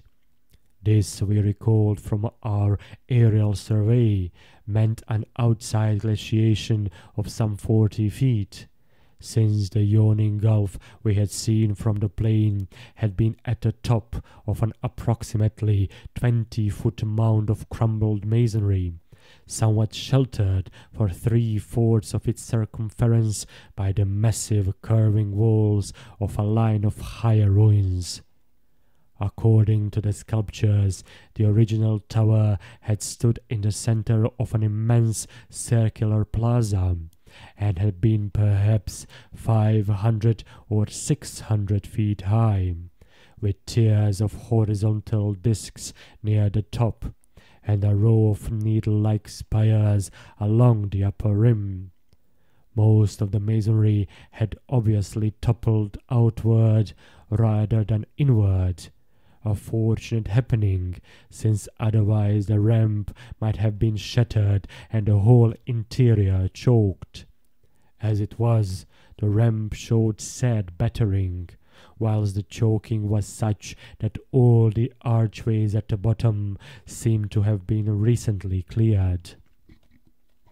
It took us only a moment to conclude that this was indeed the route by which those others had descended, and that this would be the logical route for our own ascent, despite the long trail of paper we had left elsewhere.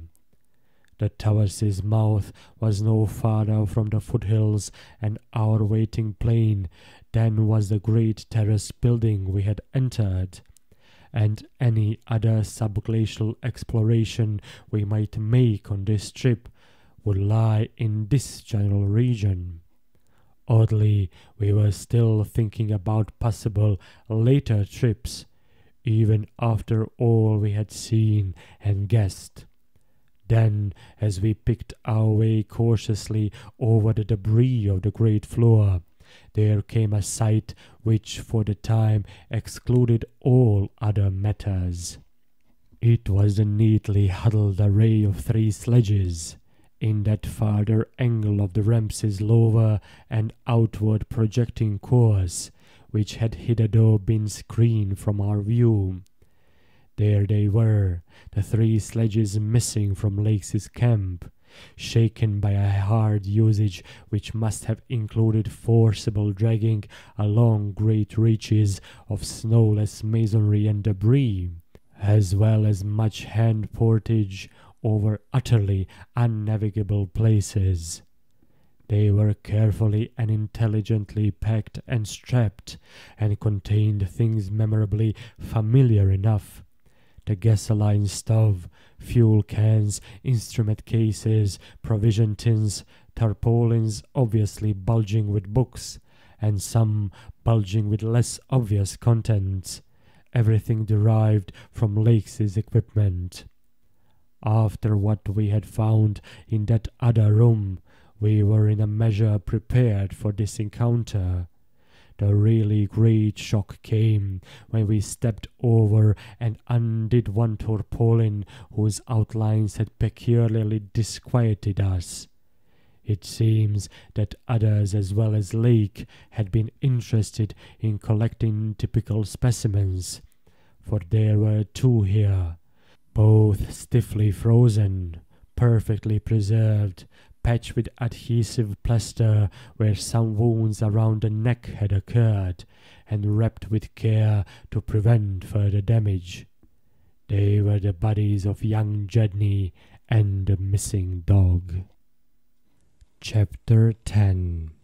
Many people will probably judge us callous as well as mad for thinking about the northward tunnel and the abyss so soon after our somber discovery, and I am not prepared to say that we would have immediately revived such thoughts but for a specific circumstance which broke in upon us and set up a whole new train of speculations.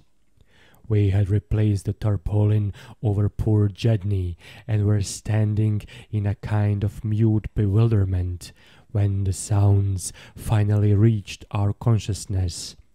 The first sounds we had heard since descending out of the open, where the mountain wind whined faintly from its unearthly heights.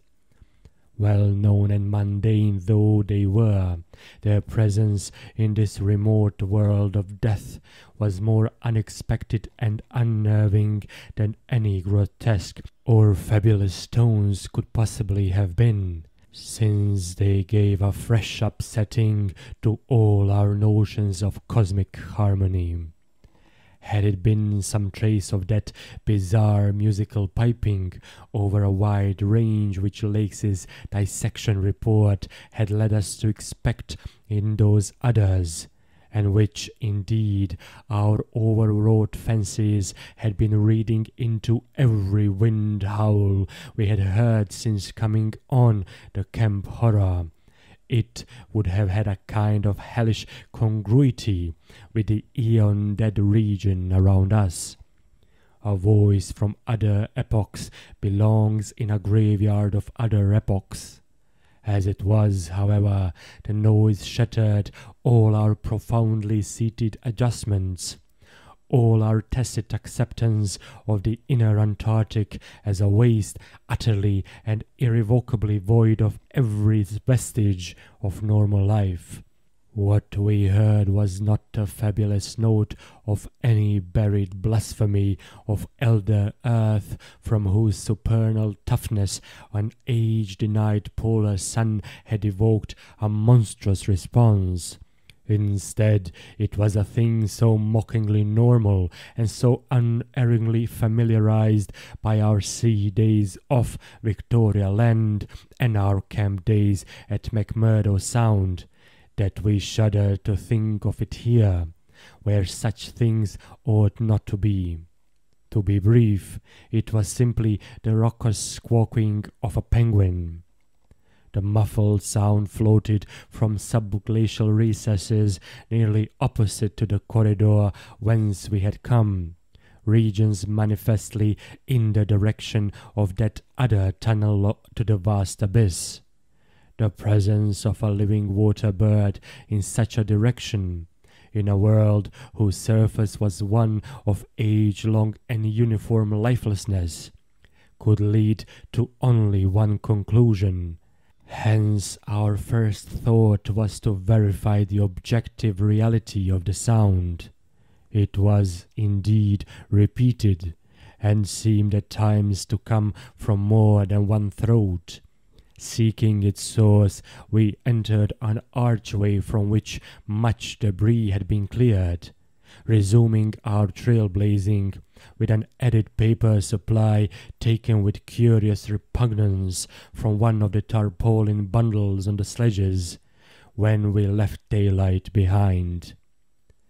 As the glaciated floor gave place to a litter of detritus, we plainly discerned some curious dragging tracks, and once Danforth found a distinct print of a sort whose description would be only too superfluous.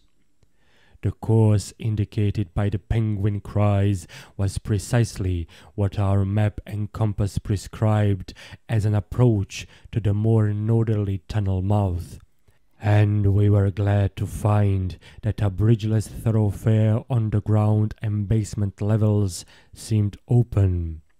The tunnel, according to the chart, ought to start from the basement of a large pyramidal structure, which we seemed vaguely to recall from our aerial survey as remarkably well preserved.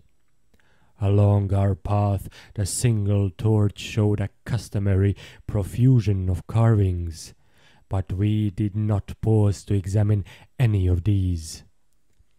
Suddenly, a bulky white shape loomed up ahead of us, and we flashed on the second torch. It is odd how wholly this new quest had turned our minds from earlier fears of what might lurk near. Those other ones, having left their supplies in the great circular place, must have planned to return after their scouting trip toward or into the abyss. Yet we had now discarded all caution concerning them as completely as if they had never existed. This white waddling thing was fully 6 feet high, yet we seemed to realize at once that it was not one of those others. They were larger and dark, and, according to the sculptures, their motion over land surfaces was a swift, assured matter despite the queerness of their sea-borne tentacle equipment. But to say that the white thing did not profoundly frighten us would be vain. We were indeed clutched for an instant by primitive dread, almost sharper than the worst of our reasoned fears regarding those others. Then came a flash of anticlimax as the white shape sidled into a lateral archway to our left to join 2 others of its kind which had summoned it in raucous tones. For it was only a penguin, albeit of a huge, unknown species larger than the greatest of the known king penguins, and monstrous in its combined albinism and virtual eyelessness. When we had followed the thing into the archway and turned both our torches on the indifferent and unheeding group of 3, we saw that they were all eyeless albinos of the same unknown and gigantic species. Their size reminded us of some of the archaic penguins depicted in the Old Ones' sculptures, and it did not take us long to conclude that they were descended from the same stock, undoubtedly surviving through a retreat to some warmer inner region whose perpetual blackness had destroyed their pigmentation and atrophied their eyes to mere useless slits. That their present habitat was the vast abyss we sought was not for a moment to be doubted, and this evidence of the gulf's continued warmth and habitability filled us with the most curious and subtly perturbing fancies. We wondered, too, what had caused these 3 birds to venture out of their usual domain. The state and silence of the great dead city made it clear that it had at no time been an habitual seasonal rookery, whilst the manifest indifference of the trio to our presence made it seem odd that any passing party of those others should have startled them. Was it possible that those others had taken some aggressive action, or tried to increase their meat supply? We doubted whether that pungent odor which the dogs had hated could cause an equal antipathy in these penguins, since their ancestors had obviously lived on excellent terms with the Old Ones, an amicable relationship which must have survived in the abyss below as long as any of the Old Ones remained. Regretting, in a flare-up of the old spirit of pure science, that we could not photograph these anomalous creatures, we shortly left them to their squawking and pushed on toward the abyss whose openness was now so positively proved to us, and whose exact direction occasional penguin tracks made clear. Not long afterward, a steep descent in a long, low, doorless, and peculiarly sculptureless corridor led us to believe that we were approaching the tunnel mouth at last. We had passed 2 more penguins and heard others immediately ahead. Then the corridor ended in a prodigious open space which made us gasp involuntarily. A perfect inverted hemisphere, obviously deep underground, fully 100 feet in diameter and 50 feet high, with low archways opening around all parts of the circumference but one, and that one yawning cavernously with a black arched aperture which broke the symmetry of the vault to a height of nearly 15 feet. It was the entrance to the great abyss.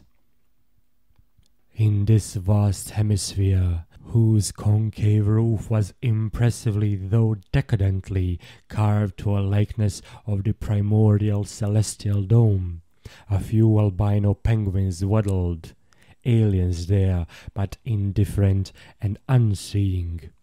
The black tunnel yawned indefinitely off at a steep descending grade, its aperture adorned with grotesquely chiseled jambs and lintel. From that cryptical mouth we fancied a current of slightly warmer air, and perhaps even a suspicion of vapour proceeded, and we wondered what living entities other than penguins the limitless void below and the contiguous honeycombings of the land and the Titan mountains might conceal. We wondered, too, whether the trace of mountain-top smoke at first suspected by poor Lake, as well as the odd haze we had ourselves perceived around the rampart-crowned peak, might not be caused by the tortuous channeled rising of some such vapour from the unfathomed regions of Earth's core. Entering the tunnel, we saw that its outline was, at least at the start, about 15 feet each way, sides, floor, and arched roof composed of the usual megalithic masonry. The sides were sparsely decorated with cartouches of conventional design in a late decadent style, and all the construction and carving were marvellously well preserved. The floor was quite clear, except for a slight detritus bearing outgoing penguin tracks and the inward tracks of these others. The farther one advanced, the warmer it became, so that we were soon unbuttoning our heavy garments. We wondered whether there were any actually igneous manifestations below, and whether the waters of that sunless sea were hot.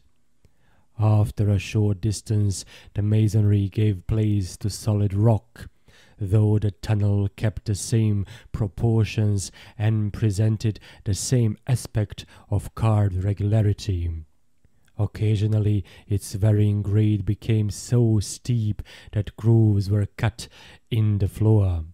Several times we noted the mouths of small lateral galleries not recorded in our diagrams, none of them such as to complicate the problem of our return, and all of them welcome as possible refuge in case we met unwelcome entities on their way back from the abyss.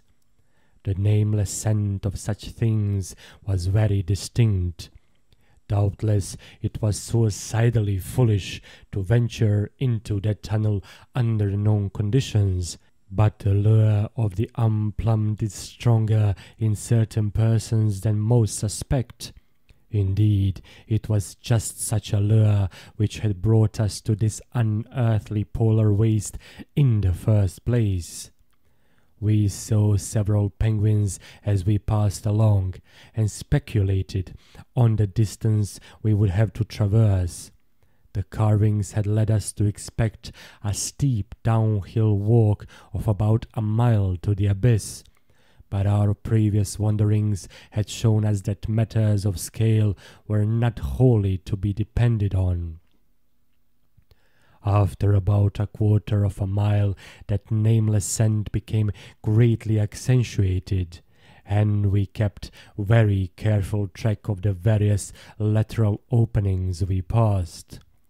There was no visible vapor as at the mouth, but this was doubtless due to the lack of contrasting cooler air. The temperature was rapidly ascending, and we were not surprised to come upon a careless heap of material shudderingly familiar to us.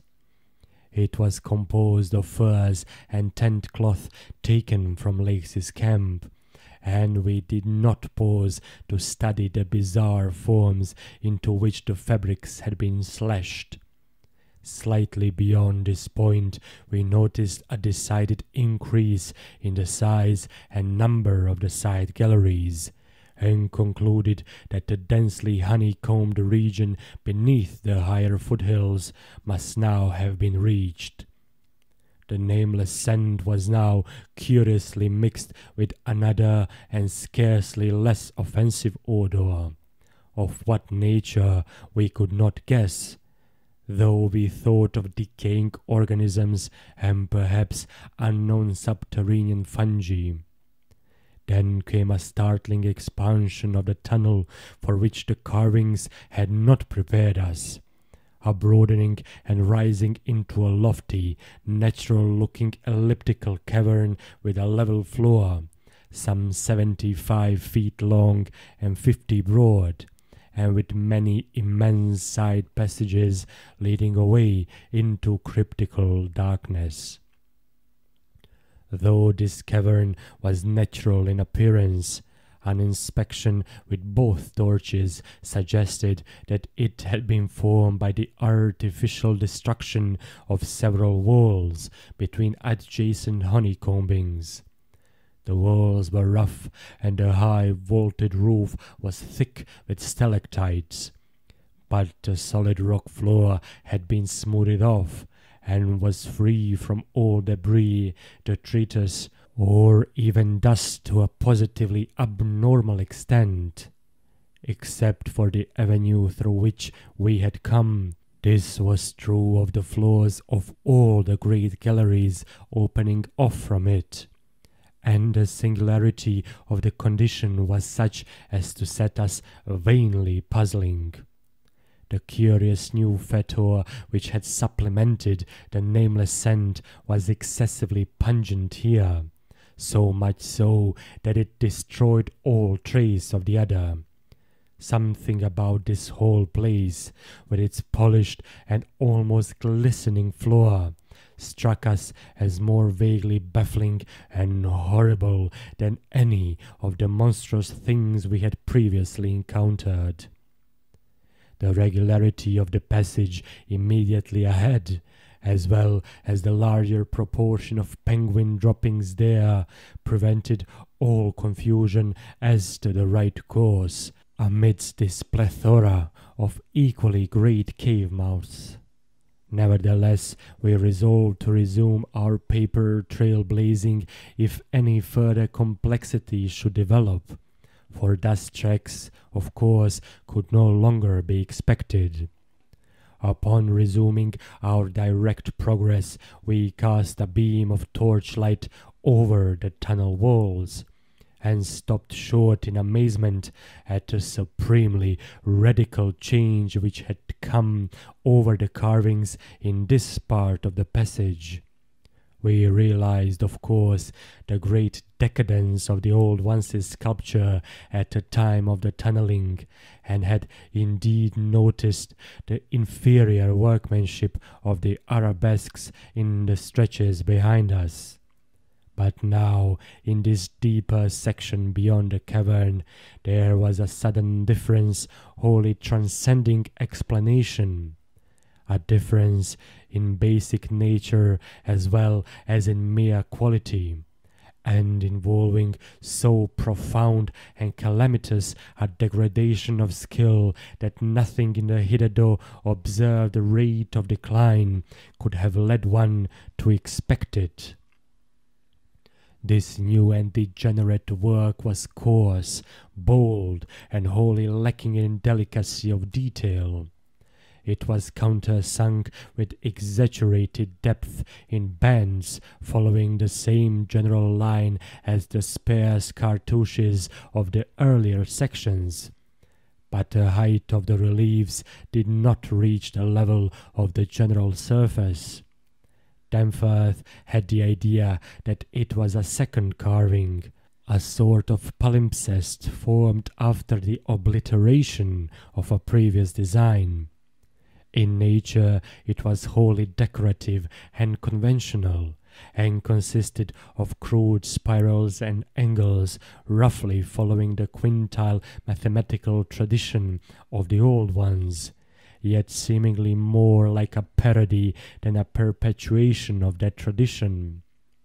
We could not get it out of our minds that some subtly but profoundly alien element had been added to the aesthetic feeling behind the technique, an alien element, Danforth guessed, that was responsible for the laborious substitution.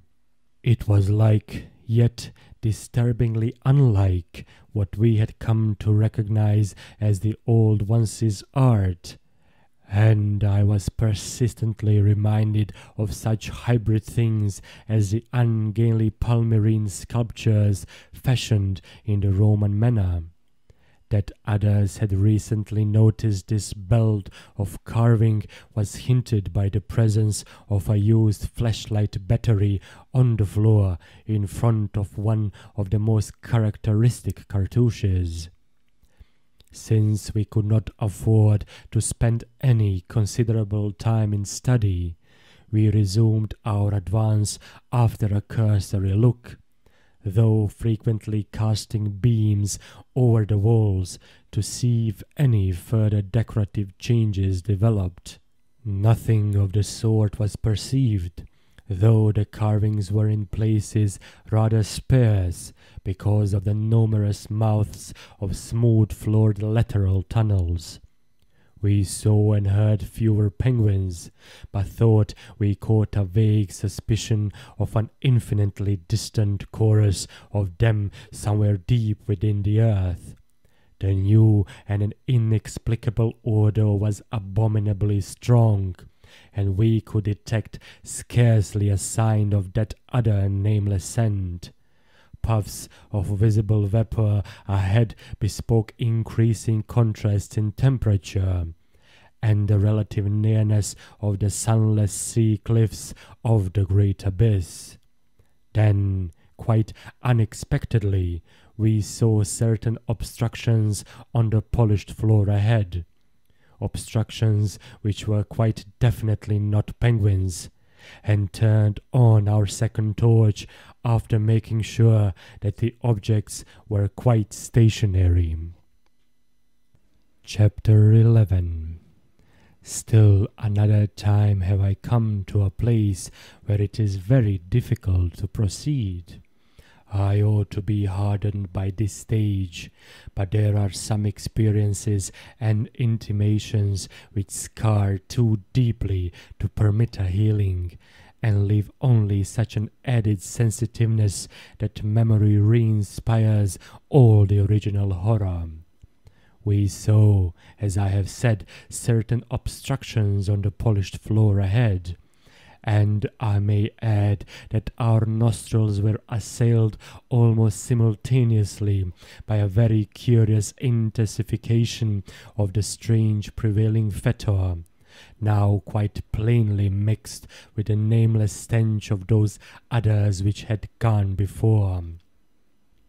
The light of the second torch left no doubt of what the obstructions were, and we dared approach them only because we could see, even from a distance, that they were quite as past all harming power as had been the 6 similar specimens unearthed from the monstrous star-mounded graves at poor Lakes's camp. They were indeed as lacking in completeness as most of those we had unearthed, though it grew plain from the thick, dark green pool gathering around them, that their incompleteness was of infinitely greater recency. There seemed to be only 4 of them, whereas Lake's bulletins would have suggested no less than 8 as forming the group which had preceded us. To find them in this state was wholly unexpected, and we wondered what sort of monstrous struggle had occurred down here in the dark. Penguins, attacked in a body, retaliate savagely with their beaks, and our ears now made certain the existence of a rookery far beyond. Had those others disturbed such a place and aroused murderous pursuit? The obstructions did not suggest it, for penguins' beaks against the tough tissue Lake had dissected could hardly account for the terrible damage our approaching glance was beginning to make out. Besides, the huge blind birds we had seen appeared to be singularly peaceful. Had there then been a struggle among those others, and were the absent 4 responsible? If so, where were they? Were they close at hand and likely to form an immediate menace to us? We glanced anxiously at some of the smooth-floored lateral passages as we continued our slow and frankly reluctant approach. Whatever the conflict was, it had clearly been that which had frightened the penguins into their unaccustomed wandering. It must then have arisen near that faintly heard rookery in the incalculable gulf beyond, since there were no signs that any birds had normally dwelt here. Perhaps, we reflected, there had been a hideous running fight, with the weaker party seeking to get back to the caged sledges when their pursuers finished them. One could picture the demoniac fray between namelessly monstrous entities as it surged out of the black abyss with great clouds of frantic penguins squawking and scurrying ahead. I say that we approached those sprawling and incomplete obstructions slowly and reluctantly. Would to heaven we had never approached them at all, but had run back at top speed out of that blasphemous tunnel with the greasily smooth floors and the degenerate murals aping and mocking the things they had superseded. Run back before we had seen what we did see, and before our minds were burned with something which will never let us breathe easily again. Both of our torches were turned on the prostrate objects, so that we soon realized the dominant factor in their incompleteness. Mold, compressed, twisted, and ruptured as they were, their chief common injury was total decapitation. From each one the tentacled starfish head had been removed, and as we drew near we saw that the manner of removal looked more like some hellish tearing or suction than like any ordinary form of cleavage. Their noisome dark green ichor formed a large spreading pool, but its stench was half overshadowed by the newer and stranger stench, here more pungent than at any other point along our route.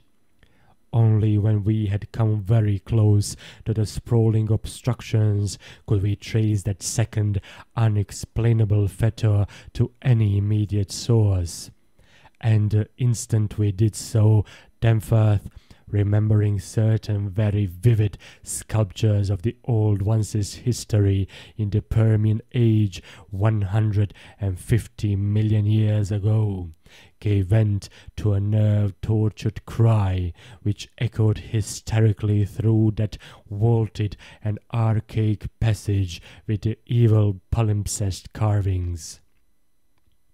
I came only just short of echoing his cry myself, For I had seen those primal sculptures too, and had shudderingly admired the way the nameless artist had suggested that hideous slime coating found on certain incomplete and prostrate old ones, those whom the frightful Shoggoths had characteristically slain and sucked to a ghastly headlessness in the great war of re-subjugation. They were infamous nightmare sculptures even when telling of age-old bygone things, for Shoggoths and their work ought not to be seen by human beings or portrayed by any beings. The mad author of the Necronomicon had nervously tried to swear that none had been bred on this planet, and that only drug dreamers had even conceived them. Formless protoplasm able to mock and reflect all forms and organs and processes, vicious agglutinations of bubbling cells, rubbery 15-foot spheroids infinitely plastic and ductile, slaves of suggestion, builders of cities, more and more sullen, more and more intelligent, more and more amphibious, more and more imitative. Great God, what madness made even those blasphemous old ones willing to use and carve such things. And now, when Danforth and I saw the freshly glistening and reflectively iridescent black slime which clung thickly to those headless bodies and stank obscenely with that new, unknown odor whose cause only a diseased fancy could envisage, clung to those bodies and sparkled less voluminously on a smooth part of the accursedly re-sculptured wall in a series of group dots, we understood the quality of cosmic fear to its uttermost depths. It was not fear of those four missing others, for all too well did we suspect they would do no harm again. Poor devils! After all, they were not evil things of their kind. They were the men of another age and another order of being. Nature had played a hellish jest on them, as it will on any others that human madness, callousness, or cruelty may hereafter dig up in that hideously dead or sleeping polar waste. And this was their tragic homecoming. They had not been even savages, for what indeed had they done? That awful awakening in the cold of an unknown epoch, perhaps an attack by the furry, frantically barking quadrupeds, and a day's defense against them, and the equally frantic white simians with the queer wrappings and paraphernalia. Poor Lake, poor Jedney, and poor old ones. Scientists to the last, what had they done that we would not have done in their place? God, what intelligence and persistence! What a facing of the incredible, just as those carving kinsmen and forebears had faced things only a little less incredible. Radiates, vegetables, monstrosities, star spawn, whatever they had been, they were men. They had crossed the icy peaks on whose temple slopes they had once worshipped and roamed among the tree ferns. They had found their dead city brooding under its curse, and had read its carven letter days as we had done. They had tried to reach their living fellows in fabled depths of blackness they had never seen, and what had they found? All this flashed in unison through the thoughts of Danforth and me as we looked from those headless, slime-coated shapes to the loathsome palimpsest sculptures and the diabolical dot groups of fresh slime on the wall beside them. Looked and understood what must have triumphed and survived down there in the cyclopean water city of that nighted penguin-fringed abyss, whence even now a sinister curling mist had begun to belch pallidly, as if in answer to Danvers's hysterical scream. The shock of recognizing that monstrous slime and headlessness had frozen us into mute, motionless statues, and it is only through later conversations that we have learned of the complete identity of our thoughts at that moment. It seemed eons that we stood there, but actually it could not have been more than 10 or 15 seconds. That hateful, pallid mist curled forward as if veritably driven by some remoter, advancing bulk. And then came a sound which upset much of what we had just decided, and in so doing broke the spell and enabled us to run like mad past squawking, confused penguins over our former trail back to the city, along ice-sunken megalithic corridors to the great open circle, and up that archaic spiral ramp in a frenzied automatic plunge for the sane outer air and light of day. The new sound, as I have intimated, upset much that we had decided, because it was what poor Lake's dissection had led us to attribute to those we had judged the dead. It was, Danforth later told me, precisely what he had caught in infinitely muffled form when at that spot beyond the alley corner above the glacial level, and it certainly had a shocking resemblance to the wind pipings we had both heard around the lofty mountain caves. At the risk of seeming puerile, I will add another thing too, if only because of the surprising way Danvers's impressions chimed with mine. Of course, common reading is what prepared us both to make the interpretation, though Danforth has hinted at queer notions about unsuspected and forbidden sources to which Poe may have had access when writing his Arthur Gordon Pym a century ago. It will be remembered that in that fantastic tale there is a word of unknown but terrible and prodigious significance connected with the Antarctic and screamed eternally by the gigantic spectrally snowy birds of that malign Regency's core. Tekeli-li, Tekeli-li. That, I must admit, is exactly what we thought we heard, conveyed by that sudden sound behind the advancing white mist, that insidious musical piping over a singularly wide range. We were in full flight before 3 notes or syllables had been uttered, though we knew that the swiftness of the old ones would enable any scream-roused and pursuing survivor of the slaughter to overtake us in a moment if it really wished to do so. We had a vague hope, however, that non-aggressive conduct and a display of kindred reason might cause such a being to spare us in case of capture, if only from scientific curiosity. After all, if such an one had nothing to fear for itself, it would have no motive in harming us. Concealment being futile at this juncture, we used our torch for a running glance behind, and perceived that the mist was thinning. Would we see at last a complete and living specimen of those others?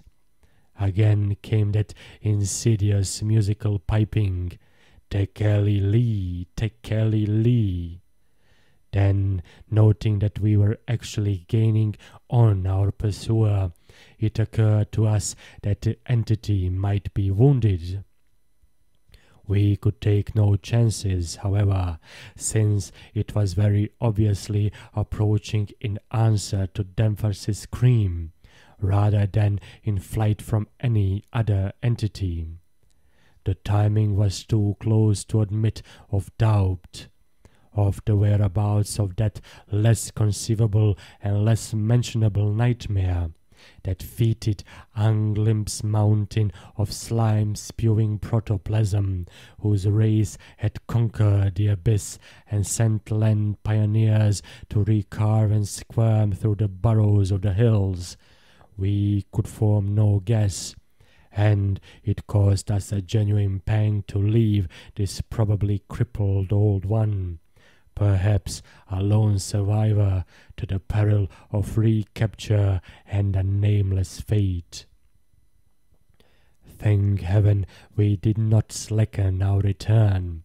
The curling mist had thickened again, and was driving ahead with increased speed, whilst the straying penguins in our rear were squawking and screaming and displaying signs of a panic really surprising in view of their relatively minor confusion when we had passed them.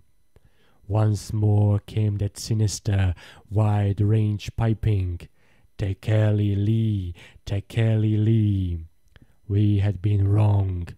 The thing was not wounded, but had merely paused on encountering the bodies of its fallen kindred and the hellish slime inscription above them. We could never know what that demon message was, but those burials at Lake's camp had shown how much importance the beings attached to their dead. Our recklessly used torch now revealed ahead of us the large open cavern where various ways converged, and we were glad to be leaving those morbid palimpsest sculptures, almost felt even when scarcely seen behind. Another thought which the advent of the cave inspired was the possibility of losing our pursuer at this bewildering focus of large galleries. There were several of the blind albino penguins in the open space, and it seemed clear that their fear of the oncoming entity was extreme to the point of unaccountability. If at that point we dimmed our torch to the very lowest limit of travelling need, keeping it strictly in front of us, the frightened squawking motions of the huge birds in the midst might muffle our footfalls, screen our true course, and somehow set up a false lead.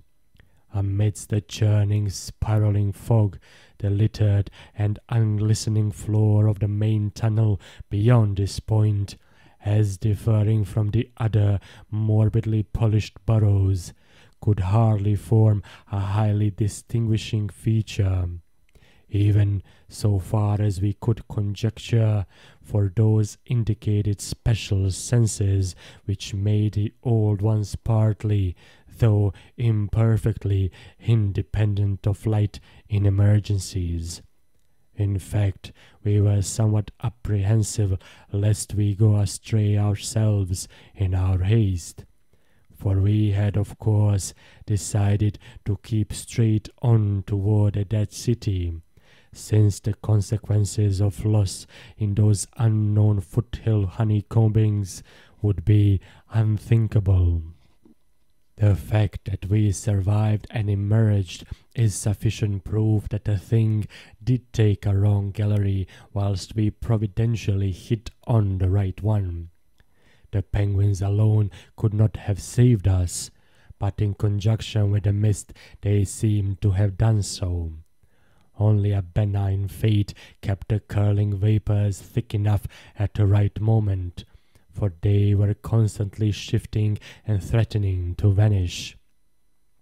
Indeed, they did lift for a second just before we emerged from the nauseously re-sculptured tunnel into the cave, so that we actually caught one first and only half glimpse of the oncoming entity, as we cast a final, desperately fearful glance backward before dimming the torch and mixing with the penguins in the hope of dodging pursuit.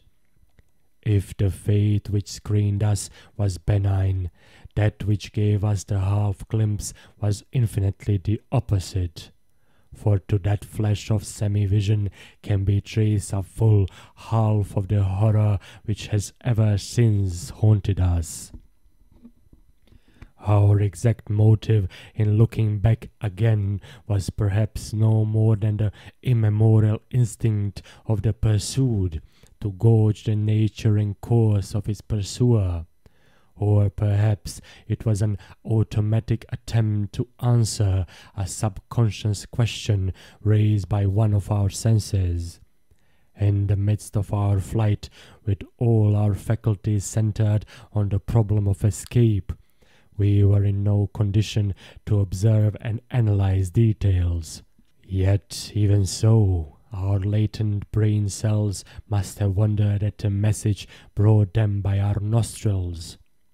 Afterward we realized what it was that our retreat from the fetid slime coating on those headless obstructions, and the coincident approach of the pursuing entity, had not brought us the exchange of stenches which logic called for. In the neighborhood of the prostrate things, that new and lately unexplainable fetor had been wholly dominant.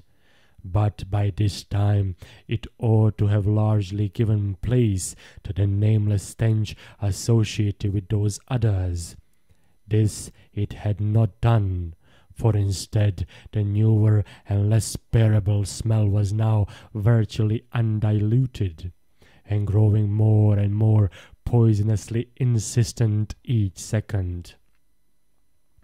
So we glanced back simultaneously, it would appear, though no doubt the incipient motion of one prompted the imitation of the other. As we did so, we flashed both torches full strength at a momentarily thin mist, either from sheer primitive anxiety to see all we could, or in a less primitive but equally unconscious effort to dazzle the entity before we dimmed our light and dodged among the penguins of the labyrinth center ahead. Unhappy act! Not Orpheus himself or Lotz's wife paid much more dearly for a backward glance. And again came that shocking, wide-range piping, "Tekeli Lee, Tekeli Lee." I might as well be frank, even if I cannot bear to be quite direct in stating what we saw, though at the time we felt that it was not to be admitted even to each other. The words reaching the reader can never even suggest the awfulness of the sight itself. It crippled our consciousness so completely that I wonder we had the residual sense to dim our torches as planned, and to strike the right tunnel toward the dead city. Instinct alone must have carried us through, perhaps better than reason could have done, though if that was what saved us, we paid a high price. Of reason we certainly had little enough left.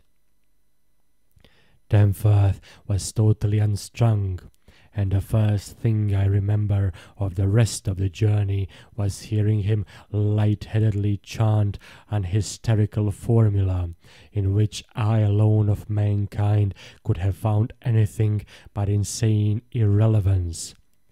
It reverberated in falsetto echoes among the squawks of the penguins, reverberated through the vaultings ahead, and thank God through the now empty vaultings behind. He could not have begun it at once, else we could not have been alive and blindly racing.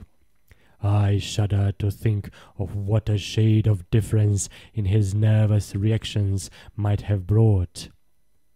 South Station under, Washington under, Park Street under Kendall Central, Harvard.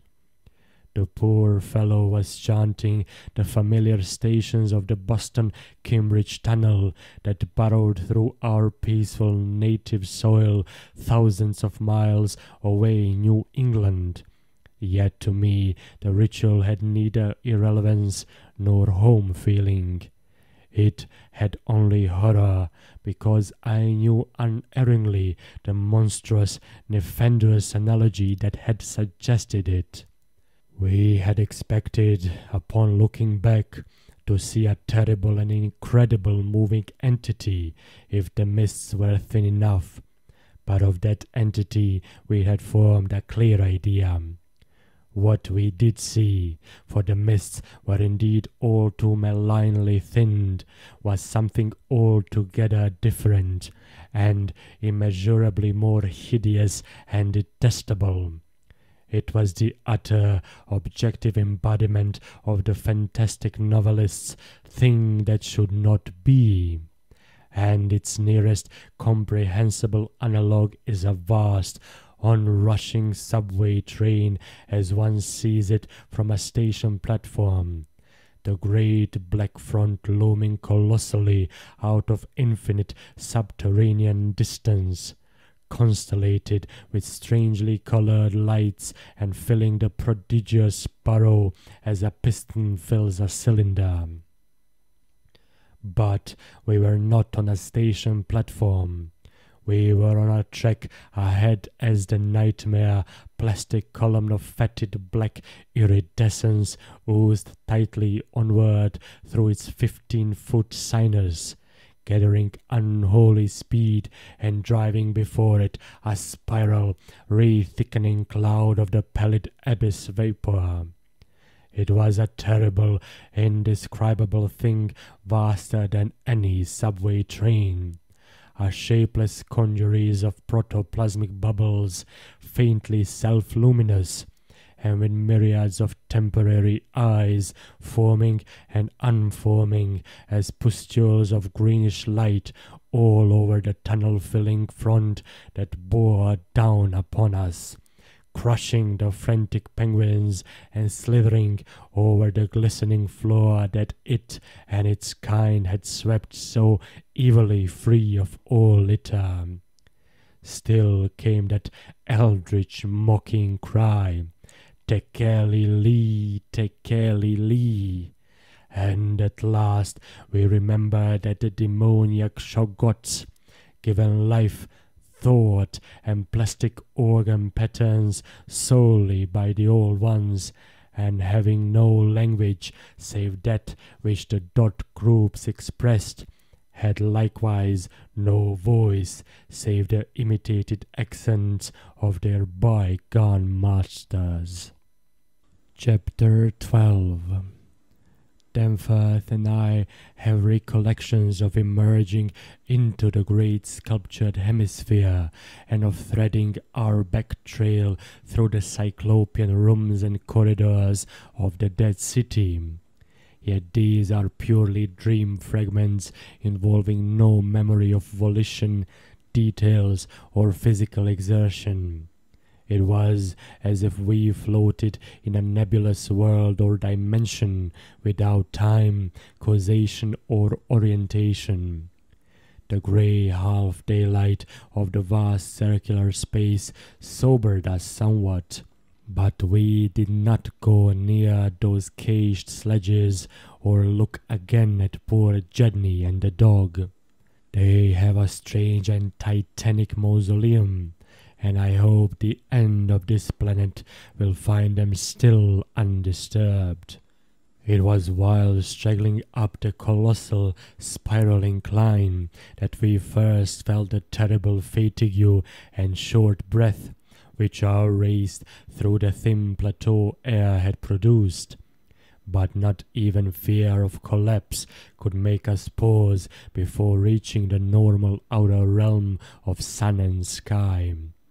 There was something vaguely appropriate about our departure from those buried epochs, For as we wound our panting way up the 60-foot cylinder of primal masonry, we glimpsed beside us a continuous procession of heroic sculptures in the dead race's early and undecayed technique, a farewell from the old ones, written 50 million years ago.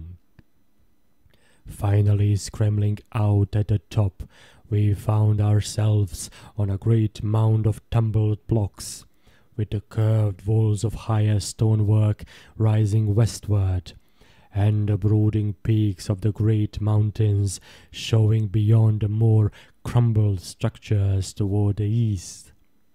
The low Antarctic sun of midnight peered redly from the southern horizon through rifts in the jagged ruins, and the terrible age and deadness of the nightmare city seemed all the starker by contrast with such relatively known and accustomed things as the features of the polar landscape.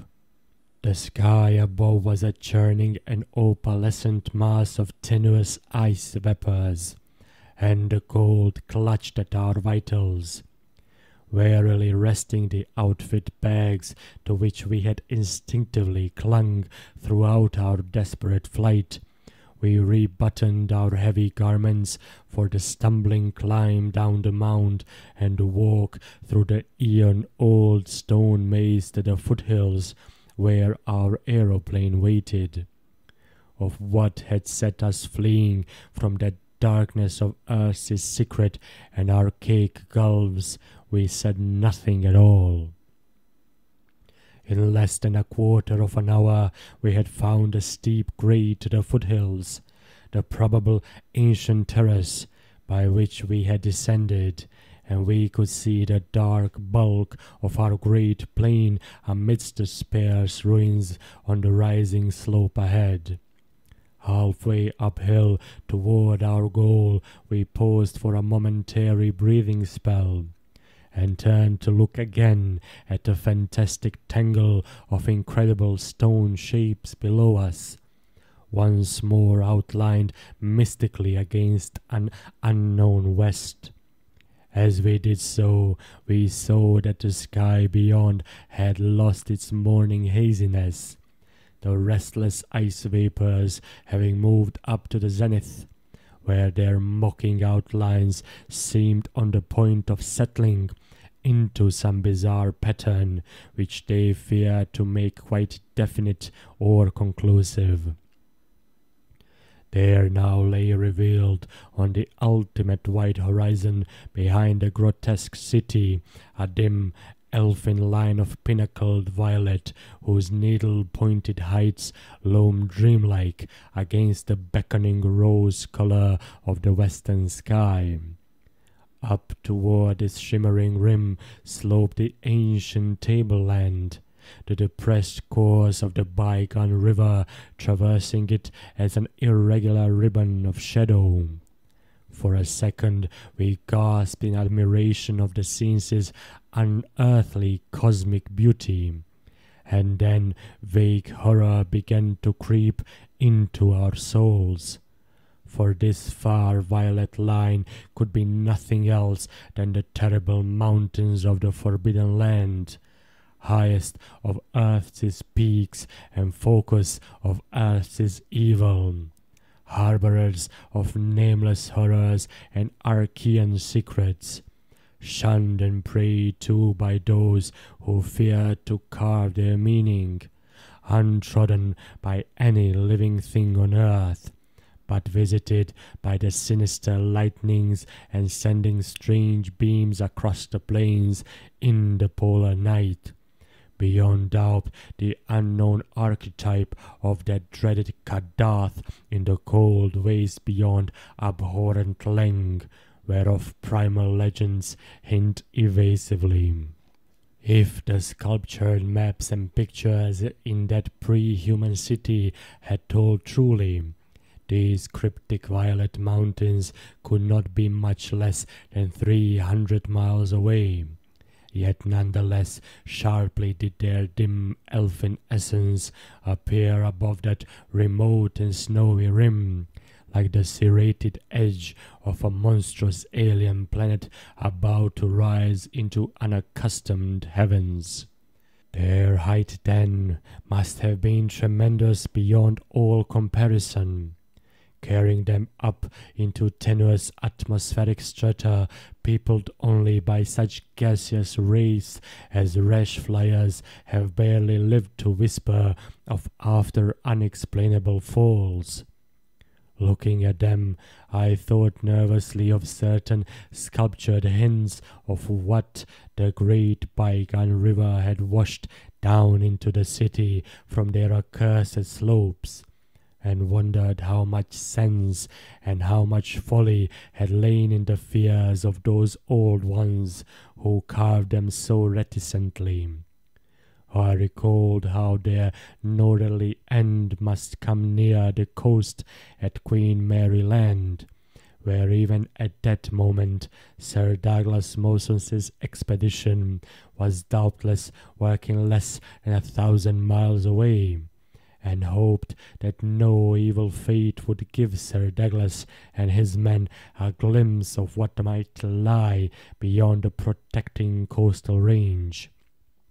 Such thoughts formed a measure of my overwrought condition at the time, and Denford seemed to be even worse.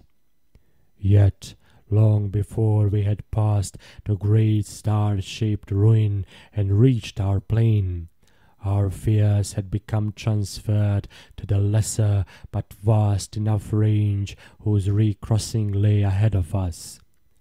From these foothills the black, ruin-crusted slopes reared up starkly and hideously against the east, again reminding us of those strange Asian paintings of Nicholas Roerich. And when we thought of the frightful amorphous entities that might have pushed their fetidly squirming way even to the topmost hollow pinnacles, we could not face without panic the prospect of again sailing by those suggestive skyward cave mouths, where the wind made sounds like an evil musical piping over a wide range.